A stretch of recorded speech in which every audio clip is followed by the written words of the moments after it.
Hello and welcome to Sleepy Science.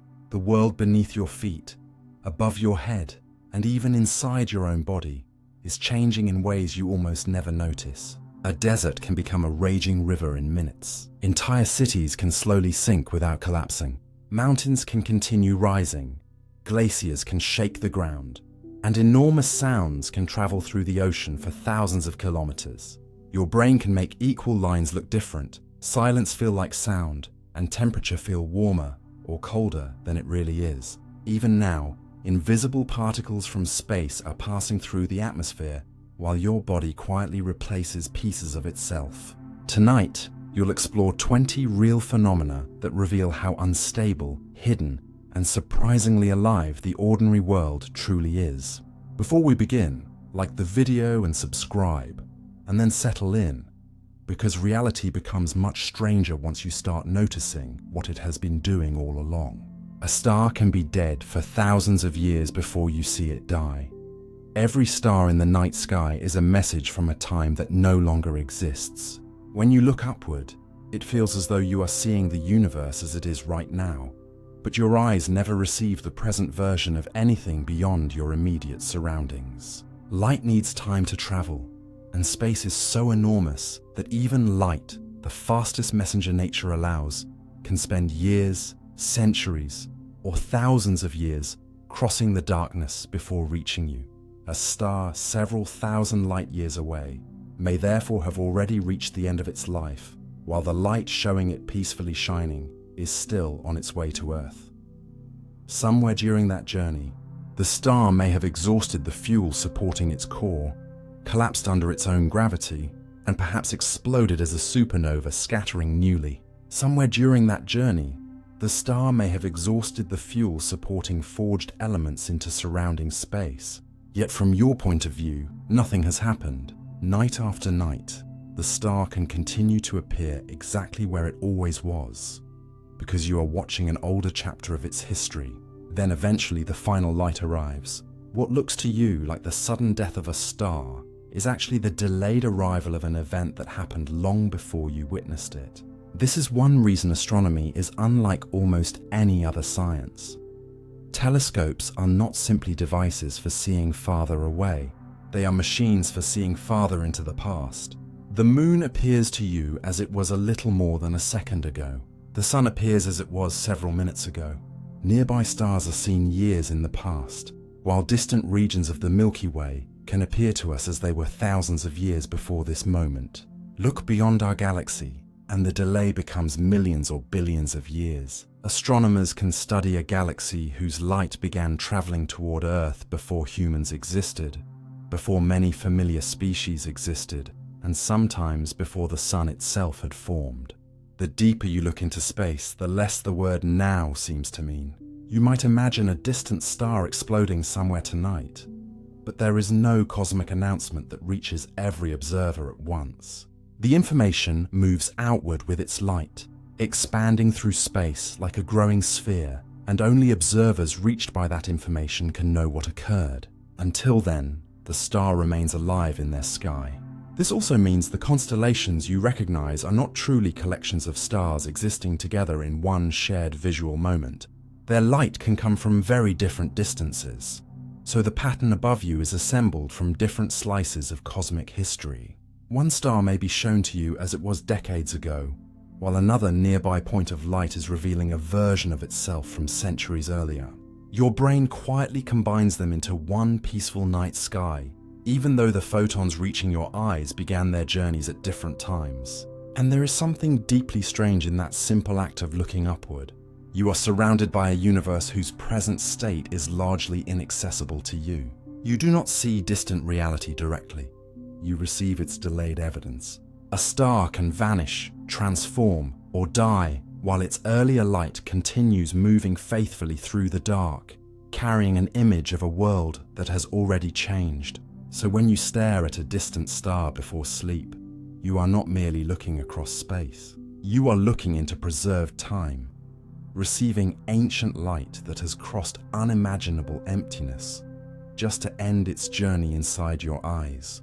The star you see may still be burning exactly as it appears, or its story may already have moved on. Either way, the light has finally reached you, and for a brief moment, a piece of the universe's past becomes part of your present. The center of Earth is nearly as hot as the surface of the sun. Beneath your feet lies a hidden world, whose temperature rivals the visible surface of the sun. Yet you can stand calmly above it without feeling anything unusual. Travel downward through Earth in your imagination, and the familiar world disappears surprisingly quickly. Soil gives way to rock, rock becomes hotter and denser.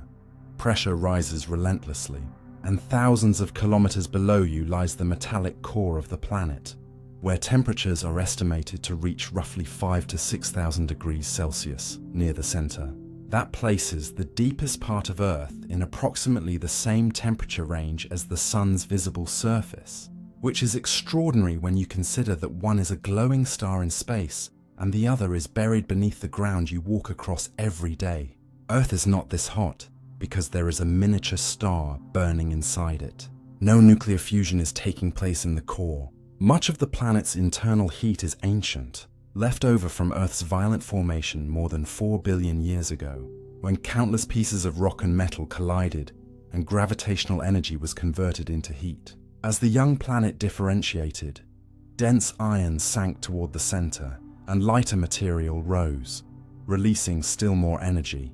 Radioactive elements within Earth have also continued producing heat as they decay, helping maintain the planet's internal warmth over geological time.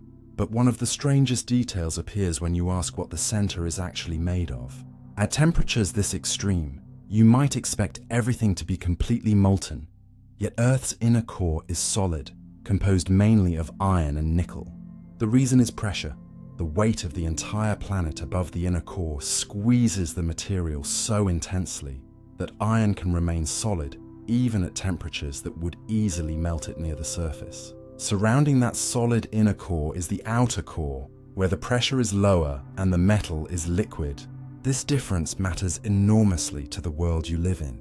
Hot, electrically conducting liquid iron moves through the outer core, and together with Earth's rotation, those motions help generate the planet's magnetic field, the compass needle in your hand, the auroras glowing near the poles, and part of the protection Earth receives from charged particles streaming from the sun are all connected to processes unfolding thousands of kilometers beneath you. The inner core is also slowly growing as Earth loses heat and some of the liquid outer core freezes onto it. That gradual crystallization releases energy and helps sustain motion in the outer core, meaning the quiet cooling of the planet contributes to the magnetic environment surrounding your entire world. And yet almost none of this heat reaches you quickly. Rock is a poor conductor compared with metal. Earth's mantle is enormously thick, and internal heat escapes on geological timescales through slow conduction, mantle convection, volcanic activity, and hot material rising toward the crust. This is why the ground beneath your home does not glow despite the furnace deep below.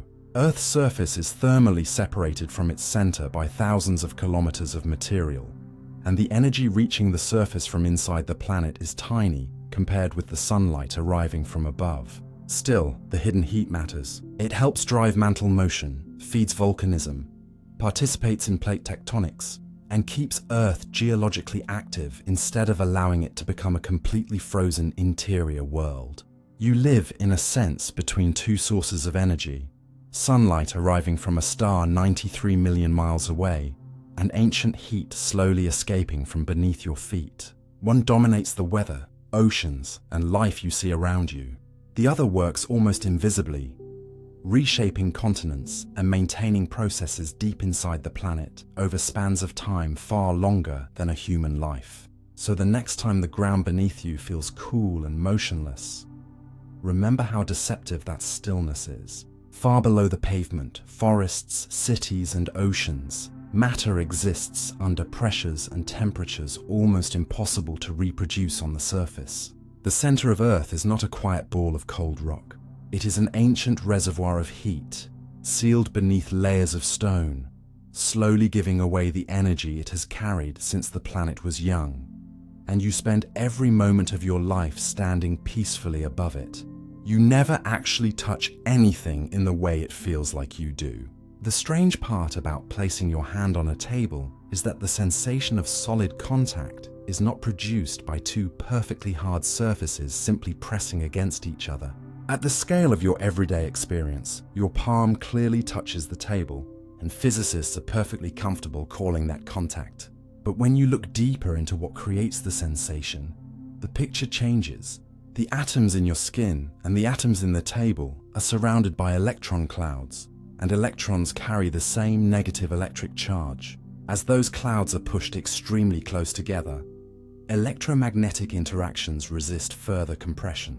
Quantum mechanics adds another important rule called the Pauli exclusion principle, which prevents identical electrons from simply piling into the same available quantum states. Together, these effects create the enormous resistance you interpret as solidity. Your hand stops moving downward, not because the atoms behave like microscopic billiard balls whose hard shells finally collide, but because the structure of matter strongly resists being forced into the same space.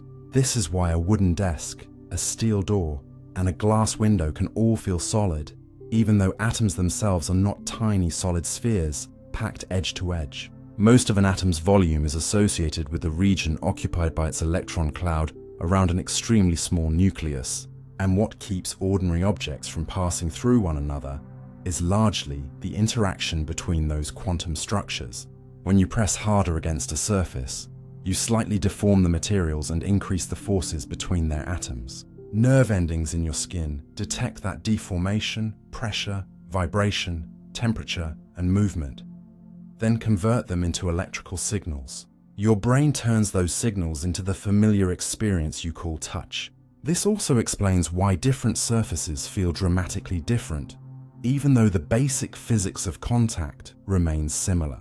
A polished surface produces relatively smooth forces across your skin, while a rough one bends and vibrates tiny regions of your fingertips in more irregular patterns. Friction emerges from a complicated combination of microscopic surface structures, electromagnetic attraction, deformation, and sometimes tiny bonds forming and breaking where surfaces meet. Even the simple act of sliding your finger across paper is therefore a rapid sequence of interactions happening at scales far below anything you can see.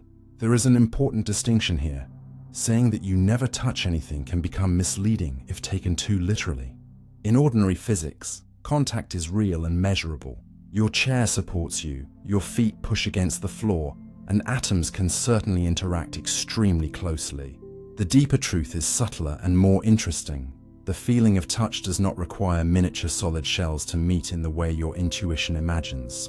What you experience as an impenetrable boundary is produced by forces and quantum rules operating between the particles that make up you and the particles that make up everything around you. That means solidity is not an illusion, but it is an emergent property, something that appears when enormous numbers of microscopic interactions act together. Your hand feels simple, the table feels simple, yet the boundary between them is being maintained by physical laws that your senses never reveal directly. You move through life trusting that walls will stop you and floors will hold you, rarely needing to think about why. But beneath that ordinary certainty is a quieter realization. The world feels solid, not because nature is built from tiny pieces of hardness, but because matter has rules about how closely its pieces can be arranged. Every touch you have ever felt has been your nervous system translating those invisible rules into pressure, texture, warmth, softness, and resistance, giving you an intimate experience of a microscopic world you never consciously notice. A lightning bolt can heat the air hotter than the surface of the sun. For a fraction of a second during a thunderstorm, an ordinary column of air can become one of the hottest places you could ever encounter on Earth.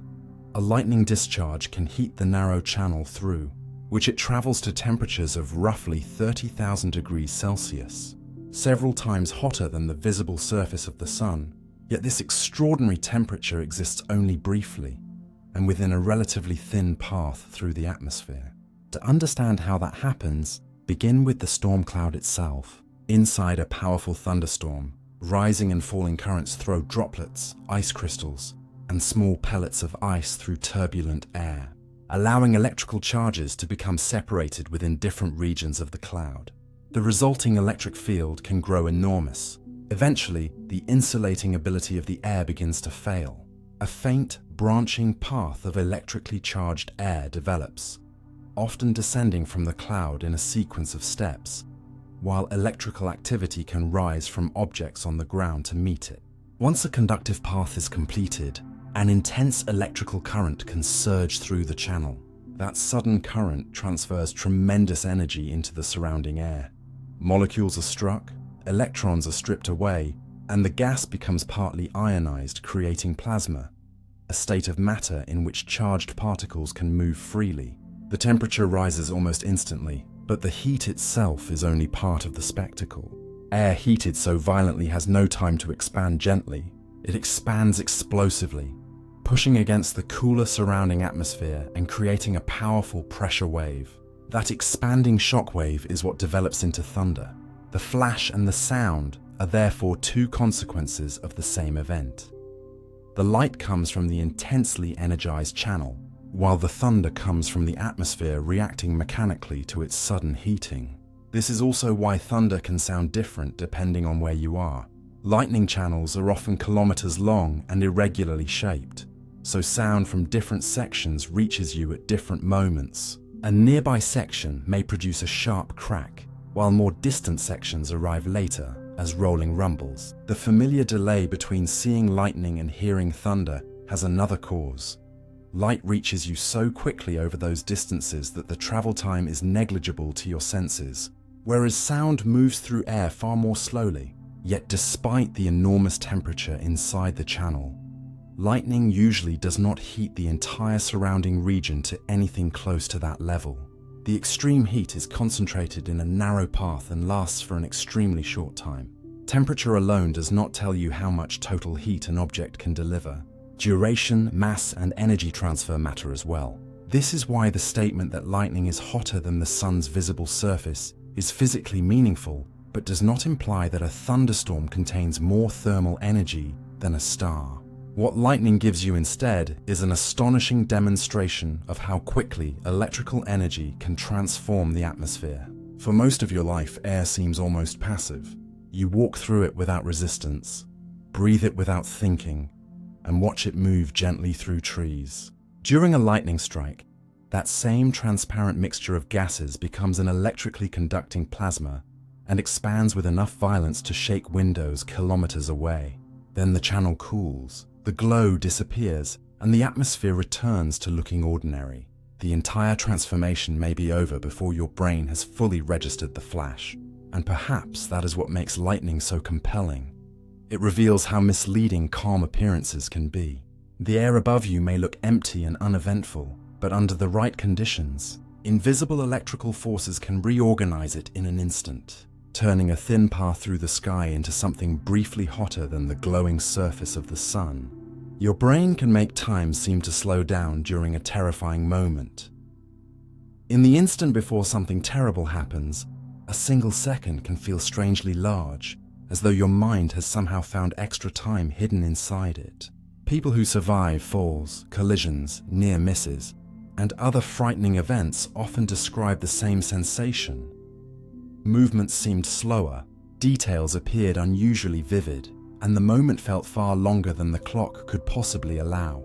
Yet your brain is not actually forcing physical time to slow, and research suggests something even more interesting may be happening.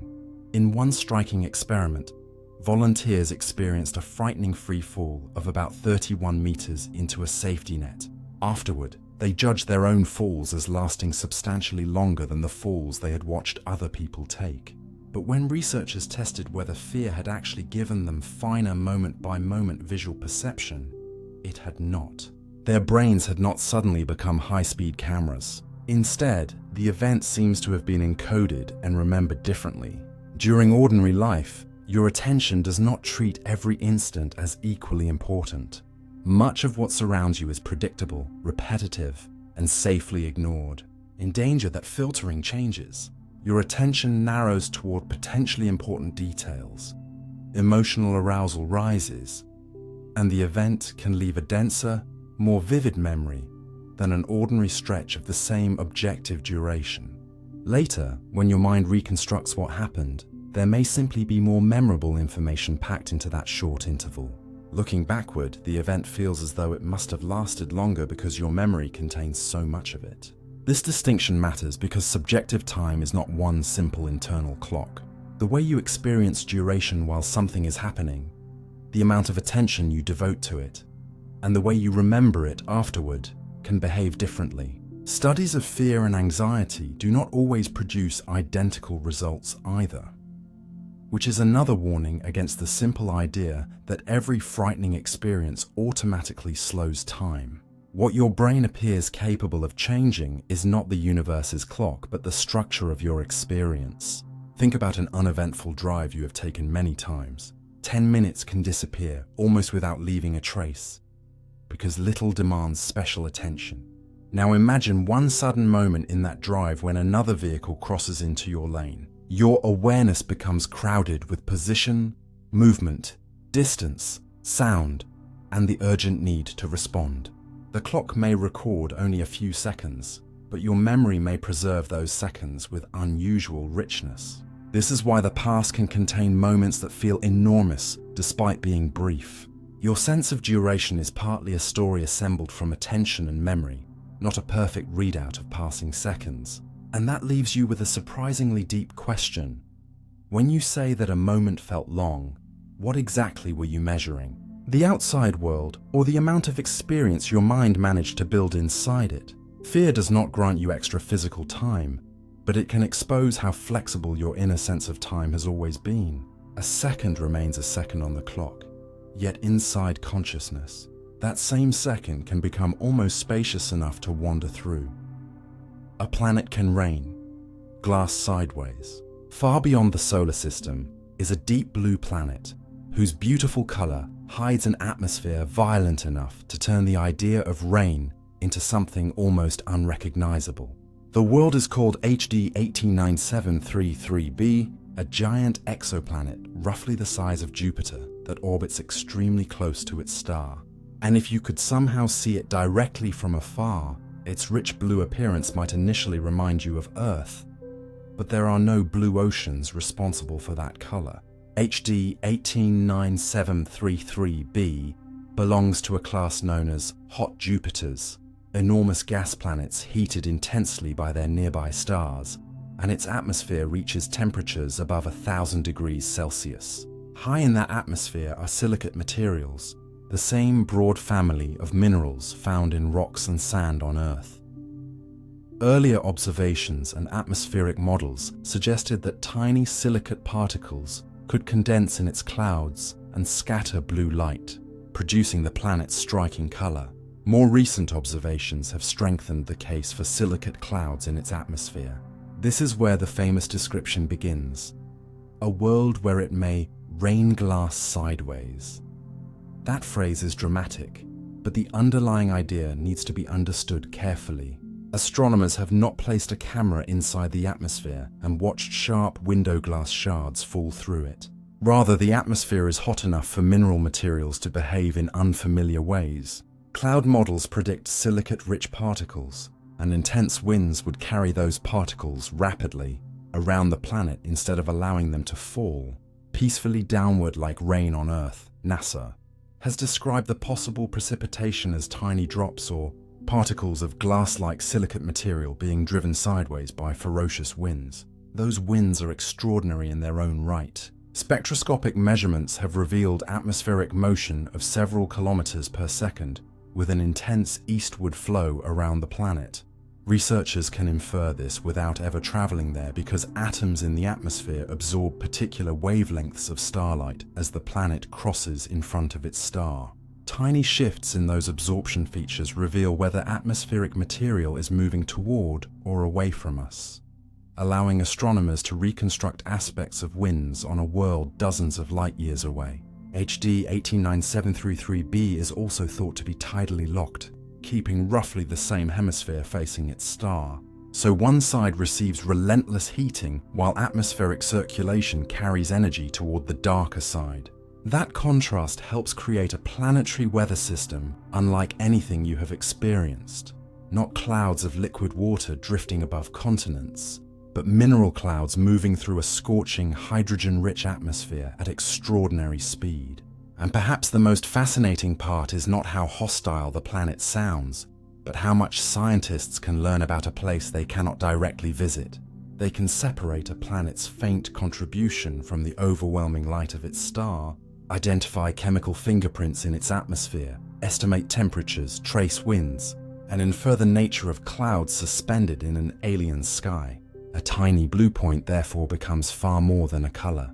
It becomes evidence of weather operating under completely different conditions from your own. On Earth, rain makes you think of cool water falling vertically from grey clouds. On HD 18973b, the same word points towards silicate material racing through a furnace-like atmosphere nearly sideways. The planet quietly reminds you that weather is not an Earth invention. It is what matter does when energy, gravity, chemistry, and motion meet.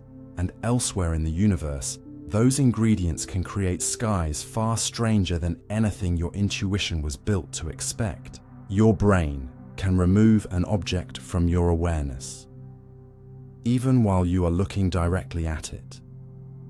You can have your eyes pointed straight at something and still fail to consciously see it. That sounds impossible because vision feels like a continuous recording of everything in front of you. But your eyes and your awareness are not the same system. At any moment, an enormous amount of visual information reaches your retina. Shapes, colors, movements, faces, reflections, shadows, objects at the edges of your vision, and countless small changes occurring almost simultaneously. Your brain cannot give equal conscious attention to all of it, so it selects what appears important and allows much of the rest to remain outside awareness. Psychologists call one dramatic result of this inattentional blindness. In famous experiments, people are asked to concentrate on a simple task, such as counting passes between basketball players. While they focus intensely on that goal, an unexpected person can walk directly through the scene, and some observers fail to notice at all. Their eyes were open. The unexpected figure was physically visible. Light from it entered their eyes. Yet because attention was committed elsewhere, the event never became part of their conscious experience in the way you would expect. This does not mean the brain literally deletes an object from the world, or that your eyes stop receiving information from it. The stranger truth is that seeing requires more than retinal input. Information must also be selected, processed, and promoted into awareness. Your gaze tells you where the eyes are directed, but attention determines what part of that scene receives priority. The two usually cooperate so smoothly that you rarely realize they can separate. A similar limitation appears in change blindness, where surprisingly large changes in a scene can go unnoticed when they occur during a brief interruption, an eye movement, or another visual disruption. An object can change color, disappear, or even be replaced, and you may remain confident that nothing changed. Your brain does not maintain a perfectly detailed internal photograph of every scene. Instead, it preserves what is useful, combines current sensory information with expectations, and updates the parts that matter to whatever you are doing. This efficiency is enormously valuable. If every pattern, movement, advertisement, reflection, and background object demanded equal attention, ordinary life would become overwhelming. The same filtering that allows you to read a sentence in a noisy room or follow one car through busy traffic also creates blind spots in awareness. Expectation makes the effect even stronger.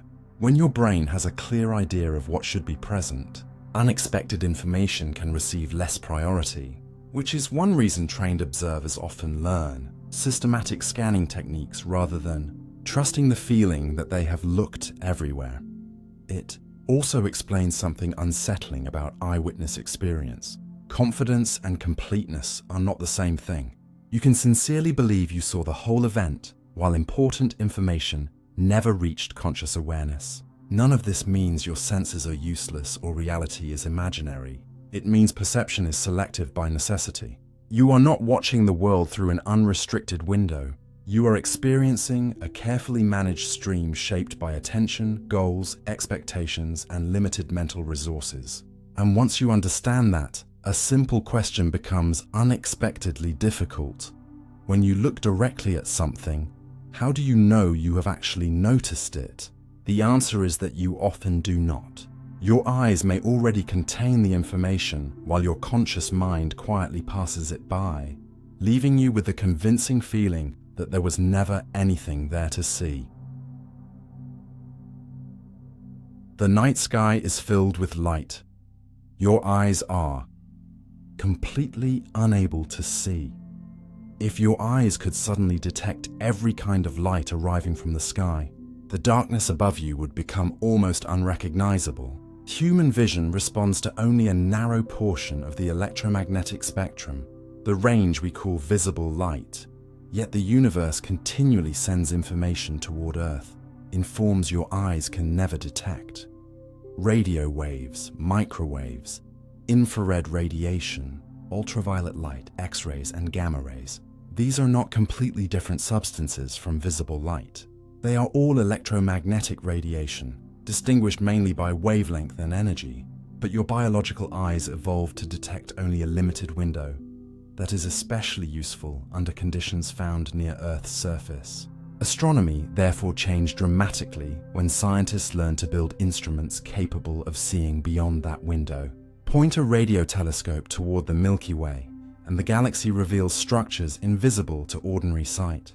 Cold hydrogen between the stars produces a characteristic radio signal that has allowed astronomers to trace large portions of our galaxy, including regions hidden behind dust. Other radio emissions reveal powerful magnetic environments, energetic particles, pulsars, and enormous jets launched from the surroundings of black holes. Shift into infrared light and another hidden universe appears. Interstellar dust that blocks visible light can become more transparent at some infrared wavelengths, allowing telescopes to peer into stellar nurseries where young stars are forming inside clouds that would look dark to your eyes. Warmer dust itself also glows strongly in infrared, so regions that appear empty in an ordinary photograph can become richly structured landscapes of gas and dust when viewed with the right detector. Move toward ultraviolet and X-rays, and the sky changes again. Extremely hot gas around exploded stars, rapidly feeding compact objects, and violent environments near black holes can shine brilliantly in X-rays even when they appear unimpressive through an optical telescope. At still higher energies, gamma-ray observatories detect some of the most extreme processes known, including pulsars, powerful stellar explosions, and distant cosmic eruptions capable of releasing astonishing amounts of energy. Even the apparently blank spaces between familiar objects are not truly dark across every wavelength. The entire sky contains a faint microwave glow left from the early universe, now known as the cosmic microwave background, which surrounds you from every direction, but is completely invisible to unaided human vision. Earth's atmosphere adds another layer to this hiddenness. It allows much visible light and some radio wavelengths to reach the ground, but it blocks large portions of ultraviolet, X-ray, and gamma radiation. That protection is essential for life, but it also means many kinds of astronomy require instruments on high mountains, balloons, aircraft, or observatories placed in space. Each new wavelength is almost like giving humanity a new sensory organ. The universe does not suddenly change when astronomers switch instruments. What changes is which part of its information becomes accessible. A dark dust cloud may hide stars in visible light and reveal them in infrared. A quiet-looking patch of sky may contain a powerful X-ray source. A seemingly empty region may be glowing in radio waves. What you call the night sky, then, is only the version your eyes were built to experience. There is vastly more happening above you than darkness punctuated by stars. Invisible radiation is crossing the atmosphere, being absorbed, scattered, measured, and translated into images your brain can understand. And perhaps that is the most humbling part. When you step outside at night and think you are seeing the heavens, you are not seeing too little because the universe is dark. You are seeing too little because your eyes were never designed to reveal everything that is there. Some lakes can suddenly release invisible gas and suffocate everything nearby. A perfectly calm lake can hide a disaster that gives almost no warning until the air itself becomes impossible to breathe. In a few rare volcanic regions, deep lakes can slowly accumulate enormous amounts of dissolved carbon dioxide, creating a danger known as a limnic eruption. The process begins far beneath the surface, where volcanic or magmatic activity releases carbon dioxide into groundwater and the bottom of the lake. Under the tremendous pressure of deep water, that gas can dissolve instead of bubbling immediately to the surface, much like carbon dioxide remaining trapped inside a sealed bottle of soda. If the lake is deep, strongly layered, and rarely mixed from top to bottom, the lower water can continue storing more and more gas for years. From above, nothing obvious needs to look wrong. The water may appear peaceful, vegetation may grow along the shore, and people may live nearby without realizing that the deepest layer has become chemically loaded. The danger begins when that stable arrangement is disturbed. A landslide, unusual cooling, strong rainfall, volcanic activity, or even a small amount of deep water rising upward may allow some carbon dioxide to escape from solution. Once bubbles begin forming, they make the rising water less dense, causing it to rise faster.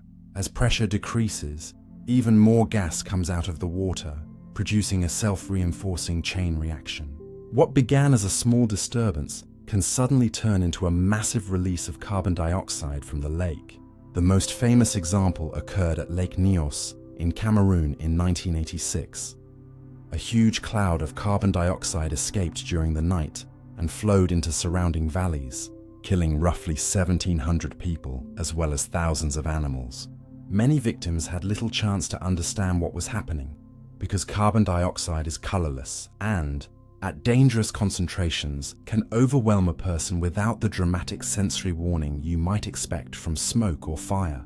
The gas did not poison people in the usual sense. It displaced breathable air and caused severe oxygen deprivation.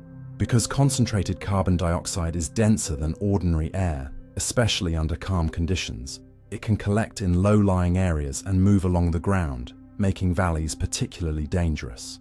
Lake Manoon, also in Cameroon, experienced a smaller fatal event 2 years earlier, helping scientists recognize that Lake Nyos was not an isolated mystery, but part of a real geological phenomenon. Researchers later discovered that certain lakes have exactly the combination needed for this hazard: great depth, persistent layering, and a continuing underground source of carbon dioxide. Fortunately, understanding the mechanism also makes prevention possible. At Lake Nyos, engineers installed pipes extending into the gas-rich deep water. Once water begins rising through these pipes, dissolved carbon dioxide comes out of solution and helps drive the flow upward, allowing the lake to release gas gradually, rather than storing it until another catastrophic event becomes possible. What makes these lakes so unsettling is not simply that they can be dangerous, but that their danger exists in a form completely different from the one your instincts are prepared to recognize. You naturally associate natural disasters with motion, noise, flames, collapsing ground, or visible storms. A limnic eruption can begin in darkness with almost none of those signals. The lake does not need to explode like a volcano. The water does not need to sweep houses away. Instead, an invisible substance that has been quietly accumulating below can escape into the atmosphere and transform familiar air into something that can no longer sustain life.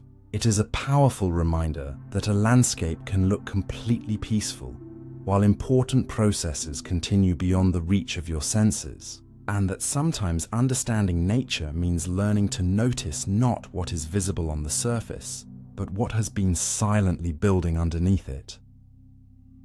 Your body contains elements forged inside stars that died before Earth existed. Long before there was an Earth beneath you, some of the material now inside your body was being manufactured in stars that would never live long enough to see this planet form. Your body may feel like something entirely biological, assembled from food, water, cells, and DNA.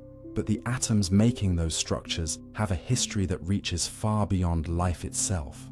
In the early universe, matter was chemically simple. Most of the ordinary material consisted of hydrogen and helium, with only tiny amounts of a few other light elements. The carbon that forms the backbone of your biological molecules, much of the oxygen you breathe and carry in your tissues, the calcium strengthening your bones, and the iron allowing your blood to transport oxygen required processes that happened later inside stars. A star spends much of its existence using nuclear fusion to combine lighter atomic nuclei into heavier ones. In stars like the Sun, hydrogen is converted mainly into helium.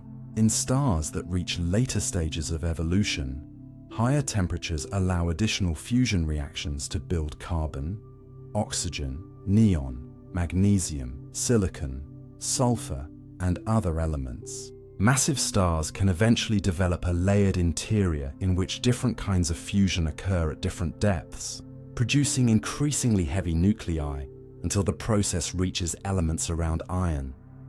At that point, ordinary fusion can no longer keep providing the energy needed to support the star in the same way. For sufficiently massive stars, the core can collapse and the star can explode, violently returning much of its chemically enriched material to space. Other stars lose their outer layers more gently through stellar winds and late-life eruptions, also enriching the gas around them. Some elements heavier than iron require still more extreme conditions. Explosive stellar events create some of them, while neutron star mergers are now known to be major factories for elements such as gold and other very heavy nuclei. Over cosmic time, all of this material becomes mixed into interstellar clouds. New stars and planets then form from gas and dust that have already been processed by earlier generations of stars. Our solar system emerged from such an enriched cloud about 4.5 billion years ago. That is why Earth contains far more chemical variety than the young universe began with, and why your body can contain atoms whose origins predate the planet itself. The carbon in a cell of your brain was not created when you were born, or when your parents were born, or even when Earth formed. Its nucleus may have been assembled inside an ancient star and expelled into space before becoming part of the material that eventually built the solar system. The calcium in your skeleton carries a similarly ancient history. The iron atoms inside hemoglobin were produced through processes associated with generations of stars that existed before the Sun. Even the oxygen that makes up a large fraction of your body owes much of its cosmic abundance to stellar interiors. But there is an important correction to the popular phrase that you are simply made of stardust. Not every atom inside you was forged inside a star. Most of the hydrogen in your body is far older, created in the early universe, not long after the Big Bang. So you contain material from more than one cosmic era. Primordial atoms from near the beginning of cosmic history mixed with heavier elements manufactured later by stars. Your body is therefore not the product of one dead star scattering itself directly into a future human. It is the result of an enormous chain of recycling. Stars formed, transformed matter, expelled it, and disappeared. Their debris mixed with material from other stars, traveled through the galaxy, entered a new cloud, became part of the forming sun and planets, and eventually entered oceans, rocks, plants, animals, and you. The atoms do not remember any of this, of course, but their physical existence preserves the history nonetheless. When you breathe, move a finger, or feel your heartbeat, chemistry that once existed inside ancient stellar furnaces is operating quietly within you. The remarkable part is not that this makes you separate from the universe or somehow supernatural. It means almost the opposite. The boundary you imagine between yourself and the cosmos is much younger than the material crossing it. You are made from matter that existed long before there was anything called human, Earth, or even the sun, temporarily organized into a living system capable of asking where it came from. And perhaps that is the most extraordinary part of the story. Some of the elements created inside vanished stars eventually became part of a mind able to look back into the sky and understand, however imperfectly, the journey that brought them here. Your sense of now is built from events that reached your brain at different times. What feels like a single perfectly synchronized present is actually assembled from signals that arrive in your brain on different schedules. When someone across the table taps a glass, you experience the sight of the movement, the sound of the tap, and perhaps the vibration through the table as one event. Yet those signals have taken very different routes before becoming part of your awareness. Light reaches your eyes almost immediately at everyday distances, but the visual system then needs time to convert that light into neural activity and process shapes, motion, and location. Sound moves through air far more slowly than light, yet parts of the auditory system can process incoming information quickly once it reaches the ears. Touch introduces another delay because signals must travel along nerves from wherever the contact occurred. A sensation beginning in your foot has farther to travel through the nervous system than one beginning near your face. If consciousness simply displayed every signal the instant it arrived, ordinary experience could feel fragmented, with related events appearing slightly out of order. Instead, your brain continuously compares incoming information and groups signals that are likely to belong to the same event. Researchers sometimes describe this as temporal binding. The nervous system tolerates small differences in arrival time and still treats the signals as simultaneous. You can see how flexible this process is in experiments where sound and vision are deliberately shifted apart. If the difference is small enough, people may still experience them as occurring together, while larger delays eventually make the mismatch obvious. The acceptable window is not identical for every kind of stimulus, and your brain can even adjust after repeated exposure to delayed signals, recalibrating what counts as simultaneous. This means your perception of the present is not a razor-thin instant delivered directly from the outside world. It is closer to a carefully edited interval, assembled after your nervous system has gathered enough information to decide what probably happened together. Even your sense of where your body is right now depends on this reconstruction. Signals from your muscles, joints, skin, inner ear, and eyes are constantly being combined, and none of them arrives with exactly the same timing or reliability. Your brain weighs them, corrects conflicts, and produces the stable feeling that you occupy one body in one coherent moment. Usually the process works so well that you never notice it, but illusions expose the machinery. In the flash lag illusion, for example, a moving object and a briefly flashed object that are physically aligned can appear misaligned because the visual system handles motion and sudden events differently. Other experiments show that altering the timing between an action and its consequence can change whether you feel that you caused the event. Timing, then, contributes not only to perception but also to your sense of agency. The unsettling lesson is not that your present is fake. It is that the present you experience is constructed. Your brain must wait, compare, predict, and organize before presenting you with something that feels immediate.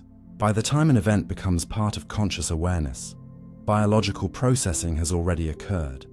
Yet you do not experience yourself as permanently lagging behind reality. The nervous system hides the delays by building continuity. So when you say, "This is happening now," you are describing something more sophisticated than a timestamp. You are experiencing your brain's best attempt to gather slightly asynchronous fragments of the world and weave them into one convincing moment, a moment that feels instantaneous, only because the stitching remains invisible. Earth is moving through space, far faster than anything you feel. At this moment, you may be sitting perfectly still while your planet carries you through space at speeds that would make the fastest aircraft seem almost motionless by comparison. The first motion is the easiest to picture. Earth rotates. Near the equator, the surface travels at roughly 1,600 kilometers per hour as the planet turns once each day, although the speed becomes smaller as you move toward the poles. But rotation is only one layer.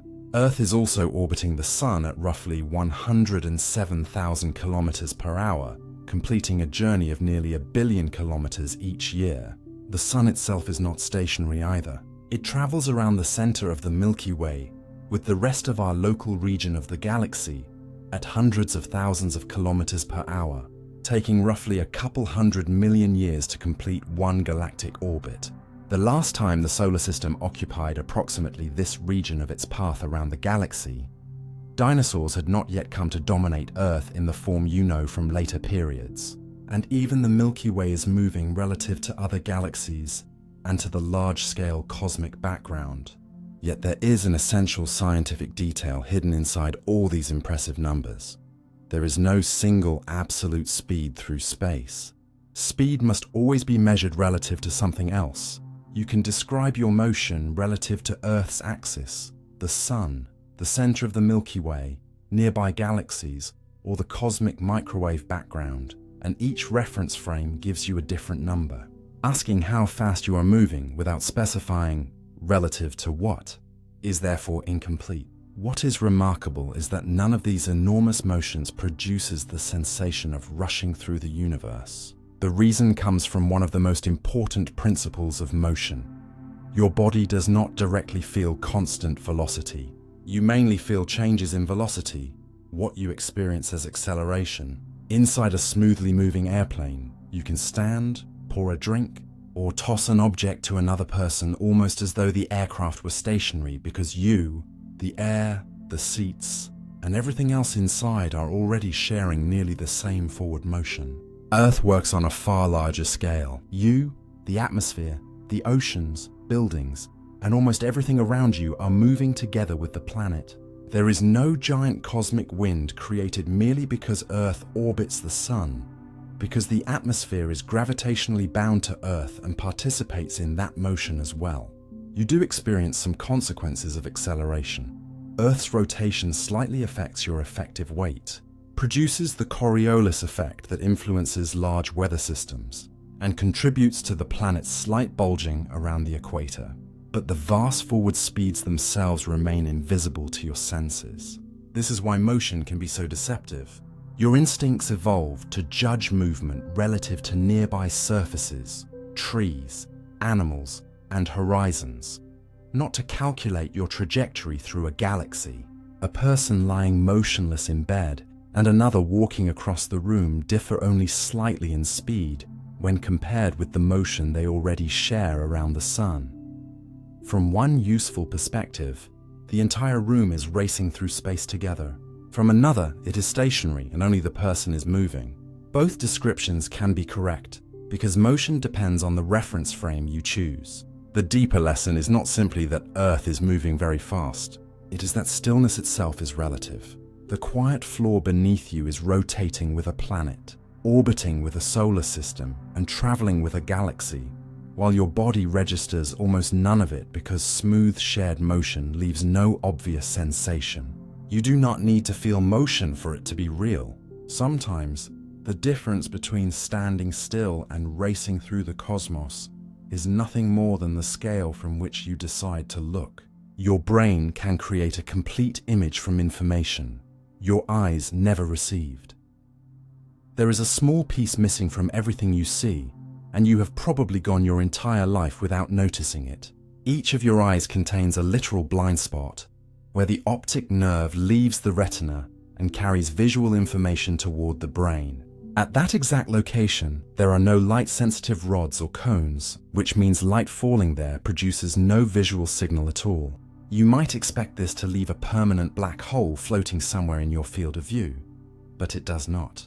Instead, your visual system quietly fills the missing region so convincingly that the gap disappears from conscious experience. You can reveal it with a simple experiment.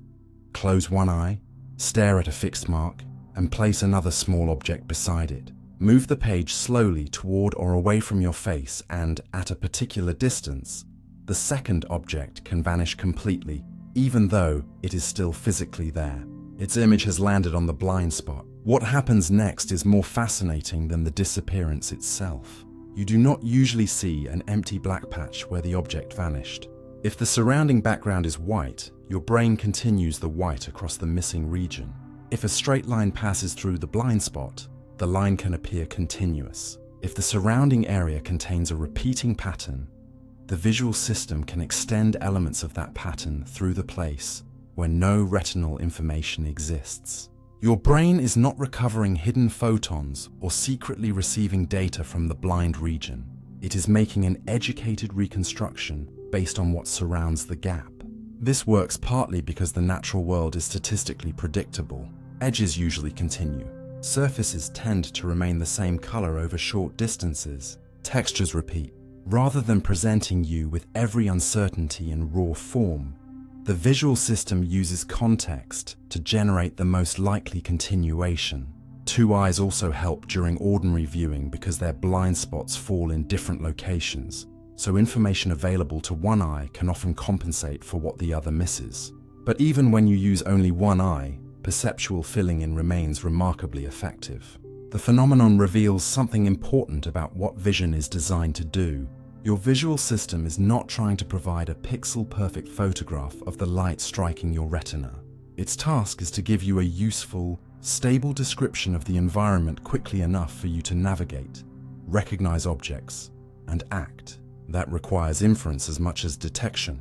Scientists see similar completion when an object is partly hidden behind another one. If a cat walks behind a fence, you do not experience several disconnected pieces of cat between the bars. Your brain assumes a complete animal continues behind the obstruction, even though those hidden parts are providing no current visual information. This ability is called perceptual completion, and without it, the world would appear fractured whenever one object blocked another. The blind spot is simply a particularly clear demonstration, because the missing information exists inside the eye itself.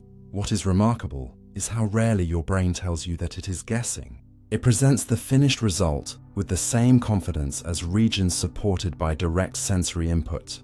Most of the time, that confidence is justified because the predictions are based on reliable regularities in the environment. But the mechanism exposes a quiet truth about perception. Completeness does not always mean that complete information was received. Sometimes your experience contains details supplied by the nervous system because something needed to be there for the scene to make sense. You therefore move through a world that looks seamless, even though the raw input reaching your brain contains gaps. The missing pieces are hidden not by darkness but by intelligent reconstruction. And perhaps the strangest part is that you do not feel your brain completing anything at all. You simply open your eyes and inherit the finished picture, unaware that part of what looks perfectly present was never captured by your retina in the first place. You can see something that is no longer where it appears to be. The sun can remain visible above the horizon, even after it has already gone below it. This is not an illusion created by your imagination, and it is not caused by the sun somehow lingering in two places at once. It happens because Earth's atmosphere bends light before that light reaches your eyes. When sunlight enters the atmosphere at a shallow angle near the horizon, it passes through layers of air that gradually become denser closer to the ground. Light changes direction slightly as it travels through regions with different optical properties, a process called refraction. The path bends downward toward the denser air, but your brain assumes that light has traveled toward you in a straight line. You therefore trace the incoming rays backward and place the sun higher in the sky than its true geometric position. Around sunrise, the same effect allows you to see the upper edge of the sun before the sun has geometrically risen above the horizon. Around sunset, you can continue seeing it briefly after it has already dropped below. Atmospheric refraction typically lifts the apparent position of the sun near the horizon by roughly half a degree, an amount comparable to the sun's apparent width in the sky. That is enough to shift the observed timing of sunrise and sunset by several minutes, although the exact amount depends on atmospheric conditions and location. The atmosphere does not behave like a perfectly uniform lens either. Temperature, pressure, and density vary from one layer to another, which is why objects close to the horizon can look flattened, distorted, stretched, or broken into strange shapes. The setting sun may appear noticeably squashed because light from its lower edge passes through a slightly different atmospheric path than light from its upper edge. Under unusual temperature structures, refraction can become much stronger and produce looming, sinking, or mirage-like effects in which distant coastlines, ships, or other objects appear displaced from their true positions. A classic inferior mirage above a hot road works through the same broad principle, but with a different arrangement of air layers. Air close to the ground becomes much hotter and less dense than the air above it, causing light from the sky or distant objects to curve through the temperature gradient. Your eyes interpret those rays as though they came along straight paths from the ground, creating the familiar appearance of shimmering water where no water exists. Over cold oceans or polar regions, the opposite temperature arrangement can produce superior mirages, sometimes lifting distant objects so that ships seem to float above the horizon. In extreme cases, complicated atmospheric layers can generate a fata morgana, stacking and stretching images into forms that hardly resemble the real object at all. None of these phenomena requires the object itself to move to the place where you see it. What moves is the light's path. This creates an important distinction between direction and apparent direction. Your eyes can determine where a ray enters them, but without additional information, they cannot know every bend that ray experienced along the way. Your brain naturally extends the final segment backward, and the result becomes the location you perceive. Most of the time, this method works because light traveling through the nearby environment follows paths close enough to straight lines that the difference is negligible. Near horizons, across strong temperature gradients, or through unusual atmospheric layers, the assumption becomes visible. The world appears displaced because the messenger carrying the image has been redirected before reaching you. So the next time you watch the last edge of the sun disappear beneath a distant horizon, there is a brief and beautiful complication hidden inside the scene. The position you see is not precisely the position the sun occupies geometrically. The atmosphere is bending its image upward, allowing you to watch something that has already moved beyond the line your eyes seem to place it on. The sunset is therefore not merely the moment the sun crosses the horizon.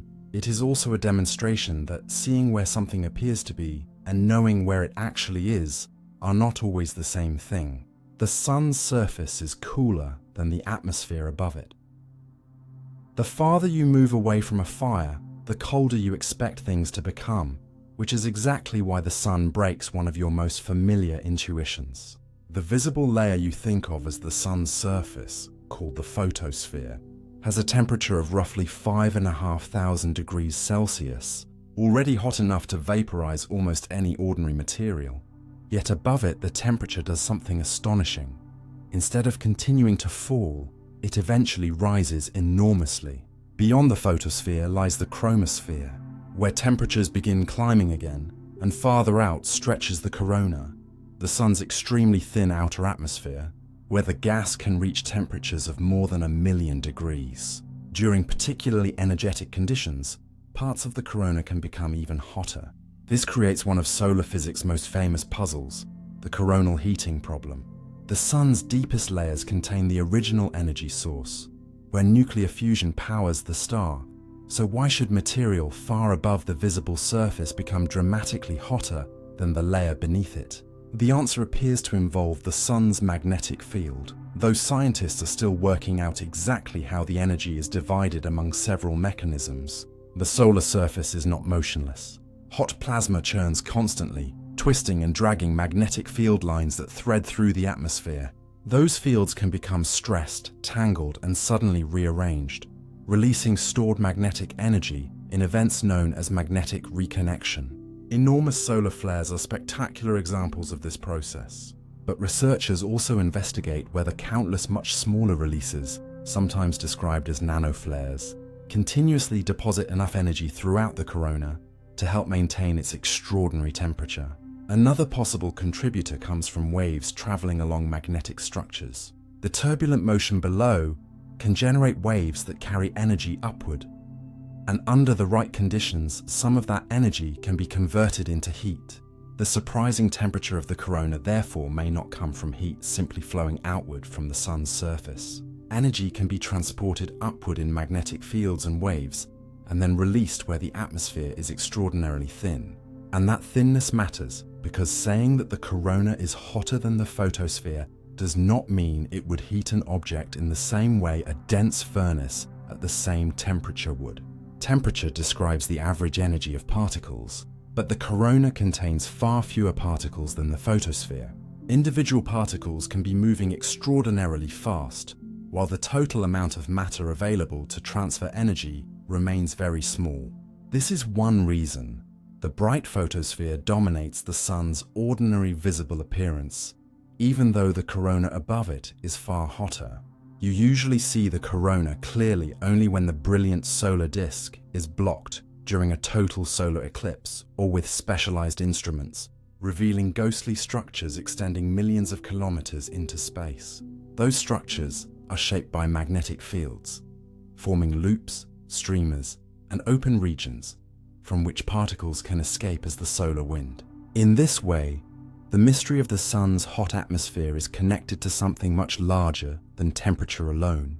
The same magnetic activity that heats the corona also helps create space weather capable of reaching planets throughout the solar system.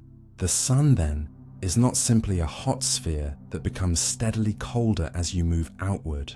It is a layered magnetic environment where energy can travel in unexpected ways, disappear into fields and waves, then reappear as heat far above the place you might have expected it. And when you look at that calm yellow disk in the sky, you are seeing only the relatively cool visible boundary beneath an atmosphere so hot and dynamic that it still challenges scientists to explain exactly how the Sun keeps it that way.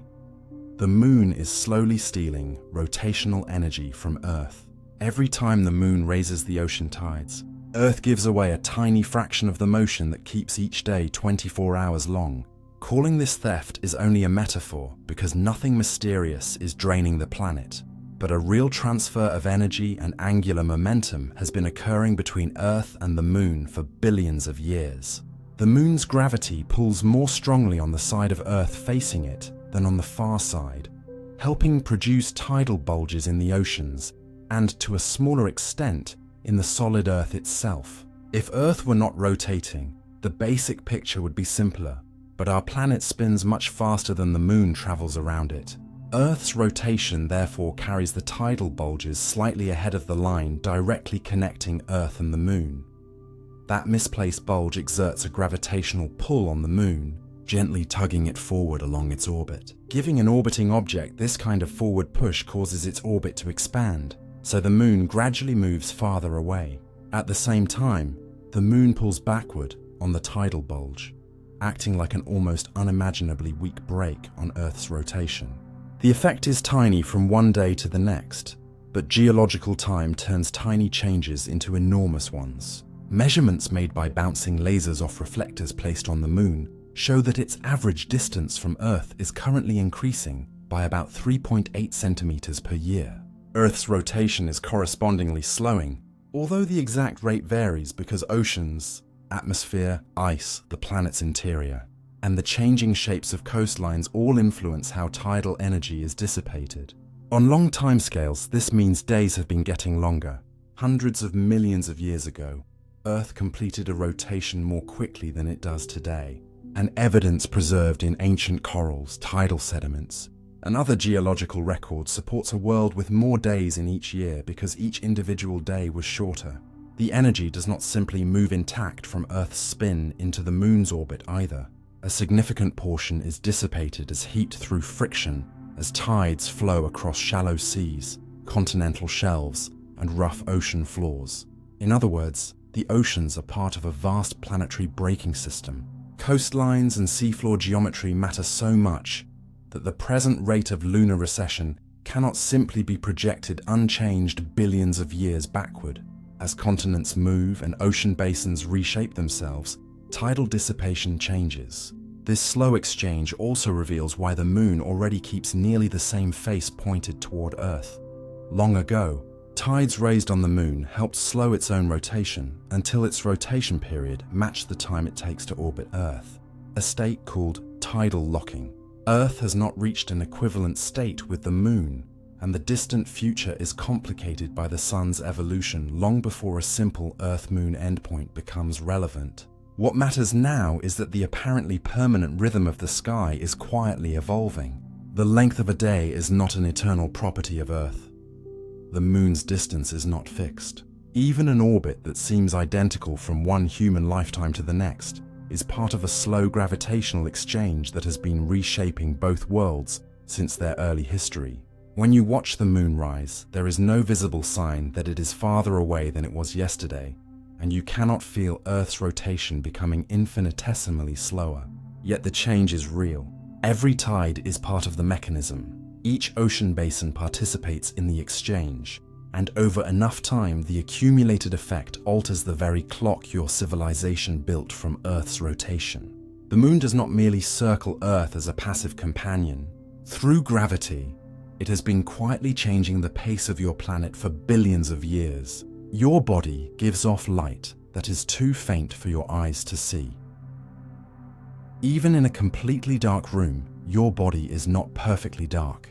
Every second, living cells inside you are carrying out chemical reactions to produce energy, repair damage, build molecules, and keep tissues alive. And a tiny side effect of this activity is the release of extremely weak light. Scientists call this ultra-weak photon emission, and unlike the infrared radiation constantly leaving your warm skin, some of these photons fall within wavelengths that human eyes could normally detect if the signal were vastly stronger. The problem is intensity. The glow is so faint that ordinary vision has no chance of seeing it, requiring highly sensitive photon-counting cameras and carefully controlled darkness to measure it.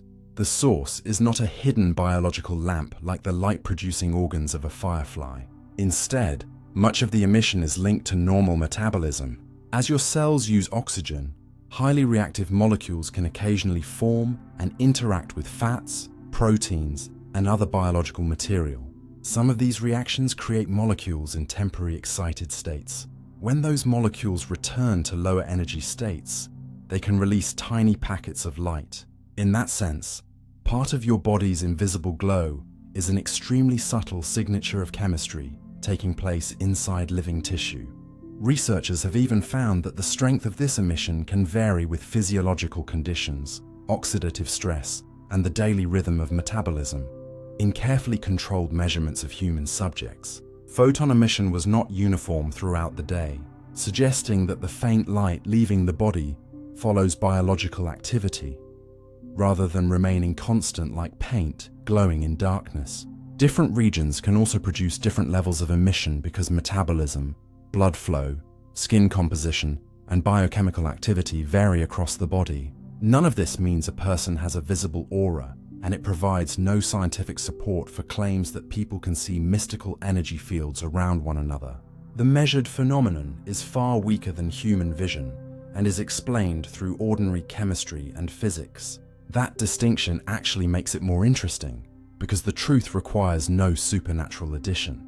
Your cells are active enough that a tiny fraction of their chemical energy escapes as visible range photons, yet the entire process happens beneath the threshold of your awareness. And this faint glow is only one way your body continuously exchanges energy with its surroundings. You radiate much more strongly in infrared because of your temperature, but infrared lies beyond the wavelengths your eyes can detect. The ultra-weak visible emission is therefore a far smaller, more delicate signal, almost buried beneath everything else happening in and around you. If technology amplified it enough for you to see, you would not resemble a bright human-shaped lantern. The natural signal is extraordinarily sparse, a quiet statistical trickle of photons emerging from countless microscopic reactions. Still, the fact that it exists changes the way darkness feels. You can close the curtains, switch off every lamp, and wait until the room appears completely black. Yet chemistry inside your body continues producing occasional photons that leave your skin and disappear into the surrounding space. You cannot see them, cannot feel them, and would never know they were there without instruments sensitive enough to count light almost one photon at a time. Your body, then, does not end at the visible surface you recognize in a mirror.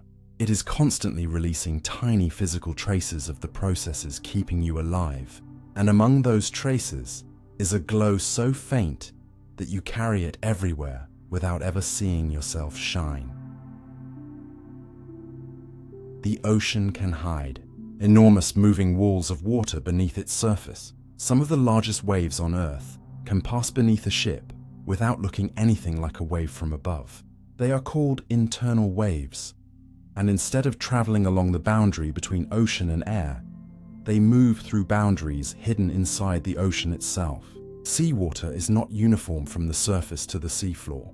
Temperature and salinity change with depth, creating layers with different densities. In many parts of the ocean, relatively warm, lighter water lies above colder, denser water, with a transition zone between them. Disturb that hidden boundary, and it can rise and fall much like the surface of the sea, producing waves that travel horizontally through the ocean's interior. Because the density difference between two water layers is far smaller than the difference between water and air, internal waves behave differently from ordinary surface waves.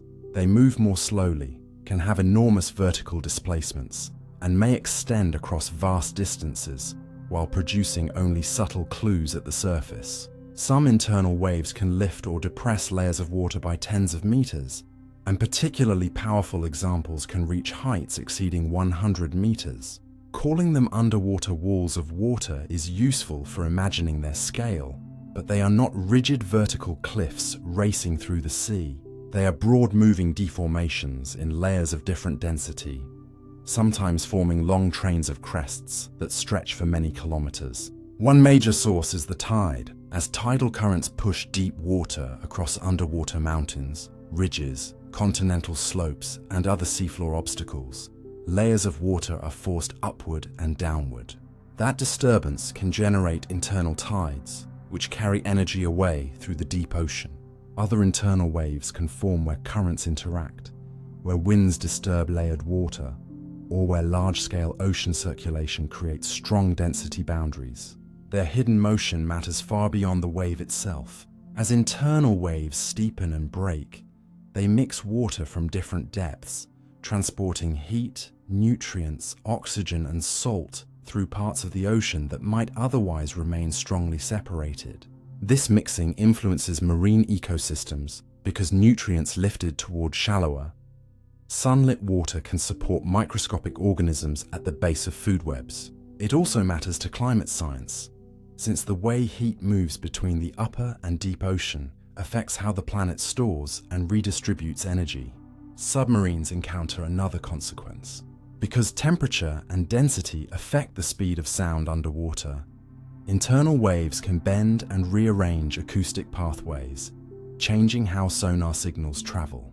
Even fishermen and sailors may sometimes notice surface bands of unusually smooth or rough water caused indirectly by currents associated with internal waves below. Satellites can detect some of these patterns from orbit because converging and diverging surface currents alter tiny surface waves, creating long lines that reveal where the hidden waves are traveling. One of the most spectacular regions lies in places such as the South China Sea, where enormous internal waves are repeatedly generated and propagate across deep basins before reaching continental shelves. Yet if you were floating directly above one, you might never appreciate its true size. The ocean surface could appear almost ordinary, while hundreds of meters below, an entire density boundary is rising, falling, and carrying energy across the basin. This is what makes the phenomenon so different from the waves you instinctively associate with the sea. The largest motion is not always where your eyes can see it. Beneath the familiar surface is a layered ocean with its own weather-like dynamics, moving boundaries, and hidden waves, reminding you that the calm blue sheet viewed from a coastline is only the uppermost skin of a far deeper world in motion. A large enough volcano can temporarily cool the entire planet.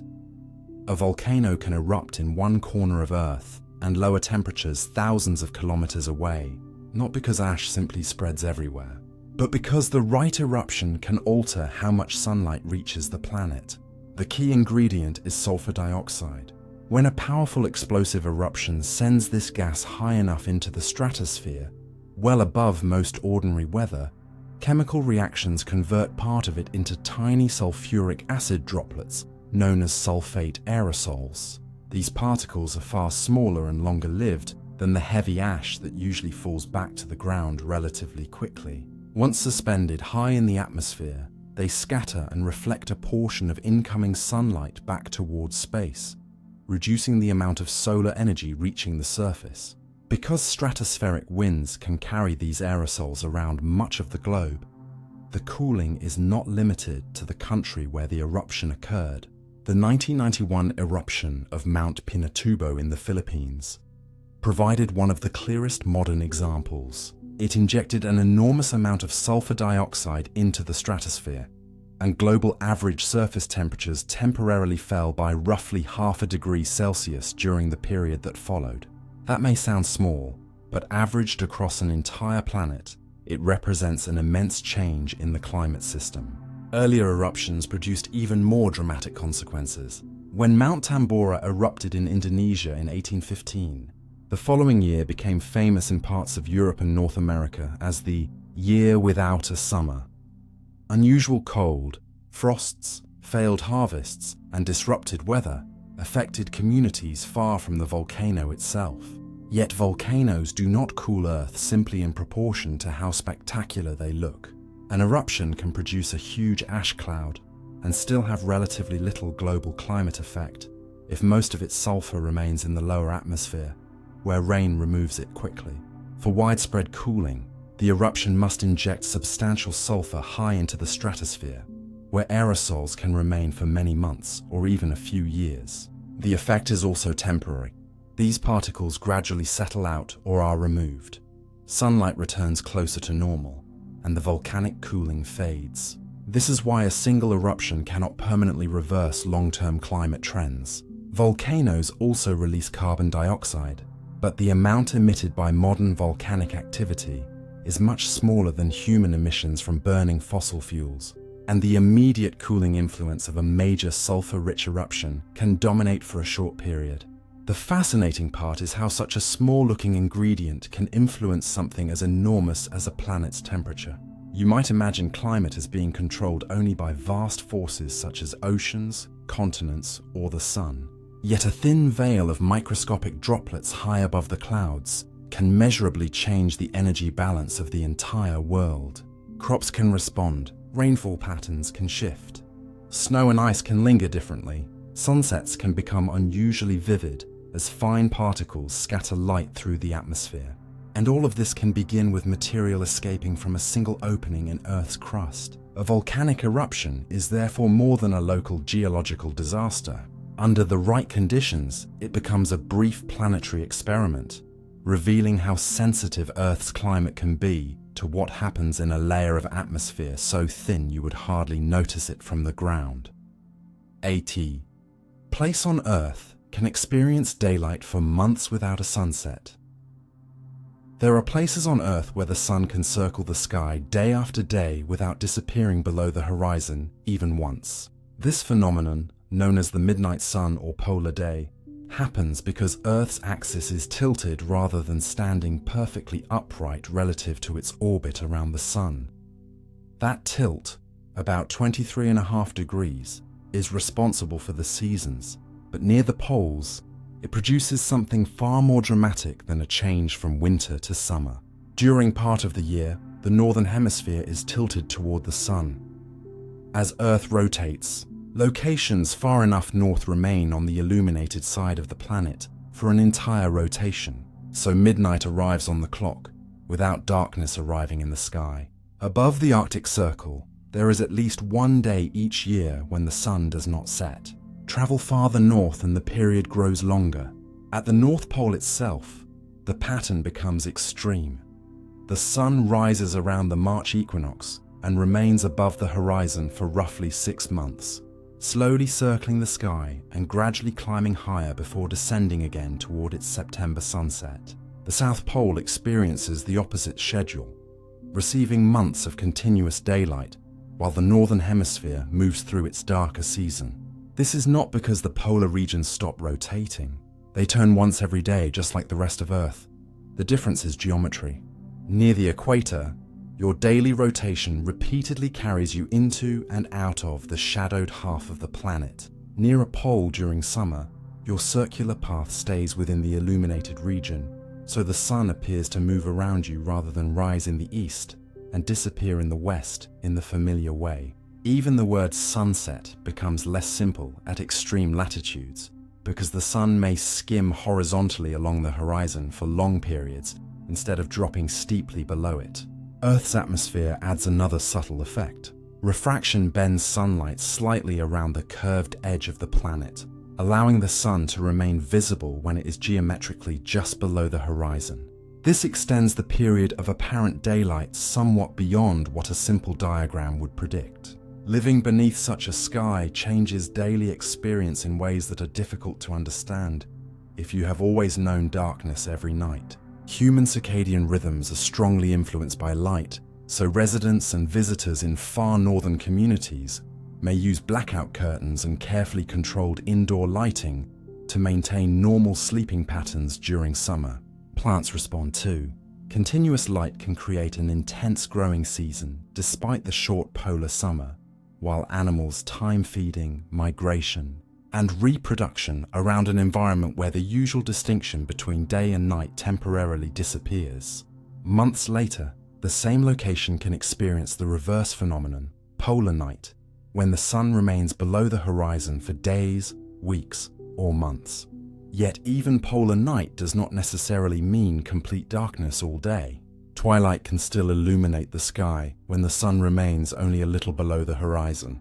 What makes the midnight sun so revealing is that it exposes how deeply your idea of a normal day depends on where you happen to live. You may think sunrise and sunset are universal daily events, as reliable as the ticking of a clock, but they are consequences of latitude, axial tilt, and season. Move far enough across the curved surface of the same planet, and the rhythm you assumed belonged to time itself begins to disappear. The clock still reaches midnight. Earth still turns beneath your feet, but the sky refuses to become night. The ground can liquefy beneath buildings during an earthquake. A street can look perfectly solid one moment and behave almost like wet sand the next, not because the ground has melted, but because an earthquake can temporarily destroy the way loose soil supports weight. This phenomenon is called soil liquefaction, and it usually occurs in places where loose sand or silty sediment is saturated with groundwater. Under normal conditions, the grains press against one another, forming countless tiny contacts that allow the soil to carry the weight of roads, buildings, bridges, and everything resting above it. Water fills the spaces between those grains, but the solid particles still form a load-bearing framework. During strong earthquake shaking, however, the grains are repeatedly pushed and rearranged. They tend to settle into a tighter arrangement, yet the water trapped between them cannot always escape quickly enough. Pressure inside that pore water rises, and as it rises, the grains lose some of the contact force that normally holds the soil together. If the process becomes intense enough, the soil can temporarily lose much of its strength. It has not literally become a liquid in the chemical sense, but mechanically, it can begin behaving like one. A heavy building may sink or tilt. Buried tanks and pipes can rise toward the surface because they are more buoyant than the surrounding weakened ground. Pavement can buckle, foundations can shift, and entire sections of land near rivers or coastlines can slide sideways in a process called lateral spreading. One of the eerie signs of liquefaction is the appearance of sand boils, where pressurized water and sediment erupt through cracks in the ground, leaving small deposits of sand at the surface. The destruction can be severe even when a structure survives the earthquake shaking itself. During the 1964 Niigata earthquake in Japan, several apartment buildings tilted dramatically as the soil beneath them lost strength, with some remaining surprisingly intact as rigid structures despite leaning at extreme angles. The 2010 and 2011 earthquakes around Christchurch, New Zealand, produced widespread liquefaction that forced enormous quantities of water and sediment upward into streets and neighborhoods, damaging foundations and underground infrastructure. These examples teach an important lesson about earthquakes. The danger does not depend only on how strongly the bedrock shakes. What lies between the rock and your building can be just as important. Two neighborhoods experiencing similar shaking may suffer very different outcomes if one sits on dense, well-drained ground while another rests on loose, water-saturated sediments deposited by rivers or reclaimed from former wetlands. Engineers therefore investigate soil conditions before major construction, using drilling, penetration tests, groundwater measurements, and geological records to estimate liquefaction risk. Where the danger is high, foundations can be extended into stronger layers, soil can be compacted, drainage can be improved, or ground can be reinforced before construction begins. The phenomenon also explains why a landscape that feels permanently solid beneath your feet is not necessarily a single rigid platform. Soil is a structure made from particles, water, air, and the forces between them, and its ability to support you depends on those relationships remaining stable. An earthquake can disrupt them in seconds. When the shaking ends and excess water pressure gradually dissipates, the grains regain contact and the ground becomes stronger again. But by then, foundations may already have moved and roads may already be distorted. So the unsettling part of liquefaction is not that Earth suddenly turns into water. It is that something you trust as solid can temporarily lose the invisible internal structure that made it solid enough to stand on in the first place. Single solar storm can disturb technology across the entire planet. The most dangerous part of a powerful solar storm may arrive without producing anything you can hear, smell, or feel, while machines thousands of kilometers apart begin reacting to the same disturbance in space. A major solar eruption can launch an enormous cloud of magnetized plasma away from the sun, known as a coronal mass ejection, and when one of these clouds is directed toward Earth, it can reach our planet after traveling through interplanetary space for hours or days. Earth is not defenseless. Its magnetic field creates a vast region called the magnetosphere that redirects much of the charged material arriving from the sun. But when the magnetic orientation carried by an incoming eruption interacts strongly with Earth's own field, large amounts of energy can be transferred into the magnetosphere, producing a geomagnetic storm. What follows is not simply an impressive aurora. Rapid changes in Earth's magnetic environment can induce electrical currents in long-conducting structures on the ground. Power transmission lines are particularly vulnerable because they stretch across great distances, allowing slowly varying currents generated by the storm to enter electrical grids and interfere with transformers. In March 1989, a geomagnetic storm contributed to the collapse of Quebec's power grid, leaving millions of people without electricity for hours. Pipelines, undersea cables, and other long conductors can also experience induced currents, making space weather a concern for infrastructure far below the sky. Above Earth, satellites face a different set of problems. Energetic particles can damage electronic components, create false signals in computer systems, degrade solar panels, and increase radiation exposure for spacecraft electronics and astronauts. During strong storms, the upper atmosphere heats and expands, increasing drag on satellites in low Earth orbit and subtly changing their predicted paths. Navigation systems can become less accurate because GPS and similar signals must pass through the ionosphere, an electrically charged region of the upper atmosphere whose density becomes irregular during space weather disturbances. Radio communication can suffer as well. High-frequency signals used by aircraft, ships, and remote communities can weaken or become unreliable, especially at high latitudes, while changes in the ionosphere can complicate communication and positioning across wide areas. This is what makes a solar storm fundamentally different from an ordinary terrestrial storm. A hurricane affects a geographical region. A severe geomagnetic disturbance interacts with a technological civilization whose systems are connected across continents and extend into orbit. The famous Carrington event of 1859 offers a glimpse of what a particularly powerful storm can do. Telegraph systems, the advanced communication technology of that era, experienced widespread disruptions. Some operators reported sparks in equipment behaving strangely, while auroras were seen at unusually low latitudes. Modern society relies on vastly more electrical and satellite infrastructure, which is why scientists continuously monitor the sun and the space between it and Earth. Spacecraft positioned upstream can measure approaching solar wind conditions and sometimes provide short warning that are strong. magnetic disturbance is about to reach Earth. Grid operators can then adjust systems. Satellite controllers can protect sensitive equipment.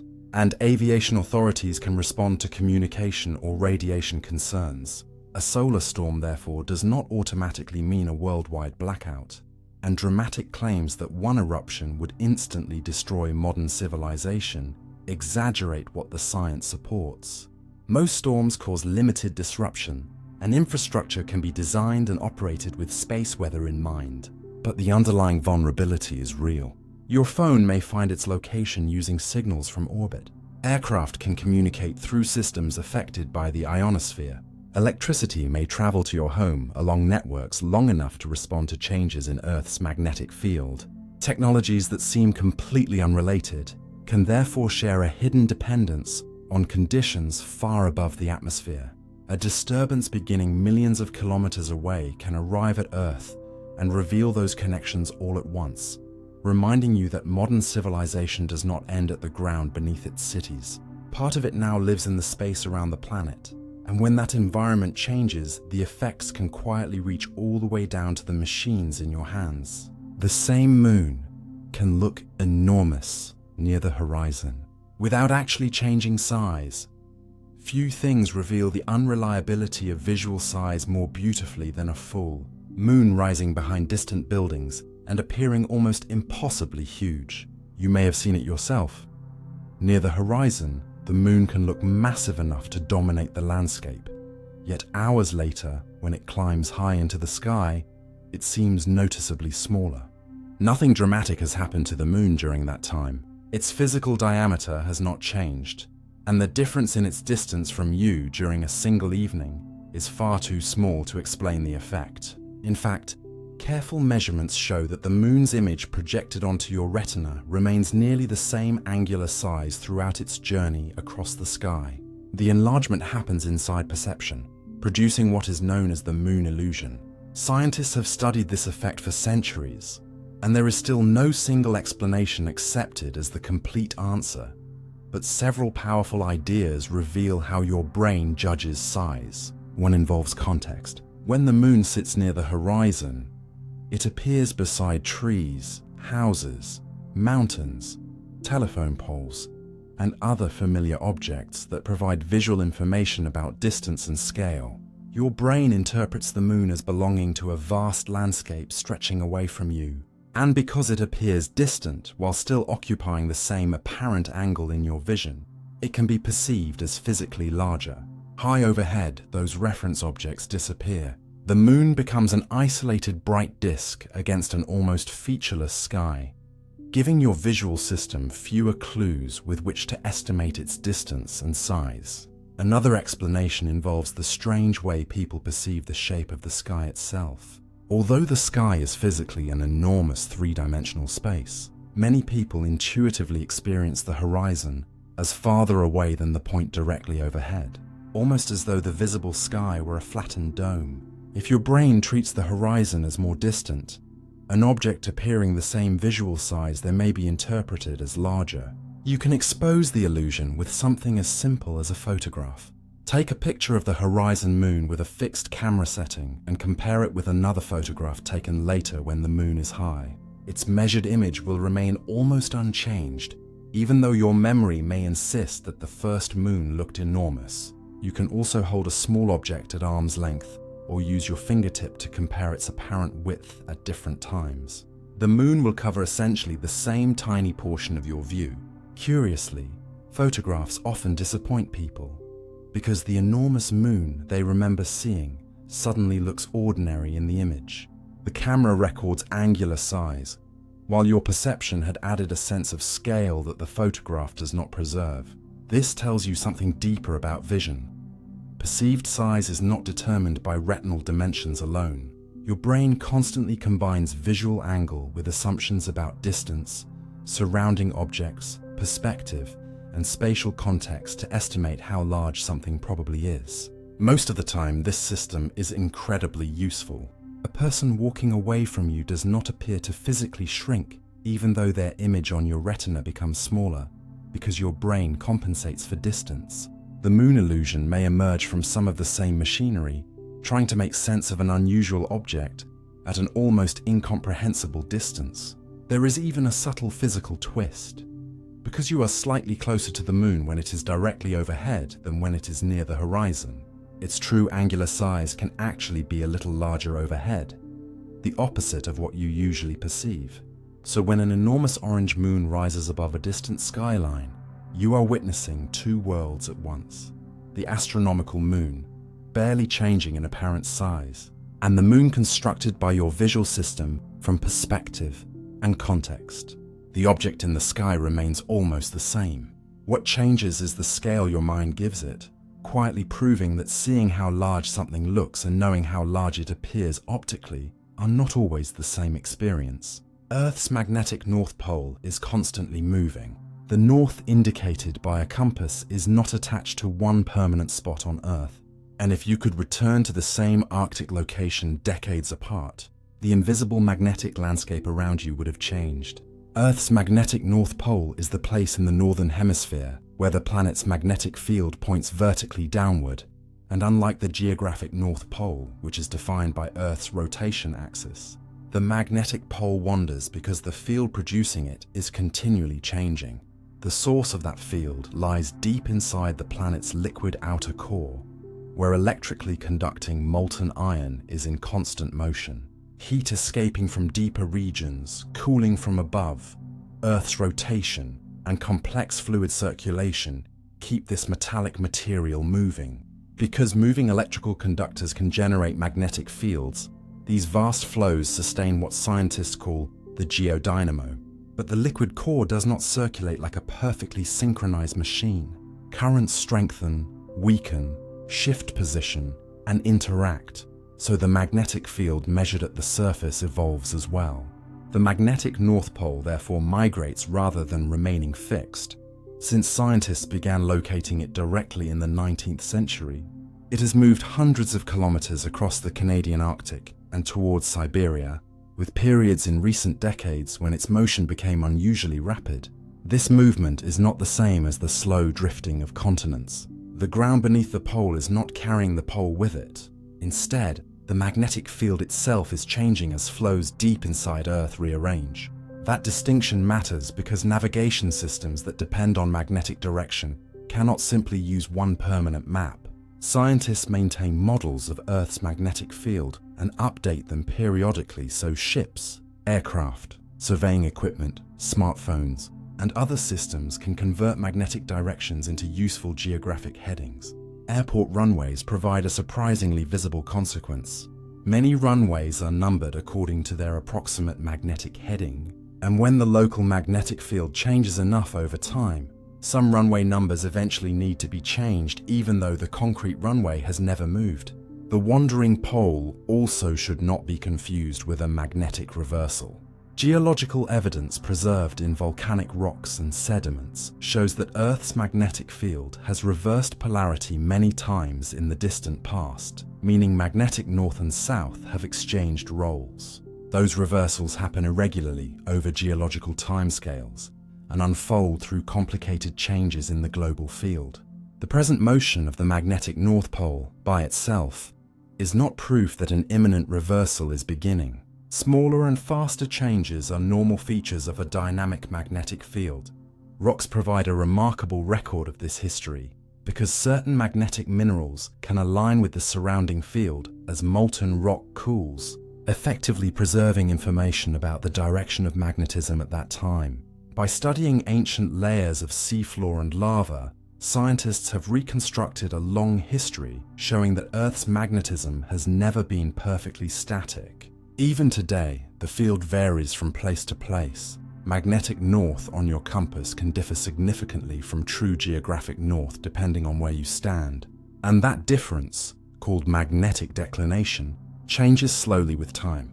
There are also regions where the field is weaker or behaves unusually, all reflecting the complexity of the machinery hidden thousands of kilometers beneath the surface. What makes the moving pole so fascinating is that a simple compass needle gives you access to something you could never directly visit. Its tiny movement responds to a planetary scale field generated by rivers of liquid metal far below your feet. You may think of north as one of the most permanent directions imaginable, printed at the top of maps and embedded in the language of navigation. Yet magnetic north is a moving target. The map feels fixed. The compass feels certain. Beneath both of them, however, Earth is continuously rewriting the invisible field that tells the needle where to point. Your eyes can detect a single photon under the right conditions. There are moments when the difference between seeing something and seeing nothing can come down to a single particle of light.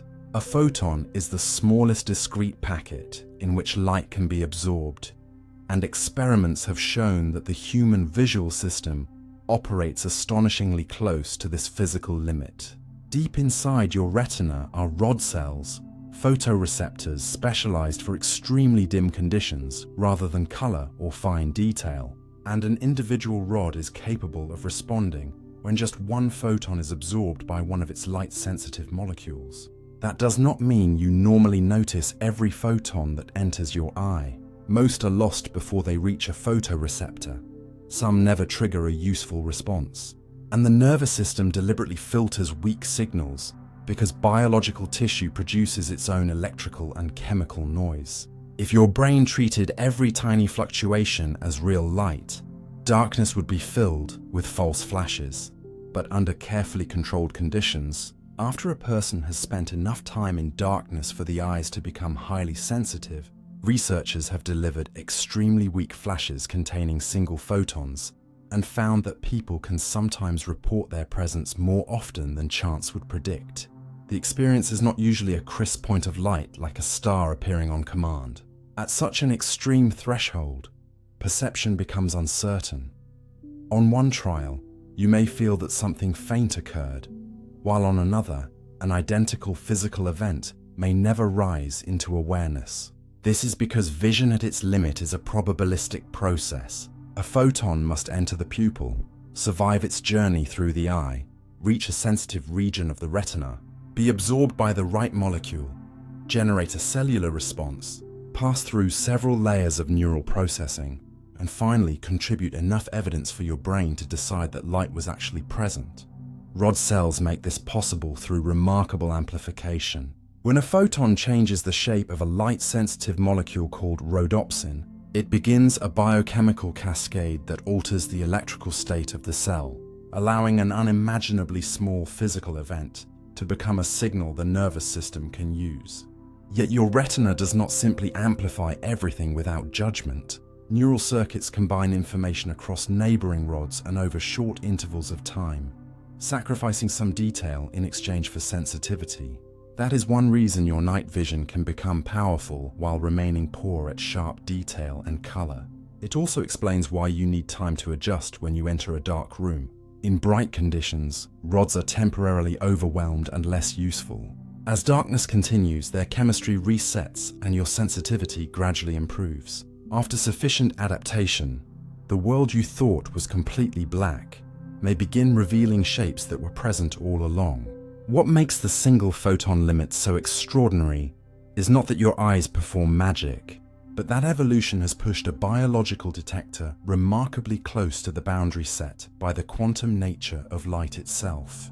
The faintest visual event your nervous system can sometimes register is not merely very dim light. It can begin with one indivisible interaction between light and matter. So when you stare into a truly dark night and notice a barely perceptible glimmer at the edge of vision, you are using sensory machinery sensitive enough that, under the right circumstances, one photon can help tip your experience from darkness into sight. Your skeleton is constantly being broken down and rebuilt. Your skeleton may feel like the most permanent structure in your body, yet parts of it are being deliberately destroyed while you are alive, so that new bone can take their place. Bone is not dead scaffolding sealed inside you after childhood. It is living, vascular tissue filled with cells, supplied by blood vessels, responsive to hormones and mechanical stress, and continuously remodeled through a carefully controlled cycle. One group of cells, called osteoclasts, specializes in breaking down old or damaged bone. They attach to the bone surface, create a tightly sealed region, and release substances that dissolve mineral and dismantle the surrounding protein matrix. This sounds destructive, but destruction is essential here. Microscopic cracks accumulate as you walk, run, lift objects, and simply carry your own weight. If old bone were never removed, damage would build up and the skeleton would gradually become less reliable. Once osteoclasts have excavated a small region, another group of cells, osteoblasts, begins rebuilding it. These cells produce fresh bone matrix and help it become mineralized with calcium and phosphate, restoring strength to the area.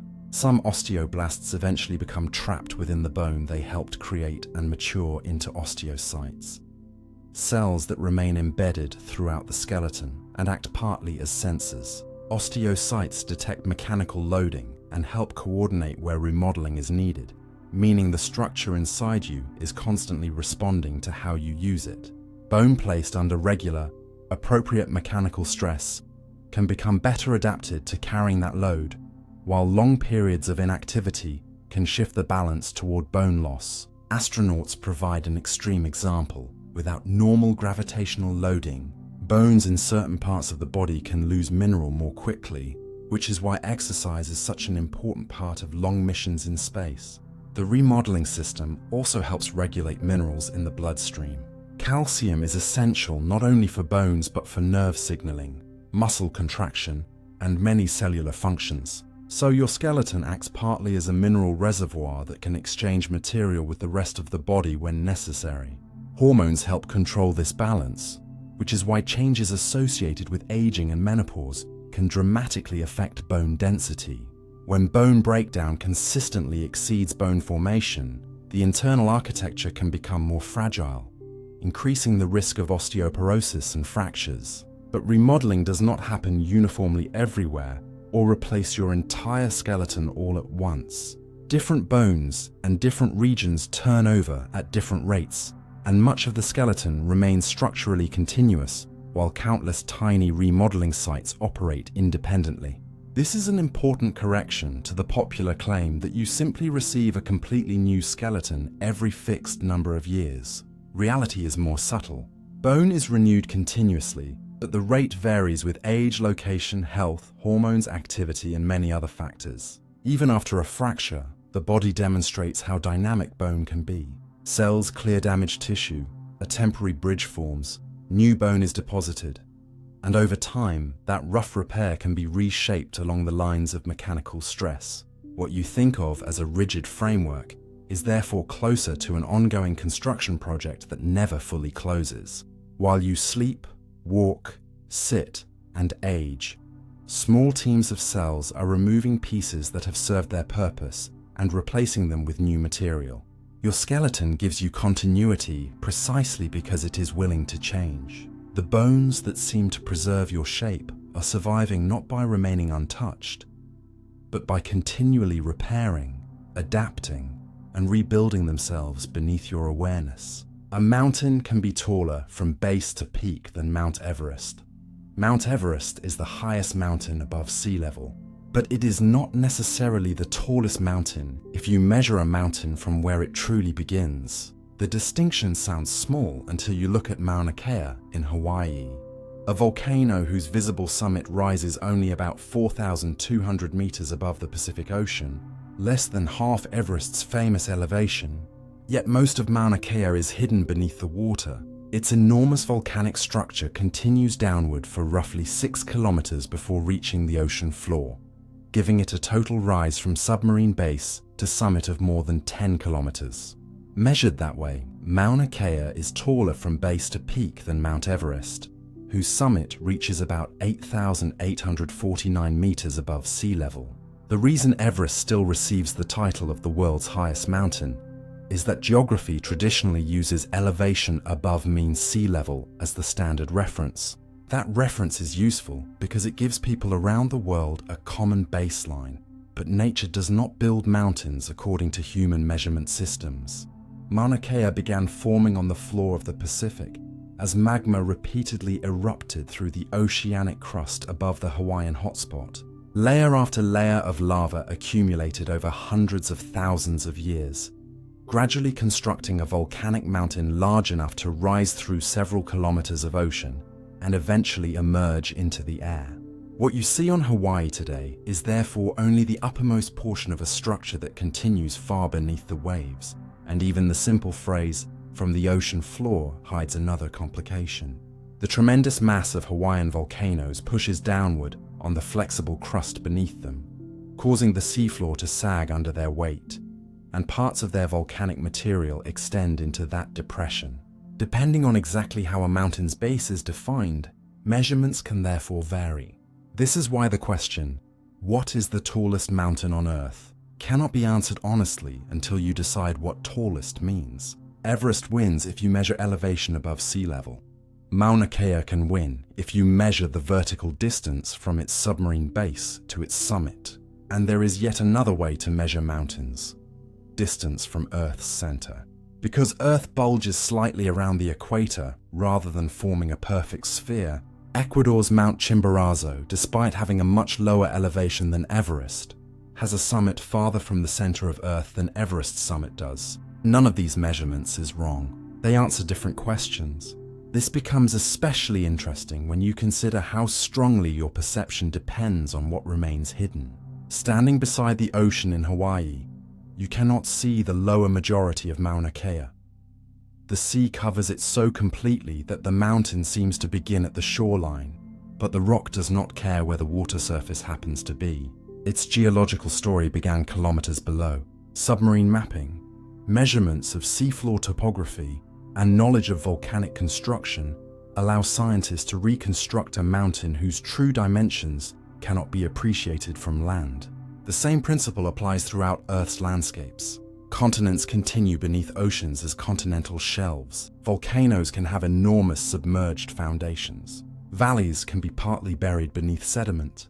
What your eyes call the beginning of a structure may simply be the point where that structure becomes visible. Mauna Kea therefore teaches you something more useful than a piece of trivia about Everest. Measurement is always tied to a reference point. Change the reference, and the ranking can change while the mountains themselves remain exactly where they were. Everest is still extraordinary, rising higher above sea level than any other mountain. Mauna Kea is extraordinary for a different reason. Most of its immense height exists in a world you cannot see from its summit. When you stand beside a mountain, you naturally judge it by what rises into the sky. But sometimes the greater part of the story is beneath the surface, and the tallest structure may be the one whose largest half is hidden from view. The place you are standing is never in exactly the same position in space twice. You can return to the same room, place your feet on the same floor tile, and occupy the same address as yesterday. Yet whether you have returned to the same place in space is a much stranger question than it first appears. On a map of Earth, the answer can be yes. Latitude, longitude, and elevation allow you to define a location relative to the planet. And an Earth-fixed coordinate system moves with the surface so that a building can retain approximately the same coordinates day after day. But space itself does not come with a universal, invisible grid painted through the universe. Modern physics gives no privileged absolute frame from which all motion can be measured. So the phrase, "the exact same position in space," has no complete meaning until you specify what you are measuring your position relative to. Relative to your house, you can stand in the same place. Relative to Earth's center, your position continually changes direction as the planet rotates. Relative to the Sun, the entire Earth carries your location along a curved orbital path. Relative to more distant astronomical reference points, still other motions appear. What seems like one fixed spot is therefore only fixed within a coordinate system traveling with you. There is an even more subtle complication beneath your feet. The surface itself is not perfectly stationary within Earth. Tectonic plates move by centimeters per year, so geographic positions slowly migrate relative to one another. Modern geodesy must account for this. A precisely surveyed coordinate is often tied not only to a location, but also to a reference frame and an epoch, essentially a date telling you when that coordinate was valid. Highly accurate GPS measurements can reveal that a point on one tectonic plate is slowly drifting year after year, even though the building standing there appears completely motionless. Earthquakes can change coordinates abruptly, while gradual crustal deformation, groundwater removal, volcanic activity, and the weight or loss of ice can shift parts of the surface vertically and horizontally. A place is therefore less like a pin permanently nailed into a cosmic board, and more like a point participating in several overlapping motions at once. This also changes how you might picture repetition. Imagine standing outside at midnight on your birthday and returning to exactly the same spot 1 year later. The familiar stars may occupy roughly similar seasonal positions, and Earth will be near the same part of its orbit around the Sun, but near is not identical. The length of a calendar year is an approximation managed with leap years. Planetary orbits are perturbed by gravitational interactions. Earth's rotational axis slowly changes orientation, and the solar system itself has continued along its own trajectory during the intervening year.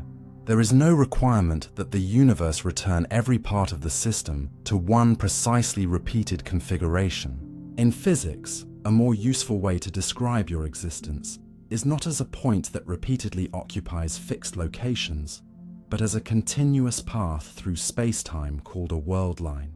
Every moment corresponds to a new event along that path. Even if your spatial coordinates in one chosen frame repeat, the time coordinate does not. Yesterday's version of that location and today's version are different events. This is why returning home can be both physically real and philosophically strange. The walls are familiar, the address is unchanged, and the floor feels exactly where you left it. Yet the larger physical configuration surrounding that place has continued evolving. The molecules in the room have moved. The ground has shifted imperceptibly. Astronomical bodies have changed their relative positions, and time has carried the entire situation forward. None of this makes the idea of place meaningless. Reference frames are precisely what make location useful. You can navigate a city because positions relative to Earth are stable enough for ordinary life. But when you widen the frame, permanence begins to dissolve. Here is not a universal coordinate waiting in empty space. It is a relationship between you and whatever reference system you choose. So the place beneath your feet can remain your exact location on a map, while simultaneously being part of a continuously changing physical trajectory. You can come back to the same place in the human sense, perhaps thousands of times, but the larger universe never needs to recreate the complete arrangement that surrounded you before. The address can repeat, the moment cannot. A storm can carry dust across an entire ocean and feed a distant forest. A forest can receive part of its fertilizer from a desert on another continent, carried there through the sky across an entire ocean. Each year, powerful winds over North Africa lift immense quantities of mineral dust from the Sahara into the atmosphere, and during major dust outbreaks, some of that material is carried westward across the Atlantic towards South America. One especially important source is the Baudelaire Depression in Chad, the floor of an ancient lake where sediments contain phosphorus, an element plants need to build cells, transfer energy, and grow. Once fine particles are lifted high enough, large-scale atmospheric circulation can keep them suspended for days while they travel thousands of kilometers. The journey is not clean or complete. Some dust settles into the Atlantic, some is washed from the atmosphere by rain, and some continues toward the Caribbean. But an enormous amount can reach the Amazon basin. Measurements made using NASA's Calypso satellite showed that, during the period studied from 2007 to 2013, winds carried an average of about 182 million tons of Saharan dust past the western edge of Africa each year, with roughly 27.7 million tons eventually settling over the Amazon basin. The important part is not simply the quantity of dust, but what travels inside it. Amazon vegetation grows with extraordinary intensity, yet many of the region's soils are surprisingly poor in certain nutrients because heavy rainfall continuously washes soluble material away. Phosphorus is particularly important, and Saharan dust provides a continuing outside supply. NASA researchers estimated that roughly 22,000 tons of phosphorus associated with Saharan dust, reaches the Amazon in an average year, an amount comparable to the phosphorus believed to be removed from the basin by rain and flooding. That does not mean the Amazon would immediately disappear without 1 year of African dust, or that every tree depends directly on a particular storm. Nutrients cycle through vegetation, decomposing leaves, soils, rivers, and microorganisms in complicated ways, and the amount of dust transported across the Atlantic changes considerably from year to year as rainfall and atmospheric circulation over the Sahara change. What the measurements reveal is a remarkable long-distance connection between environments that appear to have almost nothing in common. A dry depression in one of the hottest deserts on Earth can release particles into the atmosphere. Those particles can cross more than 2,000 kilometers of ocean, and some of the minerals they contain can eventually enter the soil of one of the wettest forests on the planet. The dust can influence places along the journey as well, depositing material over the Atlantic and Caribbean before the remaining fraction reaches South America. Satellites can follow these enormous plumes because dust changes how light travels through the atmosphere, allowing scientists to map something that may look from the ground like little more than a hazy sky. From orbit, the connection becomes obvious. Africa seems almost to breathe material westward across the ocean, and this changes the way you might think about an ecosystem. A rainforest is not sustained only by what exists inside the boundaries drawn around it on a map. Its chemistry can depend partly on winds beginning thousands of kilometers away, ancient sediments exposed in another continent, and atmospheric pathways stretching across an ocean. The Sahara and the Amazon look like opposites, one dry and sparsely vegetated, the other humid and overflowing with life. Yet particles removed from one can help replace nutrients lost from the other. The landscape that appears isolated beneath your feet may therefore be participating in exchanges larger than any horizon you can see. A grain of mineral dust can leave an ancient African lake bed, spend days suspended above the Atlantic, fall with rain into South American soil, and eventually contribute a small piece to the chemistry of a living forest. On a planetary scale, even places separated by an ocean are not entirely separate. A river can flow beneath another river without mixing quickly. In the right river, the water near your feet can be traveling toward the sea, while a deeper layer beneath it is pushing in the opposite direction. This happens most clearly where rivers meet the ocean in highly stratified estuaries, creating what scientists call a salt wedge. Fresh river water contains less dissolved salt and is therefore less dense than seawater. When a strong river reaches a coast where tidal mixing is relatively weak, the fresh water does not instantly blend evenly with the sea. Instead, it can slide outward across the top, while denser saltwater pushes underneath it along the bottom of the channel. The result can resemble one hidden river flowing beneath another, although scientifically, they are two layers of the same connected body of water, rather than two completely separate rivers. Noah describes salt wedge estuaries as the most strongly stratified type of estuary. Relatively fresh water occupies the upper layer. Denser seawater forms a wedge beneath it, and only limited mixing occurs across the boundary between them. Examples include parts of the Mississippi, Hudson, and Columbia River estuaries. The reason the layers can remain distinct is the same physical principle that causes lighter fluids to rest above denser ones. To mix them thoroughly, turbulence must do enough work to overcome that stable density arrangement. When river discharge is strong and tides are relatively weak, the upper freshwater flow can preserve the separation, producing a surprisingly sharp change in salinity over depth. Lower a measuring instrument through the water, and it may pass from relatively fresh conditions into much saltier water over a short vertical distance, even though nothing visible at the surface announces that a boundary is there. In some estuaries, the direction of motion can also change with depth. USGS observations have documented salt water moving inland beneath fresher river water, with tides causing the position of the wedge to advance and retreat. Other measurements show that bottom saltwater may move upstream, while less saline surface water has a net movement downstream, creating a circulation pattern that cannot be understood by looking only at the surface current. This hidden structure is constantly changing. A period of heavy river flow can push the salt wedge farther toward the ocean.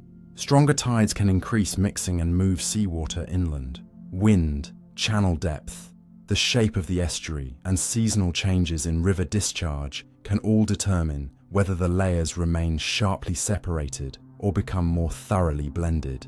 The boundary is therefore not an invisible wall. Water molecules cross it, turbulence disturbs it, and salt gradually diffuses between layers. But in strongly stratified conditions, those processes can be slow enough that the two water masses remain recognizably different over considerable distances. This matters biologically, because organisms living near the bottom may experience very different salinity and oxygen conditions from organisms only a few meters above them. It matters for drinking water supplies because an advancing salt wedge can bring seawater farther upstream. It matters for sediment because dense bottom currents can move particles differently from the water above. And it matters for pollution, nutrients, and dissolved oxygen because substances carried into one layer may not immediately become evenly distributed through the entire river. The surface, once again, can conceal most of the important structure. From a bridge, you may see one continuous stretch of water moving toward the coast, but instruments lowered through it can reveal a layered system with different salinities, densities, velocities, and sometimes opposite directions of flow. There is no need for an underground tunnel or a second riverbed. The separation is created inside the water itself.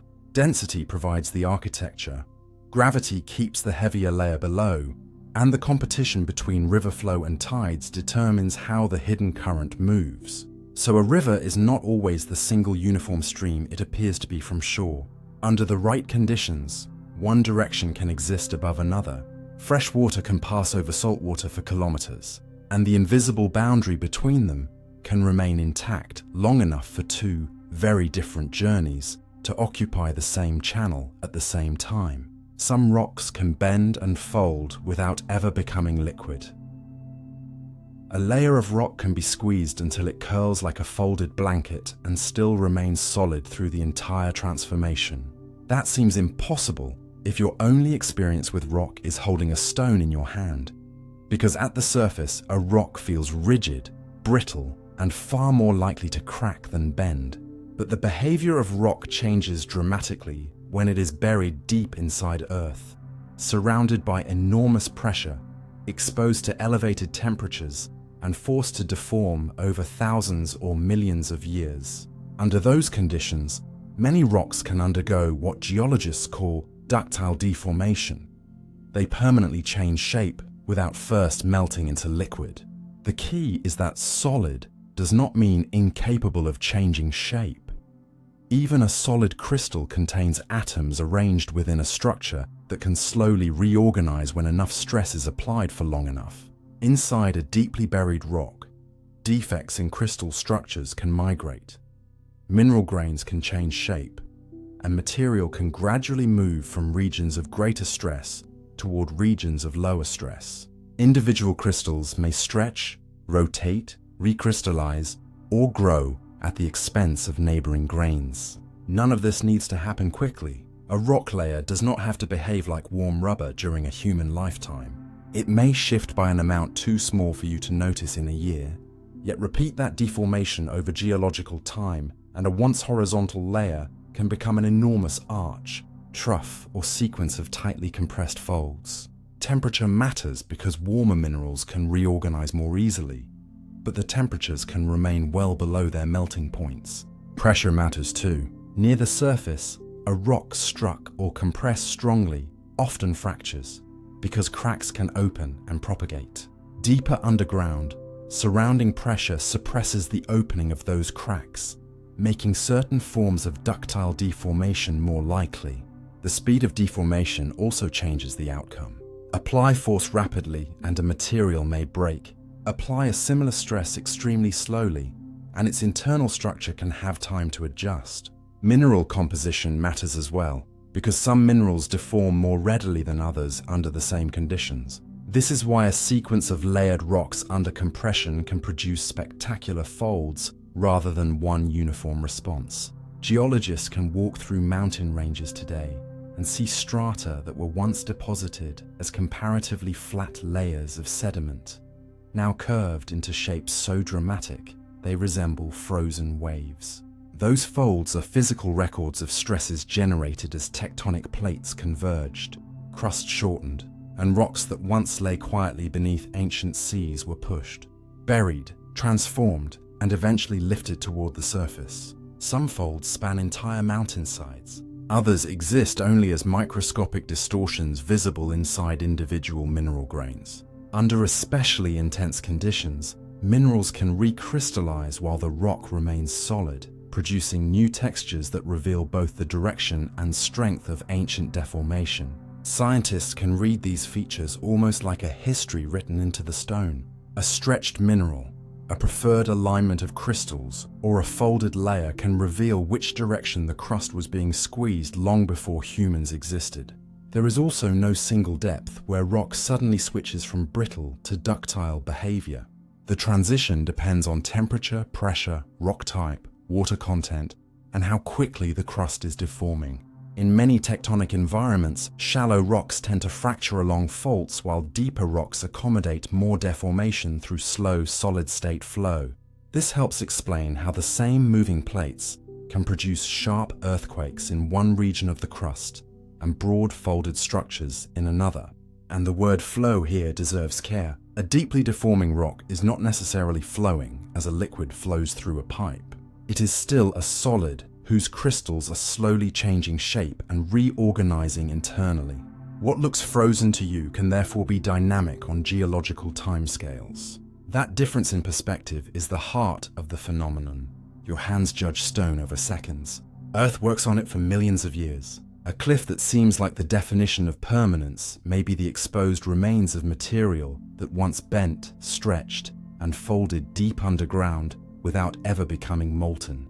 When you see a mountain layer curved into an impossible shape, you are not looking at rock that temporarily forgot how to be solid. You are looking at what solidity can become when pressure, heat, and time are allowed to work together slowly enough. A city can create its own weather. Cross from a green countryside into a large city after sunset, and you can sometimes enter a pocket of air noticeably warmer than the landscape you just left, as though the city has built a small climate around itself. Cities do not manufacture weather independently of the atmosphere, but they can modify local temperature, wind, cloud formation, and even the location or intensity of rainfall under the right conditions. The most familiar mechanism is the urban heat island. Roads, rooftops, concrete, brick, and other built surfaces absorb solar energy during the day and release part of that stored heat later, while cities often contain less vegetation and therefore lose less energy through evaporation and plant transpiration. Buildings and narrow streets can also restrict airflow, and vehicles, air conditioners, industry, and other human activities add heat directly to the urban environment. The result is that developed areas are often warmer than their rural surroundings, with the difference frequently becoming especially noticeable after sunset, because many urban materials release the heat they accumulated during the day. But temperature is only the beginning. Warm air is buoyant, so when a city heats the air above it more strongly than nearby countryside, that air can become more likely to rise. Air from surrounding areas may then flow inward to replace it, creating low-level convergence. At the same time, tall buildings make the city surface much rougher than open fields or forests, forcing wind to move around towers, through street canyons, and over abrupt obstacles. This can create turbulence and change where air converges or rises. If the larger atmosphere already contains enough moisture and is unstable enough for clouds to develop, these urban effects can influence when and where convection begins. Research around cities such as Atlanta has found evidence that urban landscapes can increase the likelihood of thunderstorm initiation and can sometimes enhance rainfall downwind, although the outcome depends strongly on the existing weather pattern, winds, humidity, terrain, and other conditions. In other words, A city cannot produce a thunderstorm from a completely dry, stable atmosphere merely because its pavement is warm. It modifies ingredients that were already present. That distinction prevents a fascinating phenomenon from turning into an exaggerated claim. Air pollution adds another layer of complexity. Cities release large numbers of microscopic aerosol particles, some of which can act as surfaces on which water vapor condenses to form cloud droplets.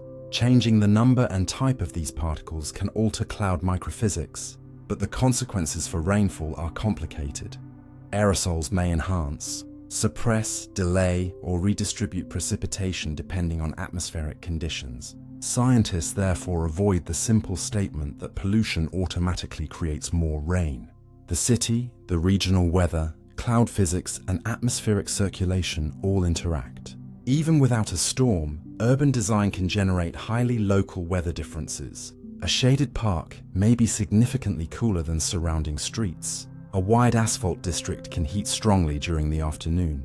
Tall buildings can accelerate winds through certain corridors while creating relatively sheltered pockets elsewhere. Warm air trapped between buildings can make nighttime temperatures fall more slowly. After rain, neighborhoods with abundant vegetation may cool differently from districts dominated by pavement because water evaporating from leaves and soil carries heat away. This means two places separated by only a few kilometers can experience noticeably different thermal environments, even while the same regional weather system passes over both. Scientists can observe these patterns using ground stations, aircraft, radar, and satellites that reveal urban areas as distinct thermal structures embedded within the surrounding landscape.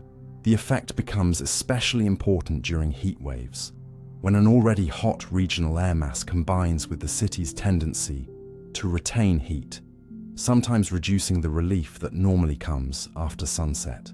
Yet, perhaps the most interesting part is what this tells you about the boundary between civilization and nature. You may imagine a city as something built inside the atmosphere, passively receiving whatever weather happens to arrive.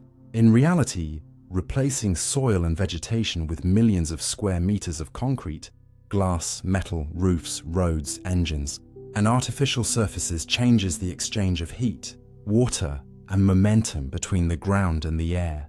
The atmosphere responds to that altered surface because it has no reason not to. A city is therefore not outside the weather system. It becomes part of the weather system. The buildings you see as architecture are obstacles to moving air. The roads you see as transportation networks are enormous surfaces absorbing sunlight. The missing trees represent water that is no longer evaporating into the atmosphere, and the heat leaking from millions of machines becomes energy added to the lowest layer of air. A massive storm can slightly change the length of Earth's day. A storm can move enough air around the planet to make Earth's rotation change by an amount so small you would never feel it. Yet precise instruments can detect the same underlying exchange. Earth is not a perfectly rigid spinning ball. Its atmosphere, oceans, crust, and deeper interior constantly exchange angular momentum. So whenever large masses of air accelerate, slow down, or shift their position relative to the rotation axis, the solid Earth responds slightly to conserve the total motion of the system. Powerful weather systems are part of this process. A vast storm can reorganize winds across thousands of kilometers, alter atmospheric pressure, and move enormous quantities of air from one region to another. If the atmosphere gains a tiny amount of rotational momentum, the solid planet can lose a corresponding amount, making the day fractionally longer. If momentum moves the opposite way, Earth can rotate fractionally faster. Scientists track this using a quantity called atmospheric angular momentum, and observations show a remarkably close relationship between changes in global winds and short-term changes in the length of the day. The important word is fractionally. You will not wake up after a hurricane to discover that sunset arrives minutes late. Weather-related changes are measured in tiny fractions of a second. Over seasonal timescales, exchanges between the atmosphere and solid Earth can shift the length of day by around a millisecond, and strong climate patterns, such as El Niño, can produce changes of a similar order. An individual storm normally contributes only a small part of that broader atmospheric signal, but sufficiently large weather systems can participate in rapid momentum transfers because winds pushing across mountains and interacting with Earth's surface allow the atmosphere and solid planet to exchange rotational motion. Researchers have even identified short periods when regional atmospheric forces, particularly over major mountain systems, contributed measurably to rapid changes in Earth's rotation. This means the length of a day is not perfectly locked at exactly 24 hours by some unchanging cosmic clock. 24 hours is a useful average. Earth's true rotation speed fluctuates slightly from day to day because the planet is a dynamic system whose moving parts continually redistribute mass and momentum. Winds matter, ocean currents matter, seasonal pressure patterns matter. Even longer-term movements deep within Earth can alter rotation on larger timescales. Scientists therefore use extremely precise astronomical and geodetic observations to monitor these tiny variations, especially because accurate knowledge of Earth's orientation matters for satellite tracking, navigation, and measurements of the planet itself. What makes the phenomenon so striking is the difference between what your senses tell you and what physics reveals. A storm feels like something happening on Earth, an event passing across the surface of a vastly larger planet, but the atmosphere is physically part of Earth's rotating system. When billions upon billions of tons of air rearrange their motion, the rest of the planet does not remain mathematically untouched. The response is microscopic, hidden far below anything your body could perceive, yet real enough to measure. So a sufficiently massive storm is not merely traveling over a rotating world. For a brief moment, through the motion of its winds and pressure systems, it can participate in changing how that world rotates. A forest can create part of its own rain. Some of the water falling from a rainforest sky has already touched the forest below, been pulled through roots, traveled inside a tree, and escaped from a leaf before becoming rain again. Forests do not create water from nothing, but they can recycle enormous amounts of it through a process called evapotranspiration. Rain soaks into soil, roots absorb part of that water, and trees transport it upward through their tissues until microscopic openings in their leaves release water vapor into the atmosphere. At the same time, water evaporates from wet leaves, soil, rivers, and other surfaces. Together, these processes return moisture to the air, where winds can transport it, clouds can form, and some of that same water can eventually fall again as precipitation. In vast forests, such as the Amazon, this recycling happens on a scale large enough to influence rainfall hundreds of kilometers away. Research tracing atmospheric moisture has estimated that roughly 1/3 of Amazon rainfall originates from moisture evaporated or transpired somewhere within the Amazon basin itself, with tree transpiration responsible for a large share of that recycled water.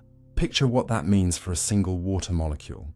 It may arrive over South America as vapor originally evaporated from the Atlantic, fall as rain onto the eastern Amazon, enter the soil, move through the roots and trunk of a tree, leave through a leaf, travel westward in the atmosphere, condense again, and fall onto another part of the forest. The cycle can repeat as air crosses the continent. Scientists sometimes describe these linked transfers as moisture recycling or rainfall cascades, because water released by vegetation in one region can contribute to precipitation farther downwind. The forest therefore does more than passively wait for rain. By continuously returning water to the atmosphere, it helps maintain the humid environment in which future rain can develop.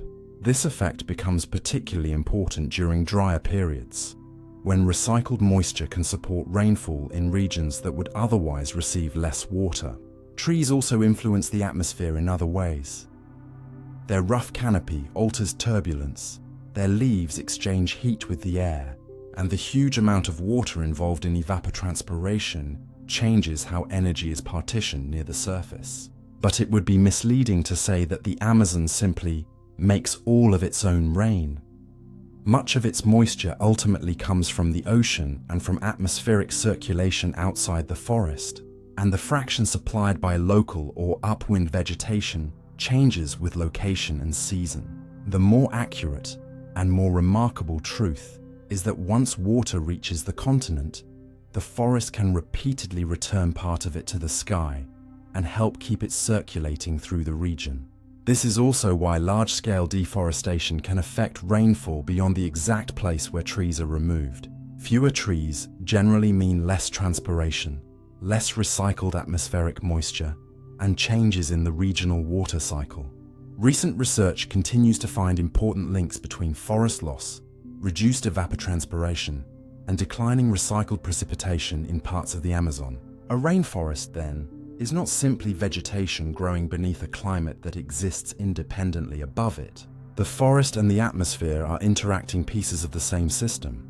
Rain helps build the forest, and the living forest sends part of that rain back upward where the journey can begin again. What looks like water falling in a straight line from sky to ground is actually part of a vast loop. And some of the clouds above the trees contain water that those same trees quietly return to the air. The ocean contains waves that travel through its interior without appearing at the surface. An ocean can contain a wave large enough to lift a hidden layer of water by tens of meters, while a person floating above it sees almost nothing happen.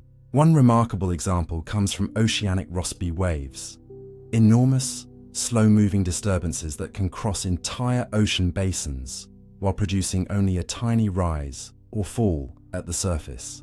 Their true motion is concentrated much deeper, especially around the thermocline, the transition zone separating warm surface water from the colder water below. NOAA notes that a Rossby wave producing only about 10 centimeters of surface displacement can be associated with roughly 90 meters of vertical movement in the thermocline beneath it. These waves exist because Earth rotates, and because the influence of that rotation changes with latitude. Winds and large-scale ocean circulation disturb the water, and instead of the disturbance simply disappearing, part of its energy can propagate slowly westward across a basin as a planetary wave. Nothing resembling a breaking beach wave needs to appear. A ship may cross the region without encountering a dramatic wall of water because the surface is only weakly displaced, while enormous masses below are being rearranged. Some Rossby waves near the tropics can take months or about a year to cross the Pacific, while those at higher latitudes may require many years. That slow movement does not make them unimportant. By changing the depth of the thermocline, they can redistribute heat stored in the upper ocean and influence sea level, currents, and large-scale climate patterns. Scientists often detect them using satellite radar altimeters capable of measuring very small variations in the height of the sea surface, essentially finding a nearly invisible deep wave through the faint fingerprint it leaves above. This is a very different ocean from the one your eyes suggest. From a beach, motion seems concentrated at the surface. Wind makes ripples, breakers rise near shore, and storms produce obvious waves. But the ocean is thousands of meters deep and organized into layers whose boundaries can move even when the top remains deceptively calm. A wave does not require a spectacular crest to carry energy. It only requires some part of the fluid to be displaced and restored, allowing a disturbance to travel onward. In the deep ocean, that movement can happen along hidden density structures rather than where water meets air. So when you look across a seemingly flat sea, you are seeing only the thinnest visible boundary of a much larger moving system. Far beneath that quiet surface, an invisible wave may already be crossing an ocean, slowly lifting and lowering a layer of water taller than many buildings, while leaving only centimeters of evidence beneath the sky. Your brain can make a stationary. Objects seem to drift after you stare at motion. Stare at a waterfall for long enough. Then shift your eyes toward the motionless rocks beside it, and for a few strange seconds, the rocks may appear to creep upward. Nothing in the landscape has moved. The movement is being generated by the way your visual system has just adapted to what came before. This phenomenon is called the motion after effect, sometimes known as the waterfall illusion, and it reveals that your brain does not measure movement with a single neutral detector. Instead, populations of neurons respond preferentially to different directions of motion. While you watch water continuously falling downward, neurons sensitive to downward movement remain strongly active and gradually adapt, becoming less responsive to the unchanging stimulation. When you then look at something stationary, activity across the different motion-sensitive populations is temporarily unbalanced. Signals representing the previously viewed direction are suppressed, allowing the opposing pattern to contribute more strongly to perception, and the stationary scene appears to drift in the opposite direction. Brain imaging studies have linked the effect particularly to motion-sensitive visual regions, commonly referred to as MT or V5. Although motion processing involves multiple stages of the visual system rather than one isolated switch, you can produce the effect without a waterfall. Watch rapidly scrolling text, a spinning pattern, or scenery flowing past a train window for long enough, and then stare at a stationary surface. For a moment, it may seem to slide, expand, contract, or rotate in the opposite direction. The important point is that your eyes are not detecting actual movement during the after effect. The visual system is interpreting the balance of neural activity according to a system that has temporarily recalibrated itself. Adaptation like this occurs throughout perception because brains must remain sensitive to change. A signal that stays constant is often less informative than something new. So, sensory systems adjust their responsiveness to persistent stimulation. The motion after effect is one unusually vivid case where you can consciously experience the consequences of that adjustment. And the illusion does not mean your vision has malfunctioned. Researchers argue that adaptation may help optimize visual coding rather than representing simple neural exhaustion. Most of the time, these automatic adjustments make perception more useful, allowing your nervous system to emphasize changes in a constantly shifting environment. But for several seconds after prolonged motion, the calibration itself becomes visible to you. A wall can breathe sideways, a rock can float upward. A stationary pattern can seem alive with motion even while you know intellectually that it has not changed at all. That brief disagreement between knowledge and sight teaches you something important about perception. Movement is not a property your consciousness simply reads directly from the world. It is something your nervous system calculates by comparing activity across specialized circuits. And when those circuits have been altered by what you just watched, an object can remain perfectly still while the motion exists entirely inside the seeing. Your brain can make you feel movement while your body is completely still. Sit inside a stationary train while the train beside you begins to move. And for one disorienting second, you may feel certain that you are the one rolling backward. Your body has not moved at all, yet your brain has produced a genuine sensation of motion. This happens because your sense of movement is not supplied by a single organ.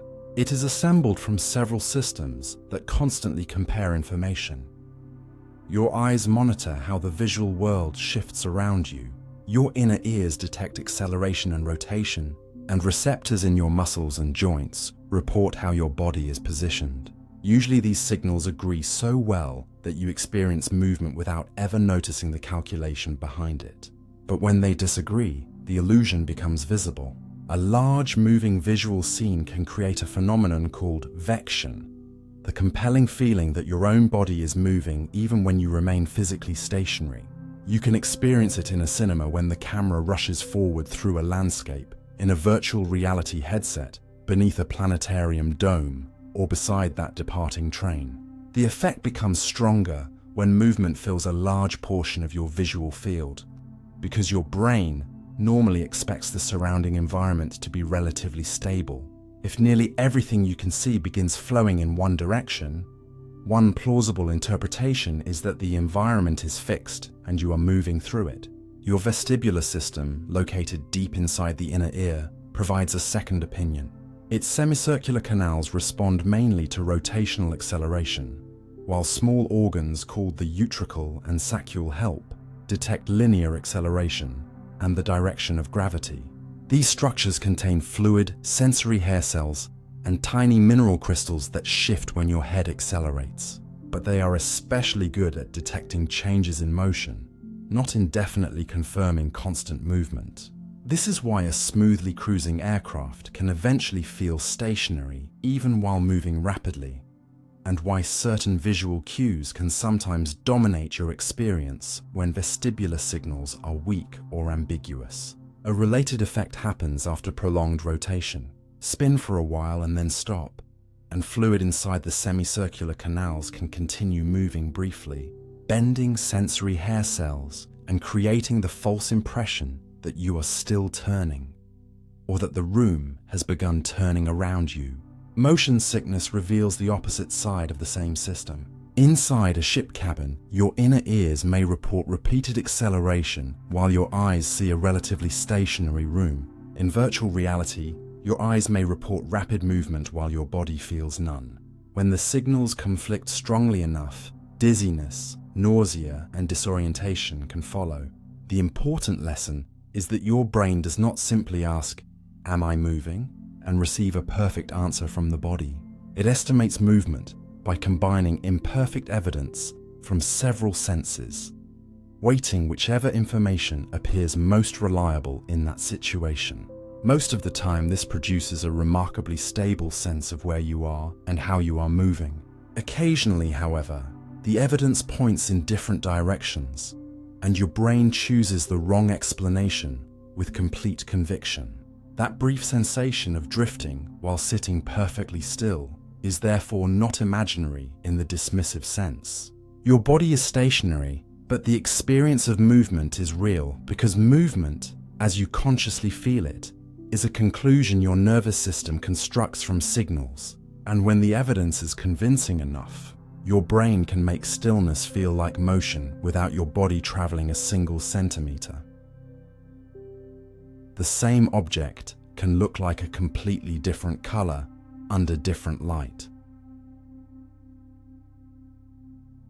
Shirt can appear deep blue in one room, almost gray outdoors, and strangely purple beneath another lamp without a single molecule in the fabric changing. The reason is that color is not a permanent coating carried by an object independently of its surroundings. What reaches your eyes depends on two things, working together: the wavelengths of light illuminating the object and the wavelengths the object reflects. A red apple, for example, tends to reflect more long wavelength visible light than many other wavelengths, but it cannot reflect light that is barely present in the illumination. Place that apple beneath a light source containing very little red light, and its familiar color can become muted, dark, or surprisingly different. This is why clothing chosen under warm indoor lighting can look different when you step into daylight, and why supermarkets, galleries, restaurants, and clothing stores carefully select lighting that changes how surfaces appear. Your visual system tries to compensate for this problem through color constancy. Because daylight changes throughout the day and artificial lights have different spectral mixtures, your brain attempts to estimate the color of the illumination and discount part of its influence. Without that correction, familiar objects would appear to change color dramatically every time a cloud passed overhead, or you walked from sunlight into a room. The correction is impressive, but it is not perfect. Your brain uses surrounding surfaces, shadows, brightness relationships, and assumptions about the light source to decide what color an object probably has. Change those clues, and the perceived color can shift even when the physical light coming from one region of an image remains unchanged. This is one reason two people can occasionally disagree strongly about the color of the same photograph. They may be making different unconscious assumptions about the illumination. There is also a practical complication called metamerism. Two materials can appear to be exactly the same color under one type of light, yet look noticeably different under another because their surfaces reflect different combinations of wavelengths that happen to produce similar responses in your cone cells under the first illumination. This matters in printing, paint manufacturing, fashion, automotive design, and product photography, where matching colors under only one lamp may produce unpleasant surprises elsewhere. Different light sources themselves vary dramatically. Traditional incandescent bulbs emit a spectrum rich in warmer wavelengths. Some fluorescent lamps have uneven spectral peaks. Modern LEDs can be engineered with very different spectral distributions even when they all look white to you. Daylight changes with atmospheric conditions and the position of the sun. Your eyes contain three main types of cone photoreceptors responsible for daytime color vision, and the color you experience depends largely on their relative responses rather than on a simple meter that identifies one wavelength and assigns it a permanent label. That is why entirely different mixtures of light can sometimes produce the same apparent color, and why changing the illumination can separate colors that previously looked identical. The object itself still has measurable reflectance properties. So this does not mean color is arbitrary, or that physical surfaces have no stable characteristics. It means the color you consciously experience is produced through an interaction among the object, the available light, your eyes, and the brain's attempt to interpret the scene. What seems like one of the most obvious properties of the world, red, blue, green, yellow, is therefore partly relational. You rarely notice this because your visual system works constantly to preserve stability, allowing a white page to remain approximately white from morning sunlight to indoor illumination. But place that same object under an unusual spectrum, remove the surrounding context, or compare it under two carefully chosen lamps, and the hidden calculation becomes obvious. The object has not changed, the light has changed, the information entering your eyes has changed, and your perception has followed. Color feels as though it belongs entirely to the things around you, yet every color you see is also telling you something about the light in which that thing happens to exist. A huge part of Earth's fresh water is hidden underground. Beneath landscapes that look completely dry, more fresh water can be stored than all the rivers and lakes you have ever seen would lead you to imagine. When you picture Earth's fresh water, you probably think first of blue lakes, flowing rivers, reservoirs, and rain. Yet surface water represents only a tiny fraction of the planet's freshwater inventory. Most freshwater is locked in glaciers and ice caps, while roughly 30% exists underground as fresh groundwater. But this hidden water usually does not sit inside enormous empty caverns resembling underground oceans. Instead, it occupies microscopic spaces between grains of sand and gravel, pores within sediment, and fractures running through solid rock. When enough connected openings contain usable water, the water-bearing formation is called an aquifer. Rain and melting snow can slowly infiltrate through soil and permeable rock until they reach these saturated zones, a process known as recharge.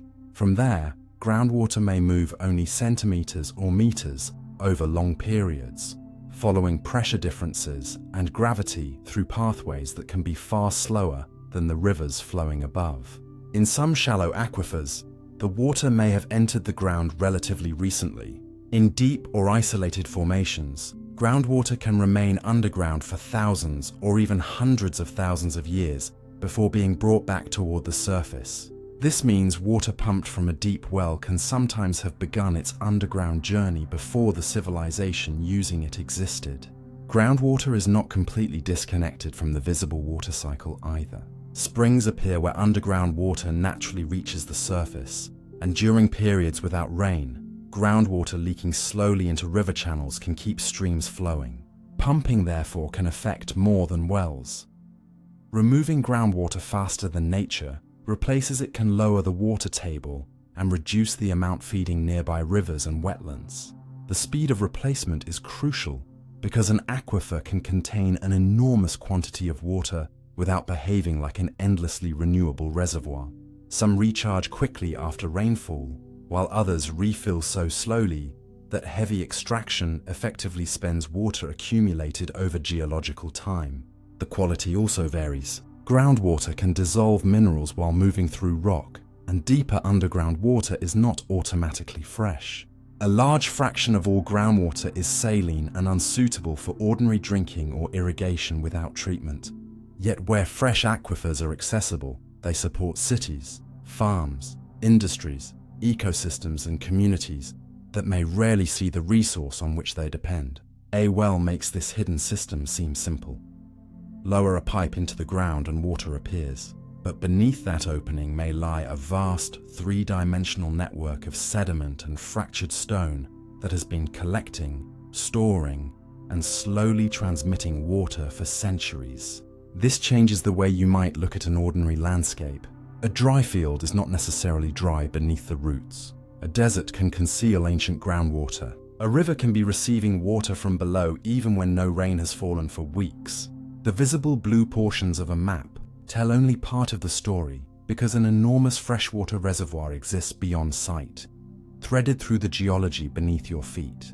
What looks like solid ground is also, in many places, part of Earth's hidden plumbing, quietly holding a remarkable share of the fresh water on which life at the surface depends. The moon can cause Earth's atmosphere to move in tides. The air above your head rises and falls in a rhythm connected to the moon, even though the movement is far too subtle for you to notice while breathing it. You are familiar with the moon pulling on the oceans, but gravity does not selectively recognize seawater. The moon's gravitational influence acts on the entire Earth system, including the atmosphere, producing extremely small but measurable oscillations in air pressure, density, temperature, and wind known as lunar atmospheric tides. Researchers have detected these lunar signatures from measurements near the surface all the way into the upper atmosphere and ionosphere. The strongest regular lunar atmospheric component repeats roughly twice during a lunar day, with a period of about 12 hours and 25 minutes. This happens because the gravitational tidal pattern has two broad regions associated with the moon-facing and opposite sides of Earth, and the rotating planet continually carries locations through that pattern. The result is not a visible bulge of air sweeping across the sky like a wave approaching a beach. Instead, instruments detect tiny changes in atmospheric pressure and motion, embedded among much larger variations caused by ordinary weather and by atmospheric tides produced through solar heating. In fact, solar atmospheric tides are generally much stronger because sunlight repeatedly heats the atmosphere during the daily cycle, causing large-scale expansion and circulation. The lunar signal is so small that early scientists needed years of carefully collected barometer records to separate it from weather noise. Yet once isolated, the pattern appears with remarkable regularity. What begins as weak gravitational forcing in the lower atmosphere can also propagate upward as an atmospheric wave. Because the air becomes dramatically thinner with altitude, tidal motions can grow much larger in amplitude as they travel into the mesosphere and lower thermosphere, where they influence winds and contribute to changes in the electrically charged ionosphere above. Modern satellite observations have even revealed lunar tidal patterns in upper atmospheric plasma, showing that the moon's influence extends into regions far beyond the weather layer in which you live. The atmosphere's response is also more complicated than a simple direct pull from the moon. Lunar gravity deforms the solid Earth and drives ocean tides, and those moving boundaries can transfer additional tidal energy into the atmosphere. So the air participates in a coupled system involving land, ocean, and gravity rather than responding in complete isolation.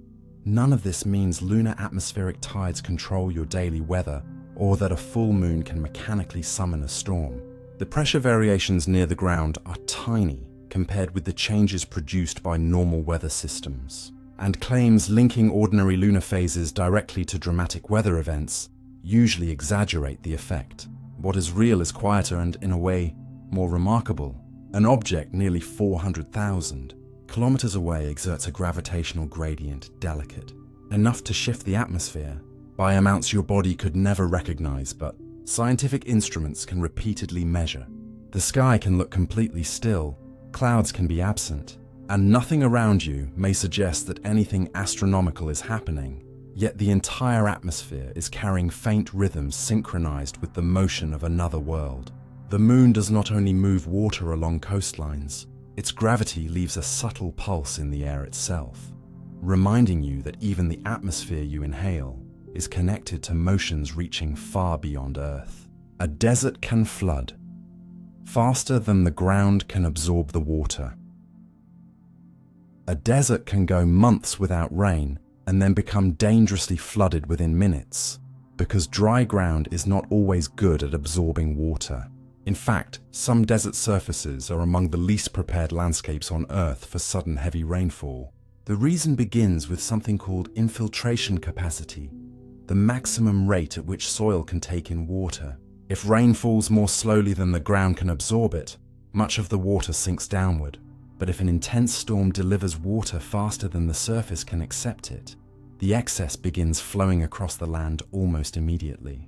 Desert soils often make this problem worse. Long dry periods can leave the upper layer compacted, crusted, or covered by fine particles that seal pores near the surface. In some regions, natural oils and waxes from plants, microbes, or past fires can even make soil temporarily water repellent, causing raindrops to bead and run away instead of soaking in. Sparse vegetation also means fewer roots, leaves and stems are available to slow-moving water and give it time to enter the ground. So when a thunderstorm suddenly releases a large amount of rain over a rocky plateau or dry valley, water can accelerate across slopes and collect in channels with astonishing speed. These channels, often called wadis, arroyos, or washes depending on the region, may remain completely dry for most of the year. They can look like harmless sandy roads or shallow valleys, yet they are shaped by water and can transform into violent rivers when rain falls upstream. The most dangerous part is that the storm does not even need to be directly above you. Rain tens of kilometers away can drain into a narrow canyon and send a wall of muddy water toward a place where the sky is still blue. Because desert terrain often contains steep slopes, bare rock, and narrow channels, runoff can become concentrated rapidly, carrying branches, boulders, vehicles, and enormous amounts of sediment. This is the essence of a flash flood. Not simply a lot of water, but water arriving faster than people, and landscapes can respond. Once the flood begins, its color is often brown or red, because the moving water tears loose dust and sediment that had accumulated during the long dry period. That material can make the flow denser and more destructive, while debris can temporarily block narrow passages and then release in sudden surges. Afterward, the desert may return to looking dry surprisingly quickly. Water spreads out, sinks into more permeable ground, evaporates, or continues downstream, leaving behind fresh sediment, carved channels, and debris marks high on canyon walls. This creates one of the great contradictions of arid landscapes. A place defined by lack of water can still be shaped repeatedly by catastrophic excesses of it. Roads, settlements, and camps built in dry channels are especially vulnerable because human memory works on years while flood channels may operate on decades. A wash that has been dry for 20 years can still be an active river system waiting for the right storm. So when you look across cracked desert soil and assume that any rain would simply vanish into thirsty ground, the physics can work in exactly the opposite direction. If water arrives faster than the surface can accept it, dryness does not prevent flooding. Sometimes it helps create the conditions that make the flood so sudden. A river can disappear underground and reappear kilometers away. A river can vanish into the ground so completely that the channel ahead becomes dry, while the same water continues traveling through darkness beneath the landscape. This happens most dramatically in karst regions, places built from soluble rocks such as limestone, where slightly acidic rainwater slowly enlarges cracks over thousands or millions of years. Carbon dioxide from the atmosphere and soil dissolves into water, forming a weak acid capable of reacting with limestone.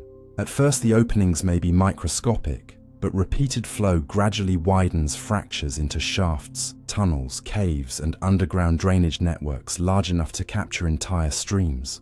When a surface river encounters one of these openings, it may enter through a sinkhole, swallow hole, or disappearing stream, and continue underground instead of following the visible valley. The water has not vanished. It has simply entered a route your eyes cannot follow. Inside the rock, the hidden river may move through open cave passages, narrow fractures, flooded conduits, or combinations of all three. Its speed can vary enormously. In some systems, water races through large tunnels almost like a surface stream. In others, it moves slowly through fractured rock before emerging days, weeks, or much later.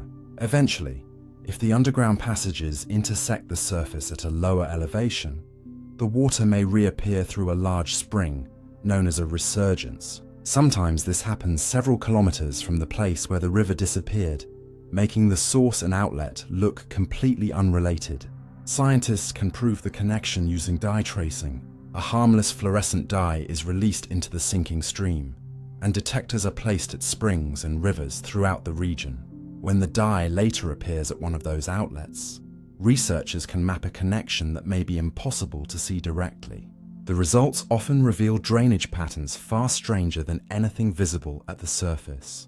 Water can cross beneath hills, bypass valleys, split into several underground branches, or join hidden channels fed by distant sinkholes. This is why surface maps alone can be misleading in karst terrain.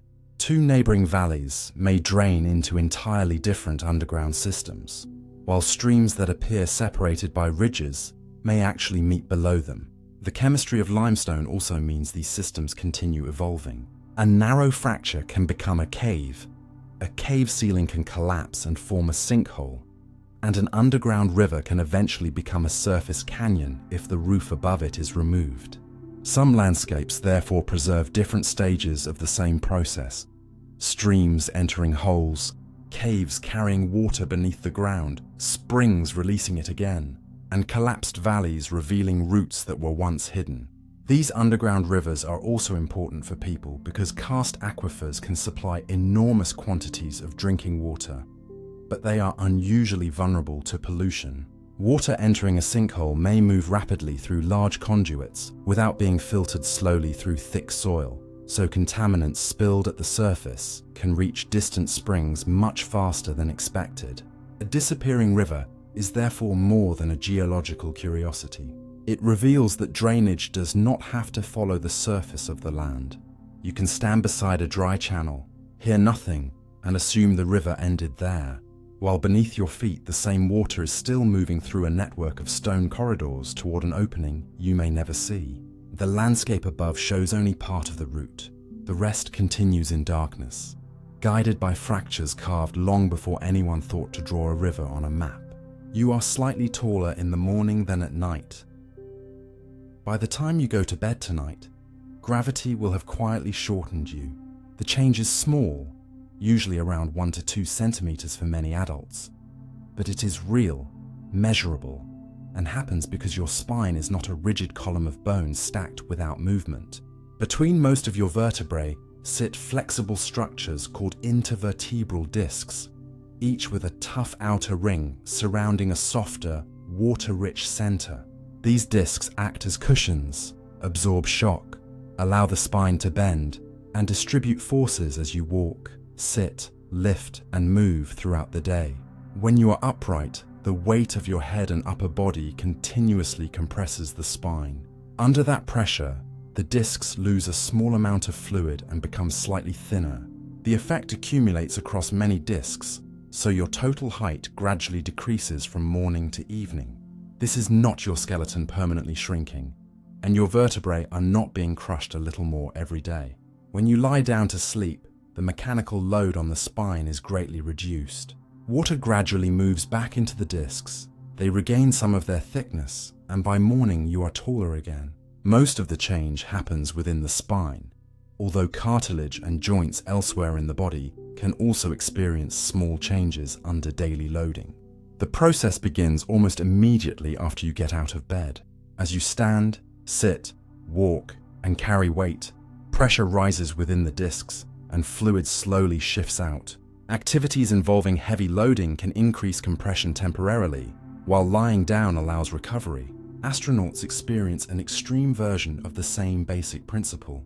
In microgravity, the spine is no longer compressed by body weight in the usual way, allowing the discs to expand and the spinal column to lengthen.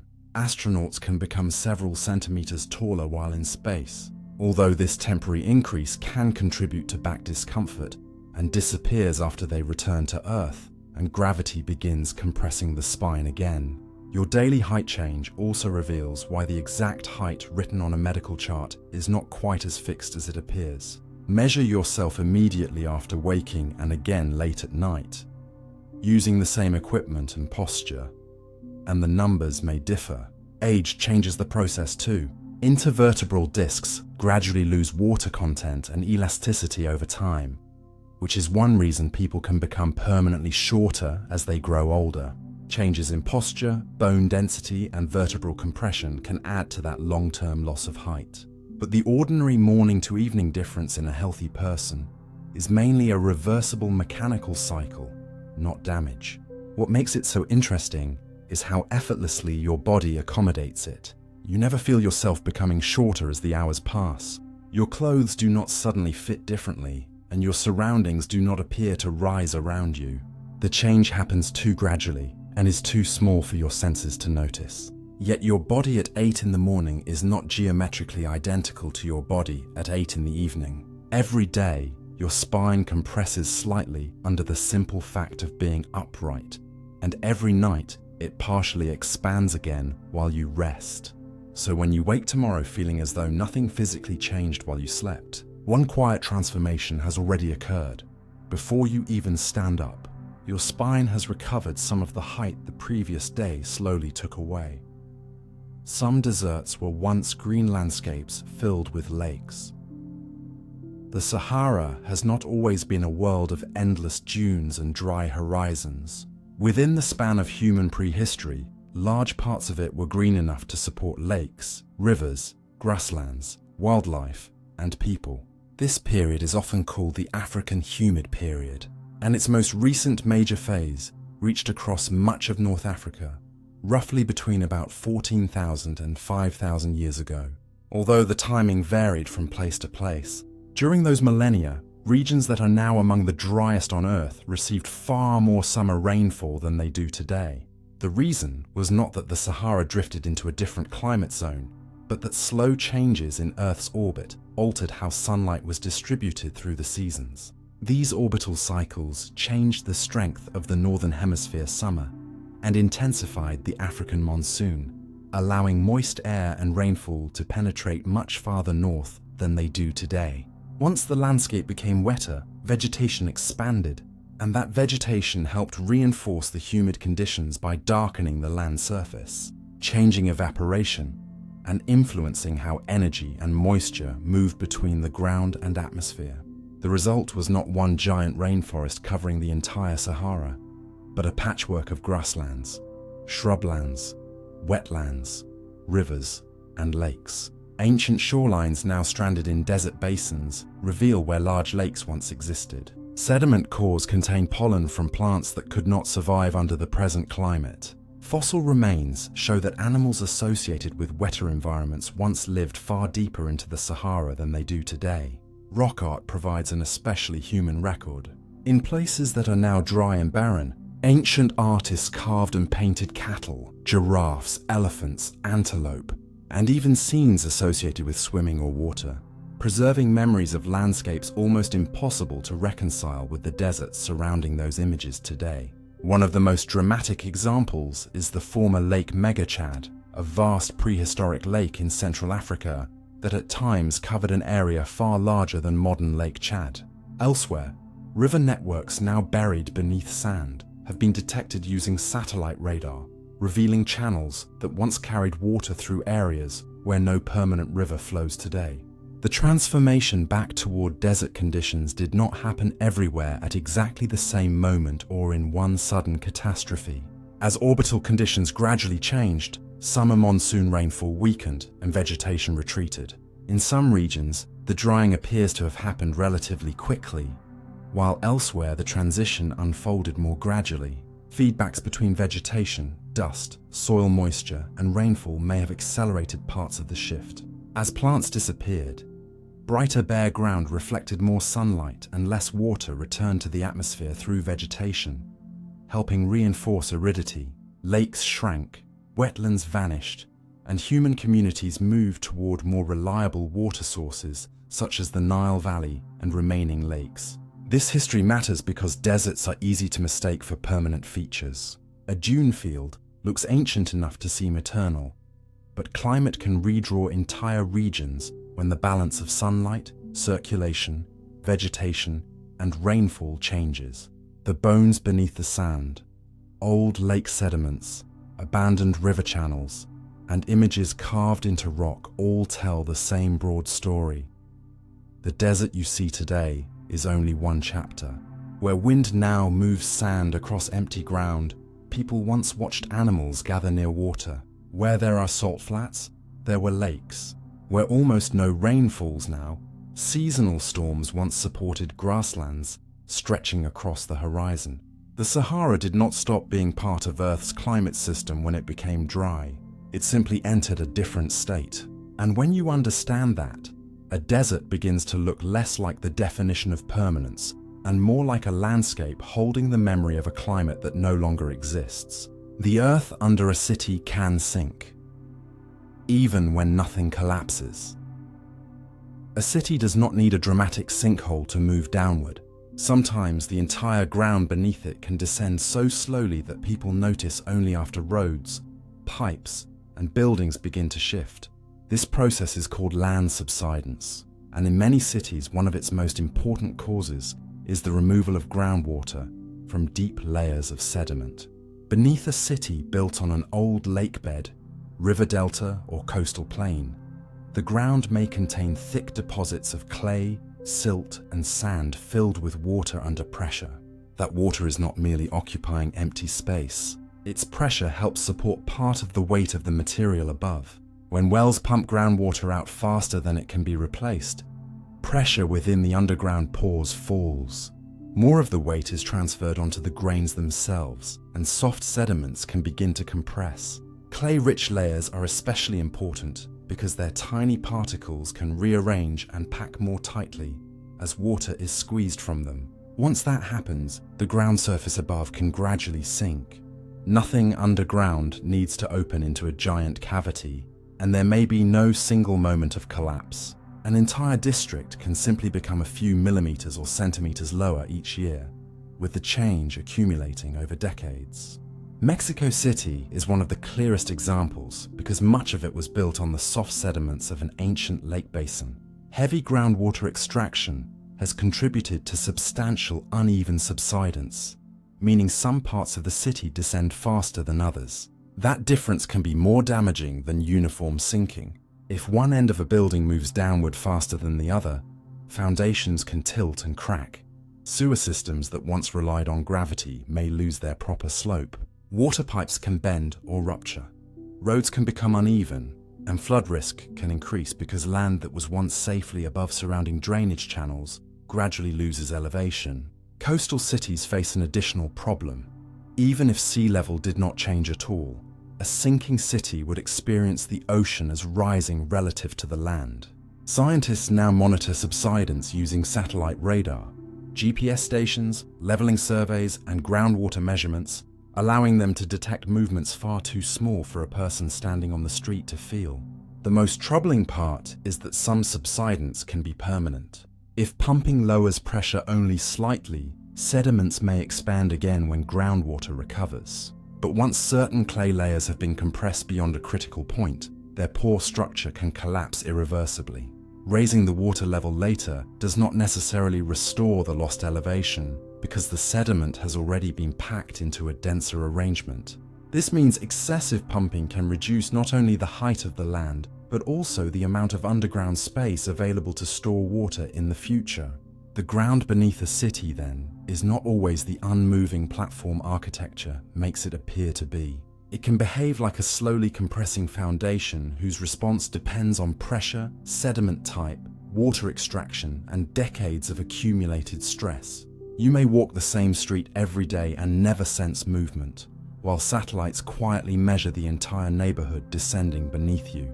A city can remain standing, its buildings still upright and its streets still busy, even as the landscape supporting all of it is gradually becoming lower than it used to be.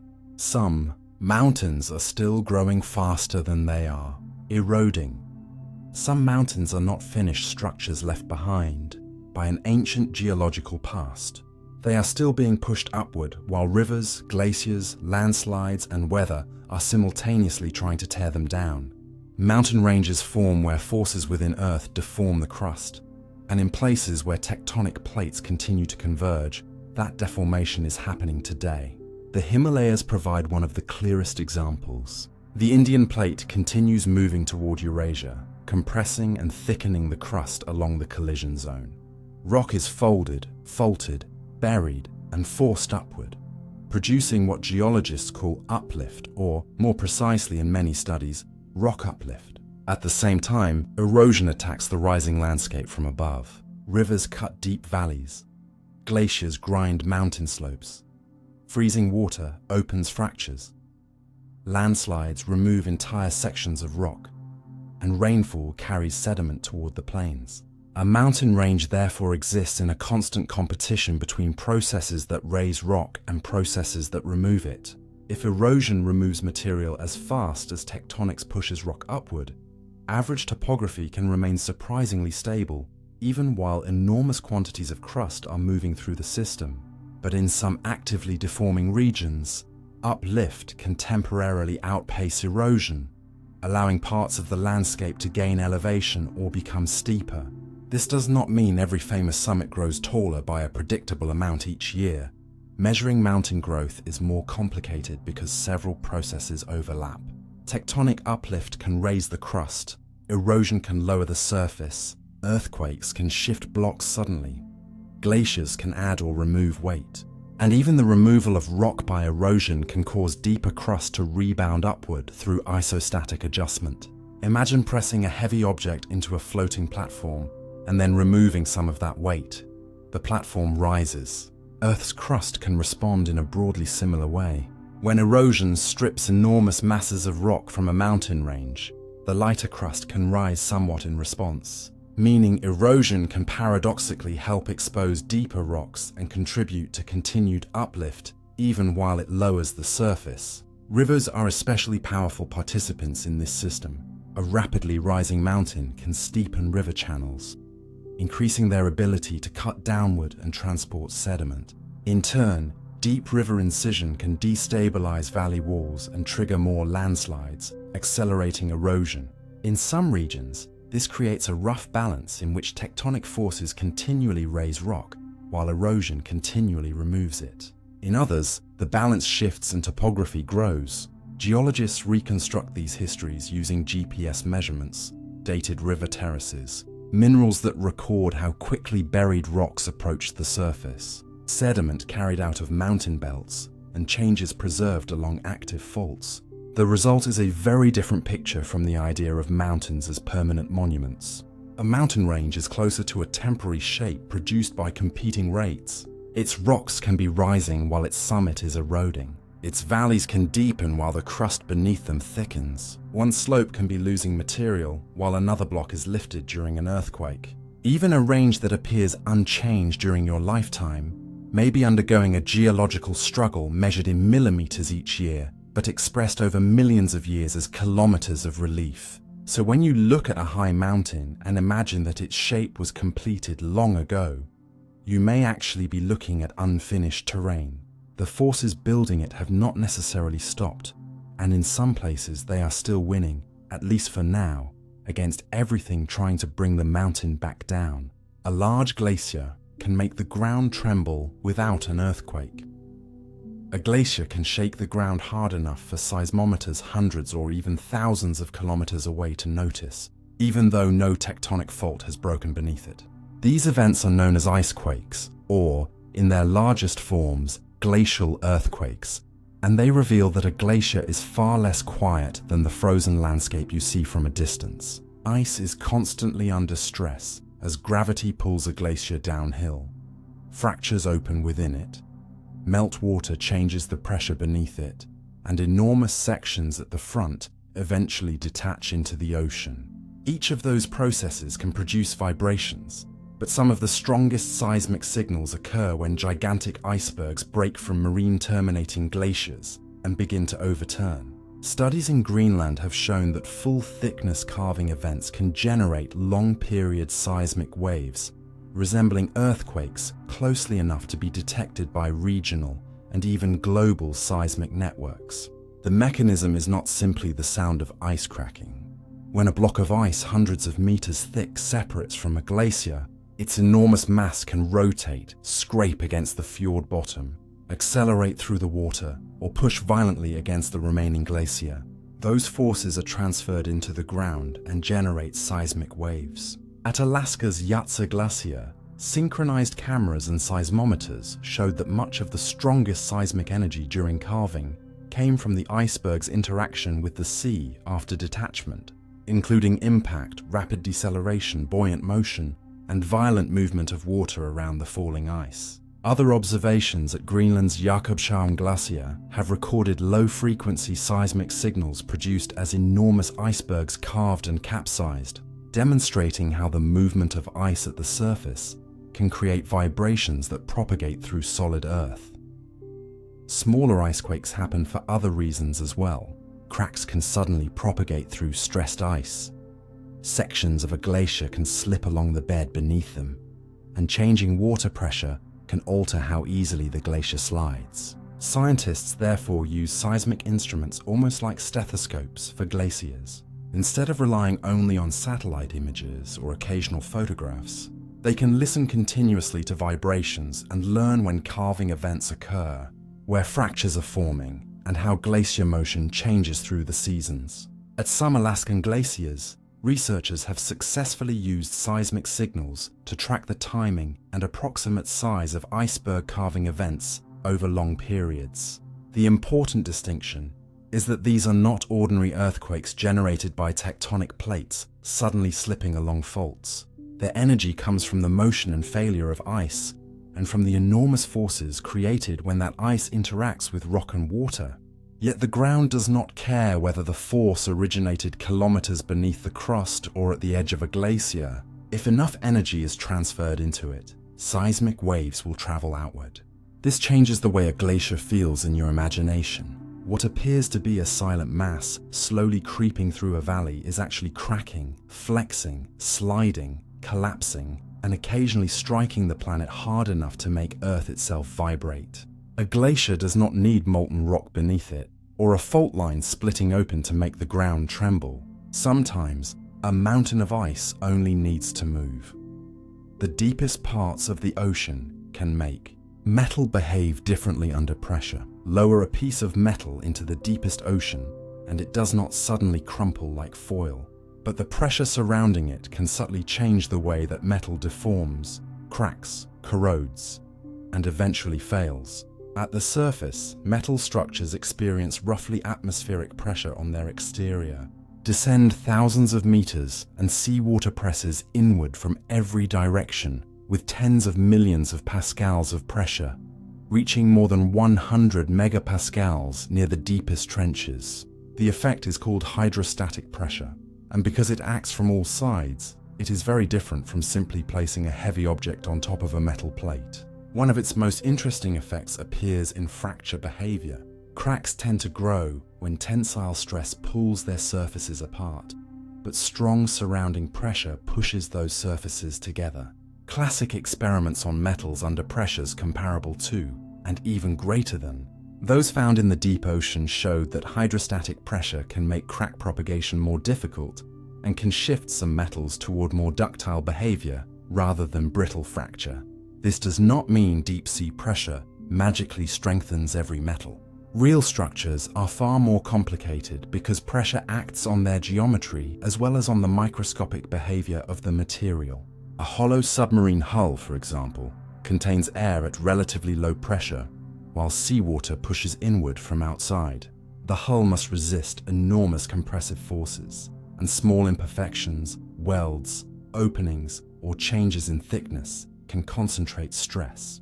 If the structure is not strong and carefully shaped, it can buckle catastrophically, even though the metal itself remains solid. Repeated dives add another problem.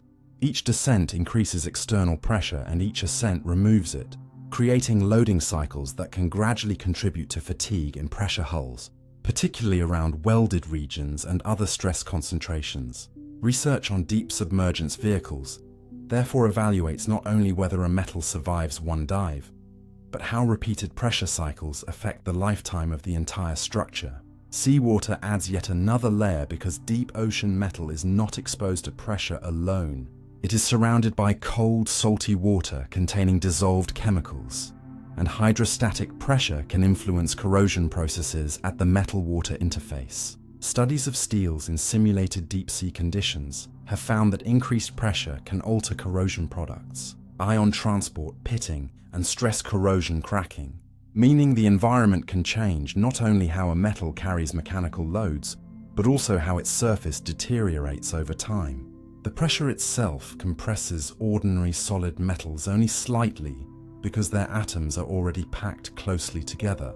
So a steel tool taken to the bottom of a trench does not become visibly smaller or transform into an exotic new material. The important changes are more subtle: how existing cracks behave, how structural stresses are distributed, how repeated loading accumulates damage, and how the surrounding seawater interacts with the surface. This is why deep-sea engineering cannot simply take a machine designed for land, make the walls thicker, and expect it to survive. Every window, weld, cable opening, pressure vessel, and metal joint must be designed for an environment where the ocean is pressing inward continuously from every direction.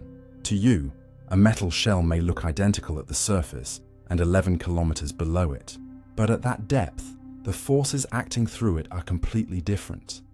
And the material is being asked to survive a mechanical world your hands could never reproduce by simply squeezing it. Your brain can make two identical lines look completely different in length. Two lines can be exactly the same length, measured with a ruler down to the millimeter, and your eyes can still insist that one is obviously longer than the other. One of the clearest demonstrations is the Müller-Lyer illusion. Place arrow-like fins pointing outward at the ends of one line and inward at the ends of another, and the lines suddenly appear unequal even when their central segments are identical.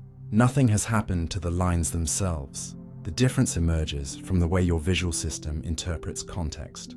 Your brain rarely encounters isolated lines floating in empty space. It evolved to judge edges, corners, distance, depth, and object size inside complicated three-dimensional environments. Because of this, the length of something is not estimated from its endpoints alone. Surrounding angles and spatial relationships influence the interpretation, and the brain combines them automatically before the result reaches conscious awareness.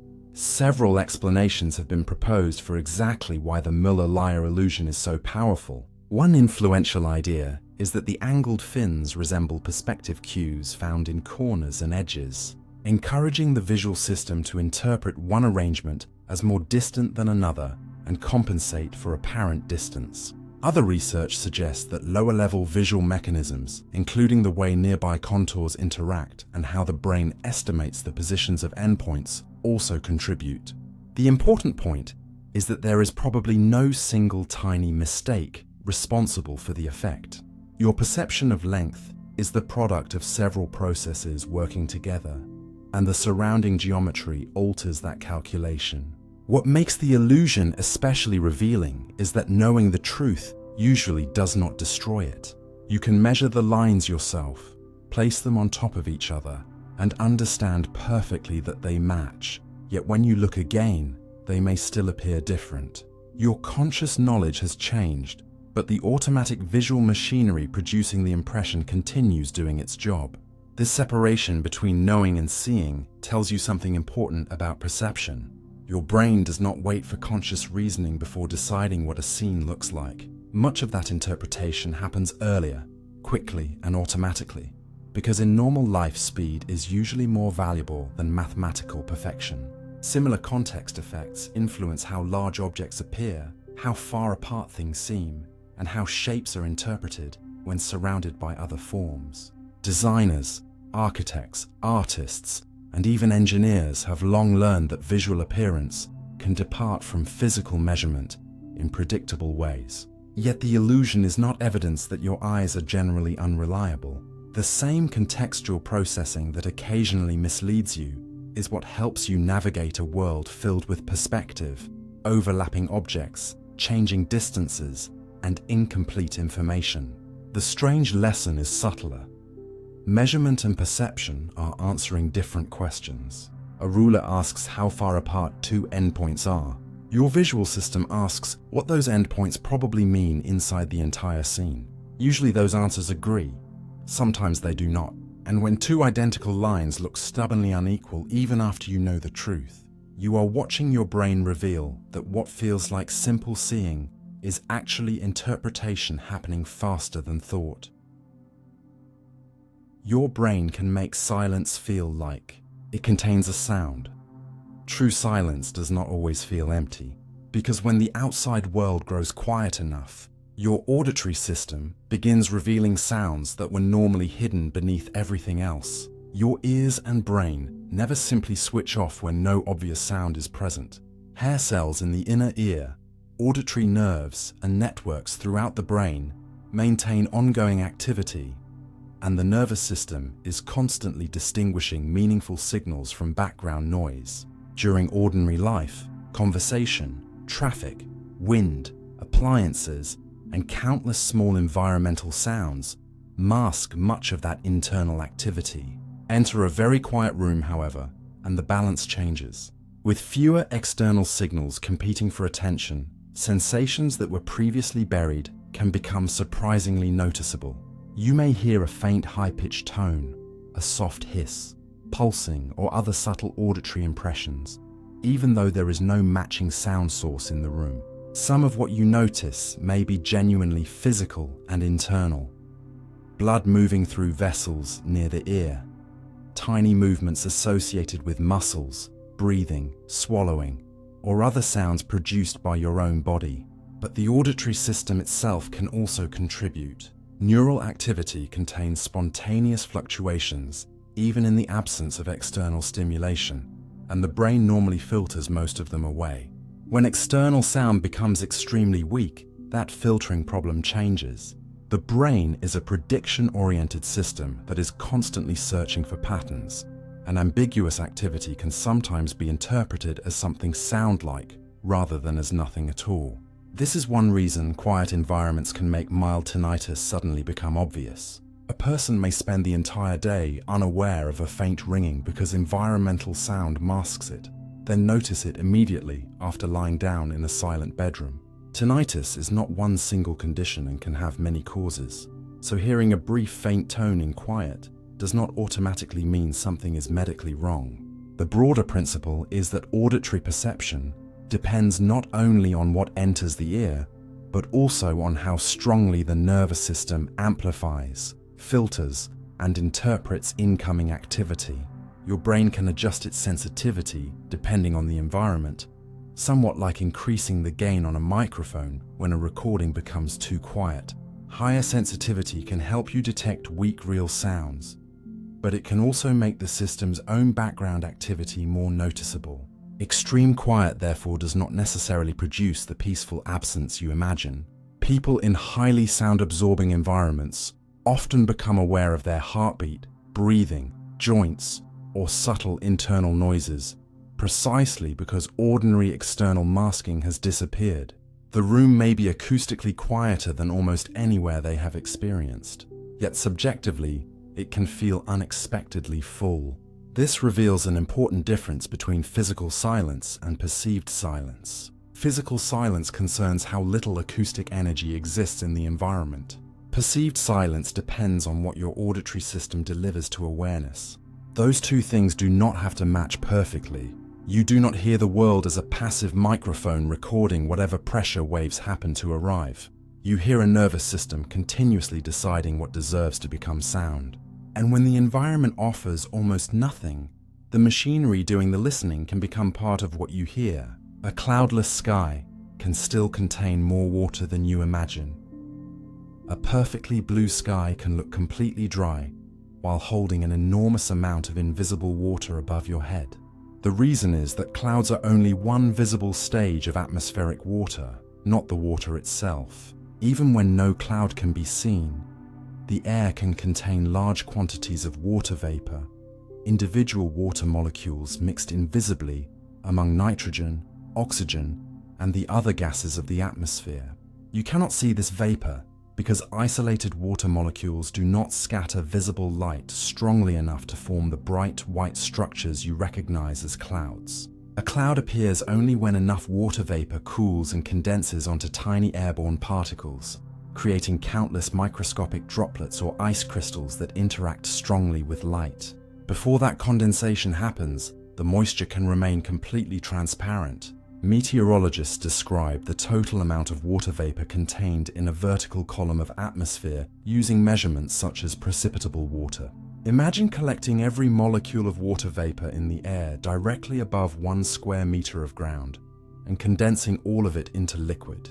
In humid conditions, that column could contain several centimeters of water, even while the sky itself appears clear. Spread that quantity across an entire city or region and the total mass becomes enormous. The atmosphere globally contains roughly 13,000 cubic kilometers of water at any given time, mostly as vapor, with a much smaller fraction locked into visible clouds. Yet that reservoir is constantly moving. Water evaporates from oceans, lakes, wet soil, and vegetation, enters the atmosphere as invisible vapor, travels with winds, and later condenses when air cools enough to reach saturation.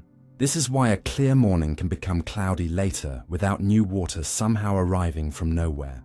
Much of the moisture may already have been present invisibly, waiting for temperature and pressure conditions to change. Warm air can generally contain more water vapor before condensation begins, which is why hot, humid air can feel heavy and uncomfortable even under a blue sky. The important distinction is between humidity and cloudiness. High humidity does not automatically produce clouds, because cloud formation depends on whether the air becomes saturated at a particular altitude and whether condensation can occur. Likewise, a dry-looking desert sky can still contain water vapor, just much less than a tropical atmosphere. Instruments such as weather balloons, satellites, microwave sensors, and ground-based radiometers can measure this moisture even when your eyes detect nothing unusual. What seems empty above you is therefore not empty at all. A cloudless sky may contain billions upon billions of kilograms of water spread invisibly through the atmosphere, moving overhead without a single drop falling. The clouds you notice are simply the moments when part of that hidden reservoir becomes visible. Most of the time, the water is already there long before you ever see it. The ground can move several centimeters every year without anyone feeling it. The continent beneath your feet can travel farther in a year than your fingernails grow, and you can live your entire life without feeling the motion. Earth's outer shell is broken into tectonic plates, enormous slabs of crust and uppermost mantle that move slowly across the softer layers beneath them. Some plates shift only a few millimeters per year, while others move several centimeters annually, roughly comparable to the rate at which human hair or fingernails grow. That speed sounds trivial until you extend it across geological time. 5 centimeters per year becomes 50 kilometers in a million years, enough to completely rearrange coastlines, close oceans, and build mountain belts. Yet the movement feels non-existent because you and nearly everything around you are traveling with the same plate. A city, road, forest, and mountain can all drift together, so there is no nearby stationary reference point revealing the motion. Scientists detect it using high-precision GPS stations fixed directly into bedrock. These instruments repeatedly measure their positions relative to satellites and other stations around the world, showing that places once considered perfectly fixed are continuously migrating. A GPS station in California, for example, can reveal motion associated with the Pacific and North American plates, while stations across Australia show that the entire continent moves northeastward by several centimeters each year. This gradual motion is called plate motion, and it is driven by a combination of processes inside Earth, including the sinking of cold, dense oceanic plates into the mantle, forces generated at spreading ridges, and convection within the planet's interior. But the movement is not always smooth at plate boundaries. In many places, two plates try to move past one another while friction temporarily locks sections of a fault. The plates continue pushing, elastic strain accumulates, and eventually the fault can slip suddenly, releasing energy as an earthquake. So the slow motion you cannot feel can sometimes be stored for decades or centuries and then expressed in seconds. Away from major faults, however, the motion is usually so gradual that buildings and landscapes simply travel along with the plate. This creates a surprising problem for modern mapping. Coordinates are no longer perfectly permanent when measurements become precise enough. A point recorded decades ago can now be centimeters or even meters away from its old position because the tectonic plate has moved. Surveyors therefore use reference frames that account for plate motion, especially in countries where the crust moves rapidly. The Earth beneath you is not a frozen stage supporting everything above it. It is part of a vast mobile surface broken into slowly migrating pieces. You feel still because your senses judge movement relative to nearby objects. And those objects are moving with you, but on the scale of continents, your location is quietly changing every day. The ground does not need to shake for it to move. Most of Earth's tectonic journey happens so slowly that an entire continent can travel, while everyone standing on it experiences nothing but stillness. Some parts of Earth are moving up, while nearby regions are moving down. The ground can rise in one region, while land not far away slowly sinks, even when neither place sits above an erupting volcano or a collapsing cavern. One of the clearest reasons is a delayed response to ice sheets that disappeared thousands of years ago. During the last ice age, enormous glaciers covered large parts of North America and Northern Europe, and some were several kilometers thick. Their weight was so immense that it pushed the crust downward and displaced softer material deeper inside Earth. But that displaced material had to go somewhere. Around the edges of the ice sheet, the crust was pushed slightly upward into broad raised regions called forebulges, rather like the material around an indentation rising when you press into a soft surface. Then the climate warmed and the great ice sheets retreated. The weight pressing down on the formerly glaciated land disappeared, but Earth did not instantly return to its previous shape. The mantle beneath the crust responds extremely slowly, so the adjustment continues today in a process called glacial isostatic adjustment.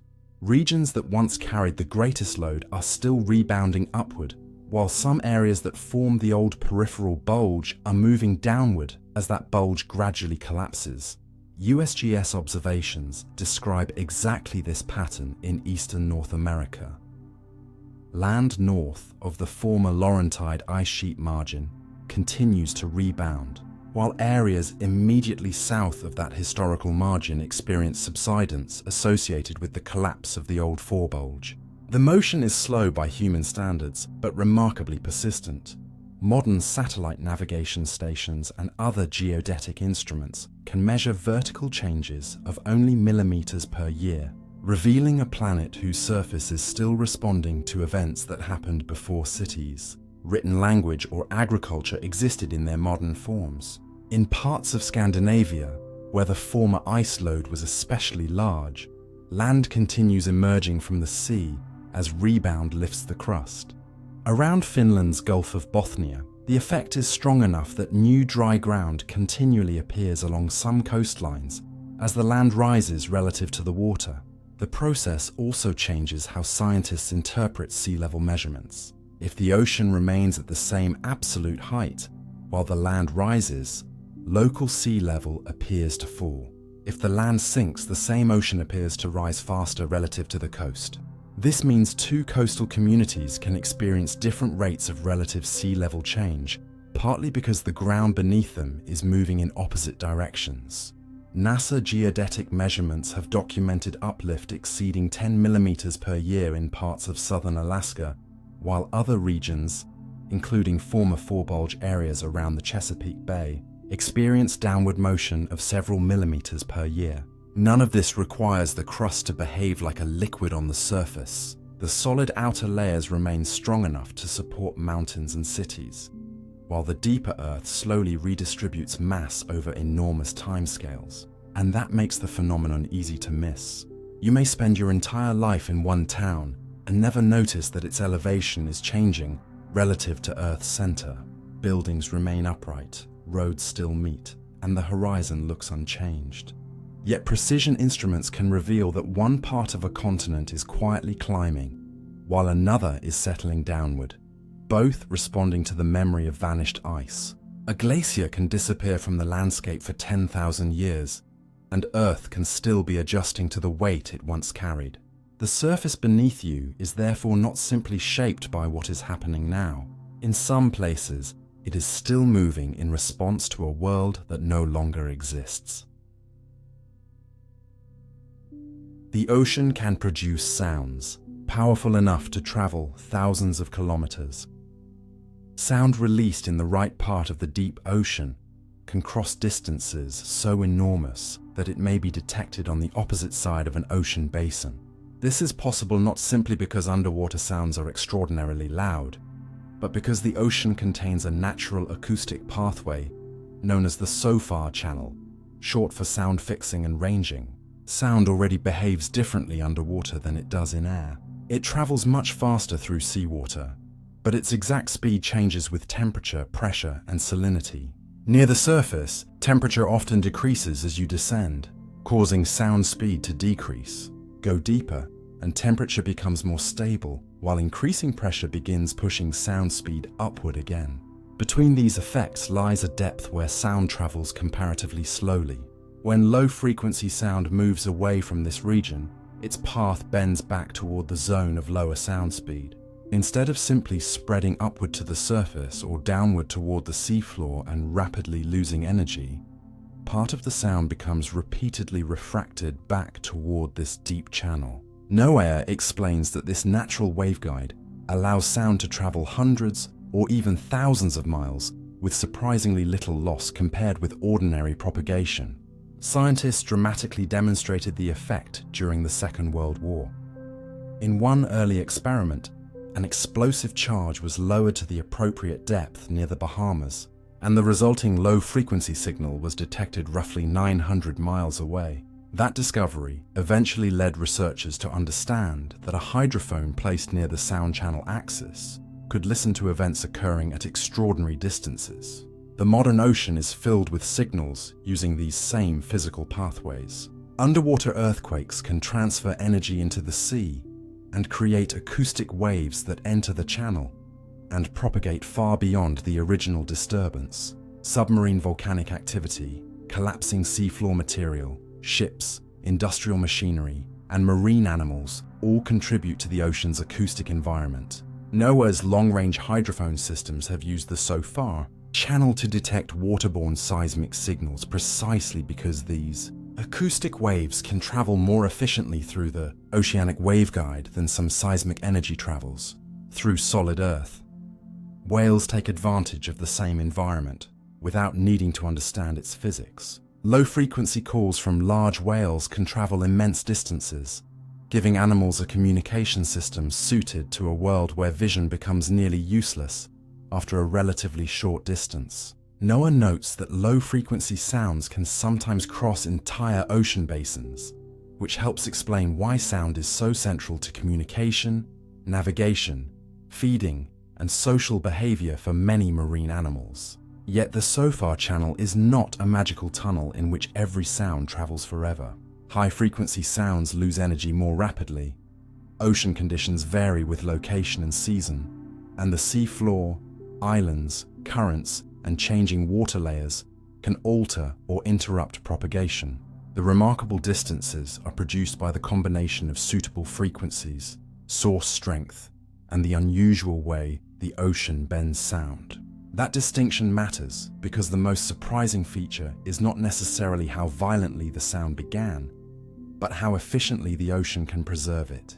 At the surface, you may hear waves breaking nearby and assume that the sea becomes silent beyond the horizon. Far below, however, an entirely different acoustic landscape exists. A whale call, distant earthquake, or human-made signal can enter a narrow region of water and begin a journey lasting hundreds or thousands of kilometers, passing through darkness where no human eye could ever follow it. The ocean is therefore not merely a body of water that carries sound. Under the right conditions, Its temperature and pressure arrange themselves into a planetary-scale listening corridor, allowing one distant event to whisper across an entire basin. Earth's oceans are slowly changing the shape of the planet. The coastline you see on a map is only a temporary boundary because the ocean has been quietly cutting Earth apart and rebuilding its edges for millions of years.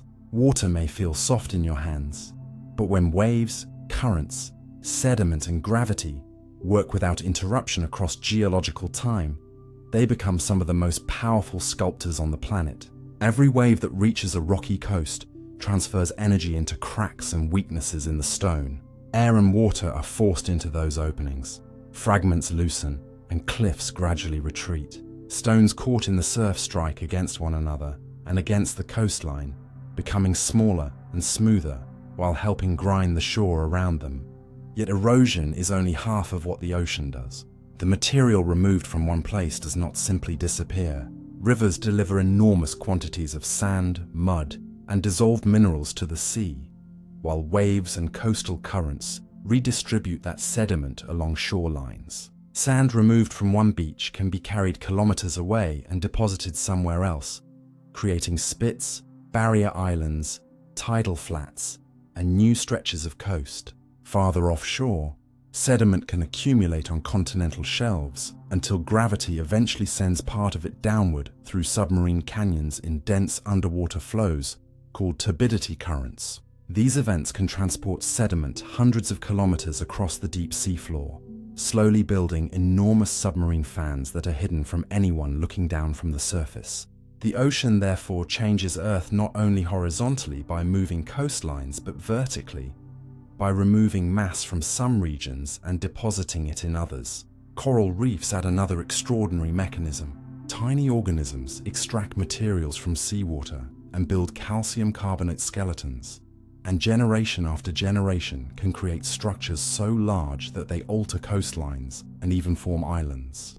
Mangroves, salt marshes, and seagrass beds can trap sediment and help land accumulate, showing that biological activity can participate in the physical reshaping of the planet's edge. Sea level adds yet another layer. When global sea level changes, the position at which waves attack the continents changes with it.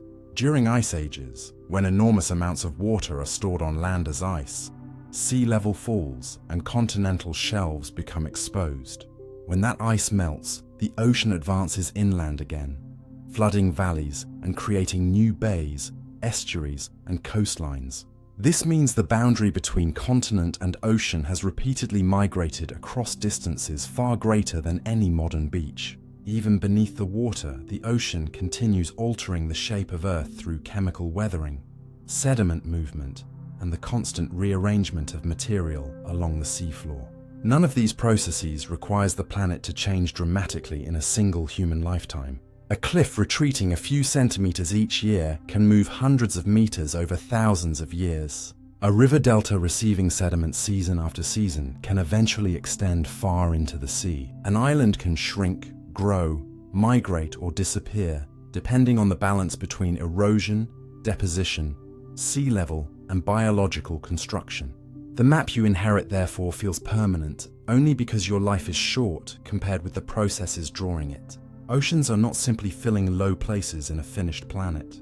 They are participating in the construction of the landscape itself, removing rock here, depositing it there, opening new coastlines and erasing old ones. Earth's shape is still being edited, and much of that editing is being done by water that never seems powerful until you give it enough time. Your body can detect temperature without actually measuring temperature. Touch a metal railing and a wooden table in the same room, and the metal may feel much colder even when both objects are at exactly the same temperature. That simple experience reveals something surprising about your body. Your nervous system does not carry a tiny thermometer that reads the exact temperature of everything you touch. Instead, temperature sensation begins with specialized nerve endings in your skin that respond to warming, cooling, and potentially damaging heat or cold. Many of these sensory neurons contain temperature-sensitive proteins, including members of a family known as TRP channels, which change their activity when the temperature around them moves through particular ranges. The electrical signals they generate travel toward the spinal cord and brain, where they contribute to the sensations you call warm, cool, hot, or painfully cold. But what you feel depends strongly on how quickly heat is moving between your skin and the environment, not simply on the object's numerical temperature. Your hand is normally warmer than most objects in a room. When you touch metal, heat leaves your skin rapidly because metal conducts heat efficiently, cooling the receptors near the contact point quickly and producing a strong sensation of cold. Wood transfers heat much more slowly, so your skin cools less rapidly and the wood feels warmer, even though a thermometer placed on both surfaces might show almost the same reading. This is why thermal perception can tell you something important about heat transfer while giving you an inaccurate impression of absolute temperature. Your receptors also adapt. Place one hand in cool water and the other in warm water for a while, then move both into the same lukewarm container. The hand adapted to cold may experience the new water as warm, while the hand adapted to warmth may experience that identical water as cool. Nothing contradictory has happened to the water. The nervous systems in the two hands have simply begun from different reference points. Thermal sensation is therefore partly relative, tuned to changes around the conditions your skin has recently experienced. Your body also distinguishes ordinary temperature from danger.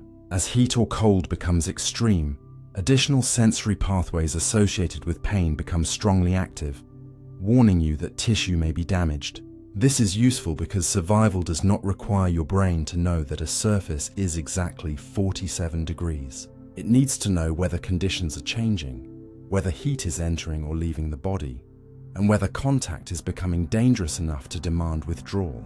Internal temperature is regulated through another coordinated system. Sensors in the body and brain provide information to regions including the hypothalamus, which helps control sweating, shivering, blood flow near the skin, and other responses that keep core temperature within a narrow range.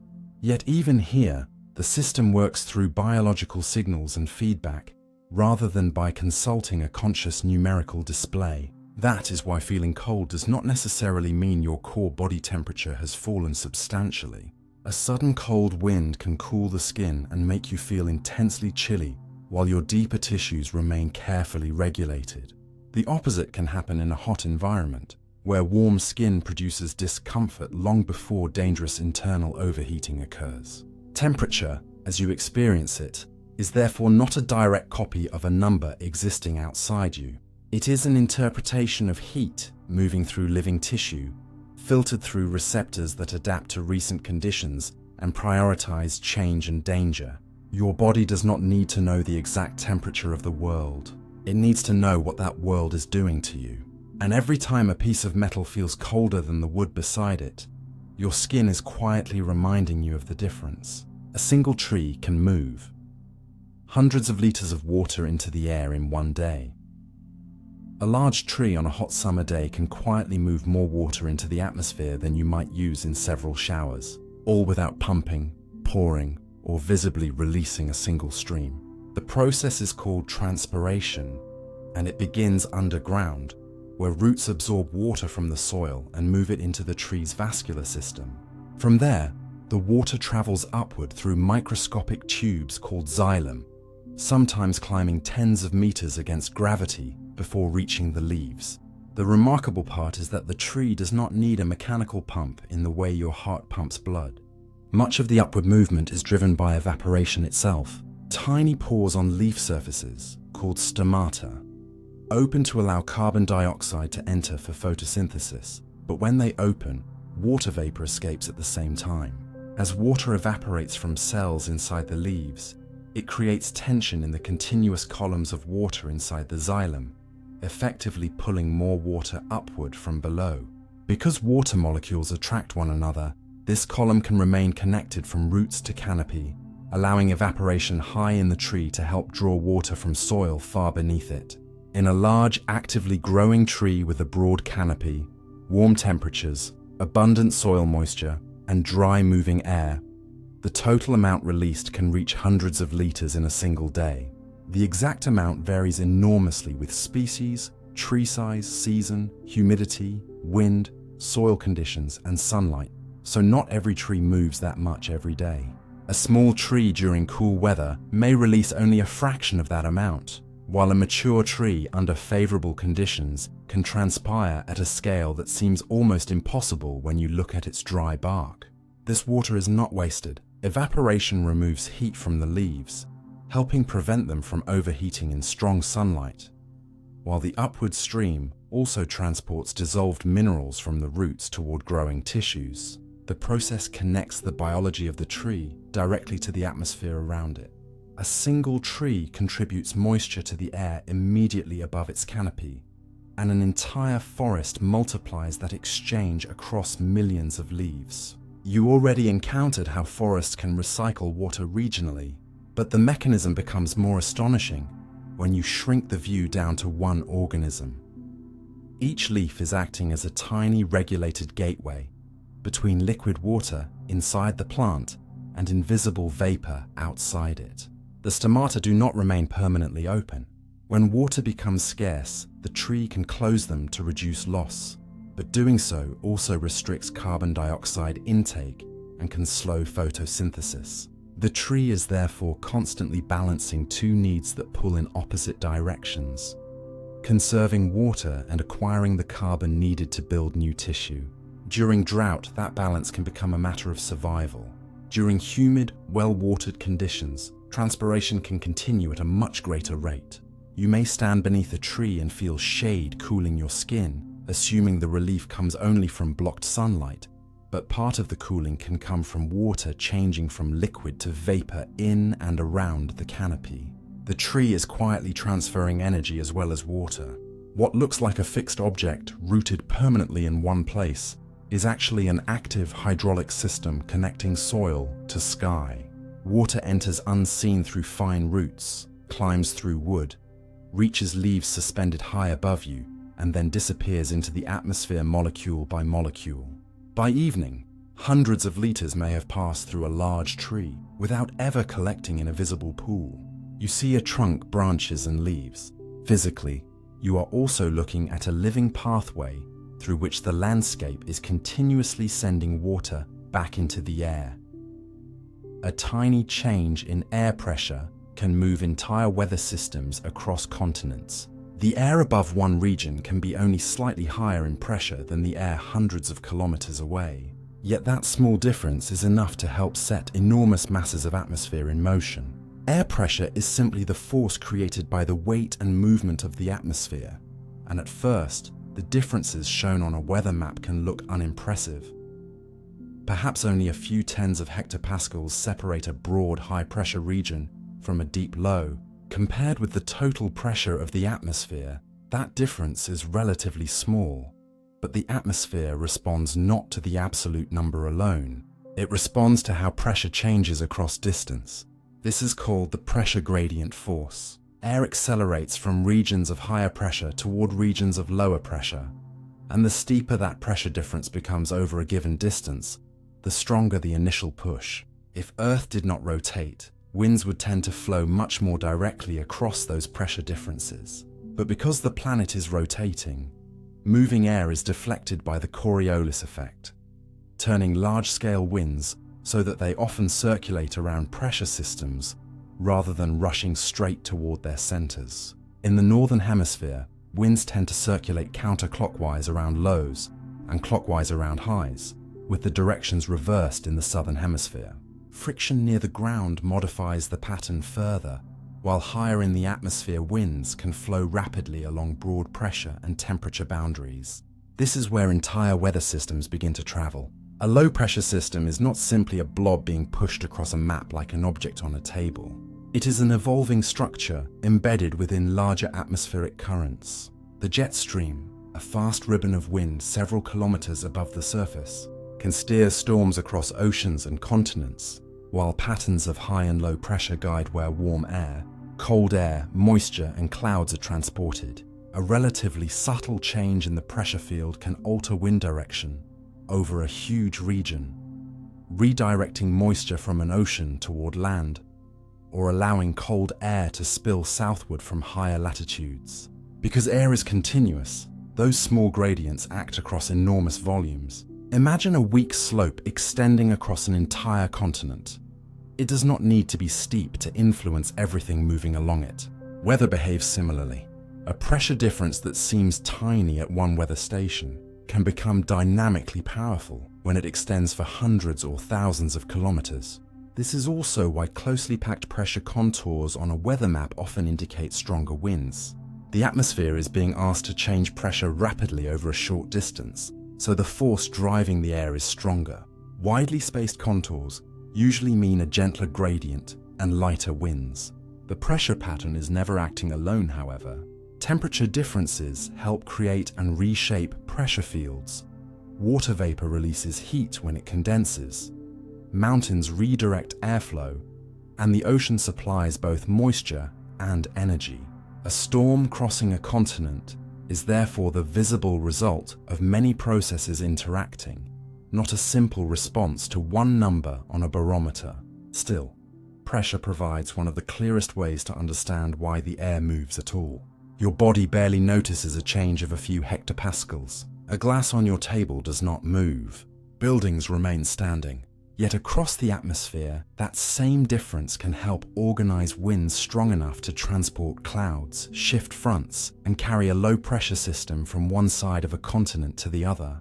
What feels like still air around you is part of a fluid thousands of kilometers wide, continuously adjusting to tiny imbalances. A small pressure difference does not need to feel dramatic locally to become powerful when the entire atmosphere has room to respond. The sky above you is constantly filled with invisible particles from space. Even on the clearest, quietest night, particles born far beyond Earth are striking the atmosphere above you with energies that can exceed anything produced naturally on the planet's surface. They are called cosmic rays, although the name is slightly misleading because most are not rays of light at all. They are high-energy particles, mainly protons and atomic nuclei, moving through space at extraordinary speeds before colliding with Earth's atmosphere. Some originate from the Sun, especially during energetic solar events, but many of the highest energy particles come from much farther away, probably from violent environments such as supernova remnants, regions around compact objects, powerful stellar explosions, and sources beyond our own galaxy that researchers are still working to identify precisely. When one of these particles strikes an atom high in the atmosphere, it does not usually continue directly toward the ground. Instead, the collision can smash nuclei apart and create a cascade of new particles, producing what physicists call an extensive air shower. One incoming cosmic ray can therefore generate thousands or even millions of secondary particles spreading through the atmosphere. Among them are particles called muons, heavier relatives of electrons that are created when short-lived particles produced in the upper atmosphere decay.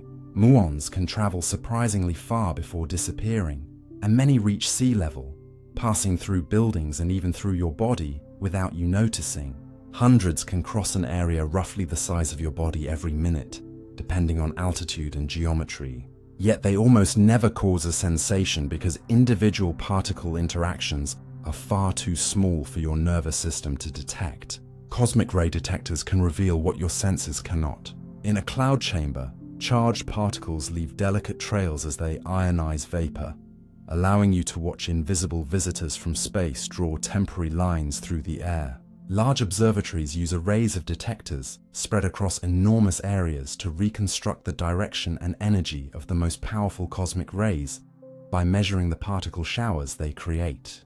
Their energies span an astonishing range, and the rarest examples carry so much energy in a single subatomic particle that scientists still debate what cosmic accelerators can produce them. Earth's atmosphere provides crucial protection by absorbing and transforming much of this radiation before it reaches the surface. The planet's magnetic field also deflects many charged particles, making exposure dependent partly on latitude.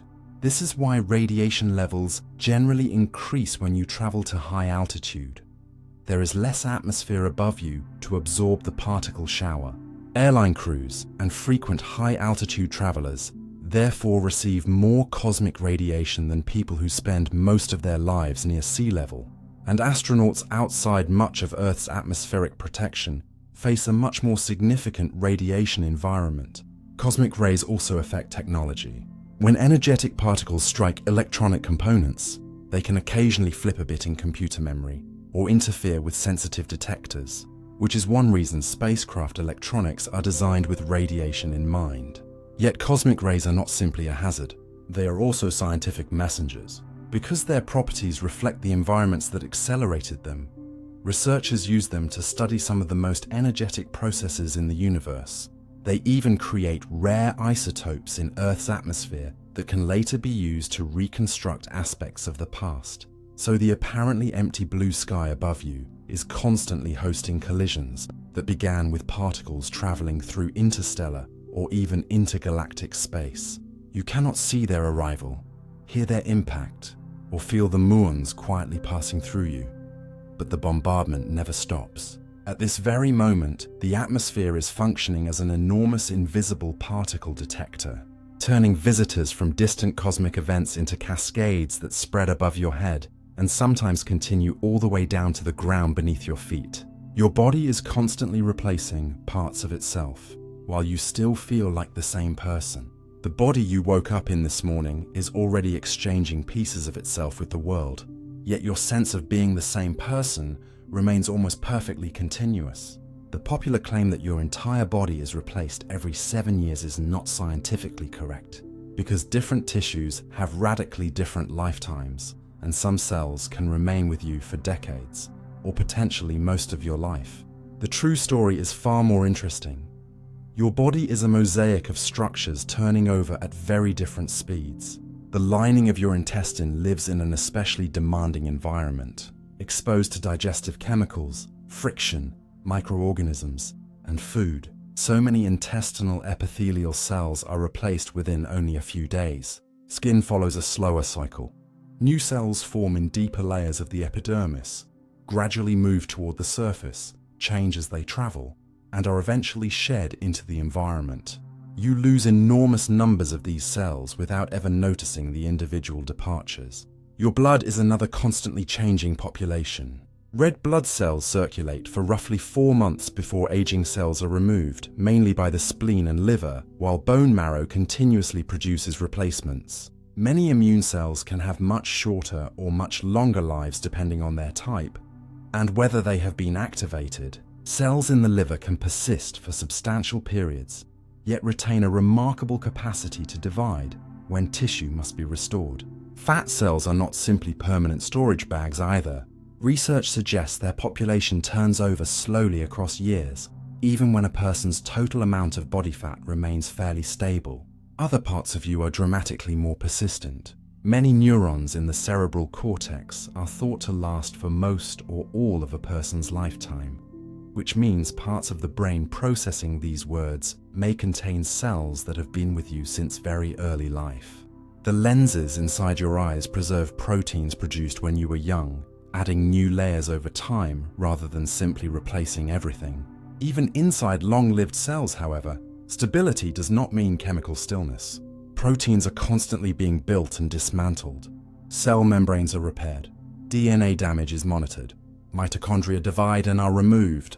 Water enters and leaves. Carbon atoms from food become parts of biological molecules and later depart again through breath, urine, sweat, and other pathways.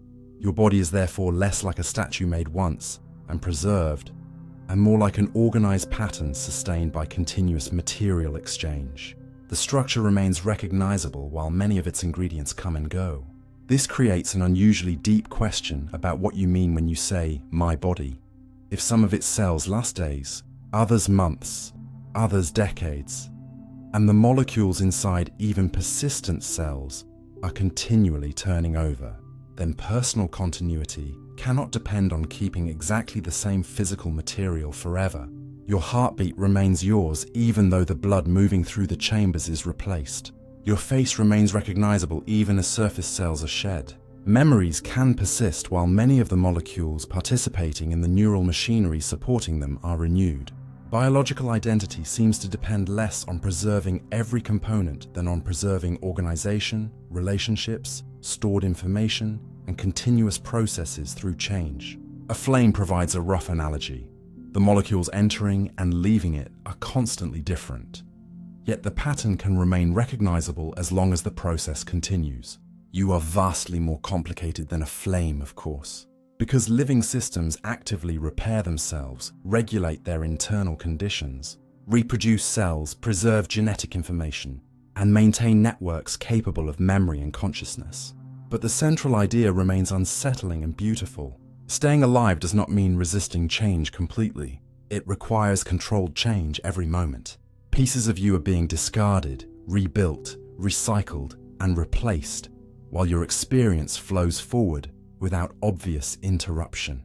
The person listening at the end of this sentence is materially different in countless tiny ways from the person who began it, yet there was no instant when you stopped being you.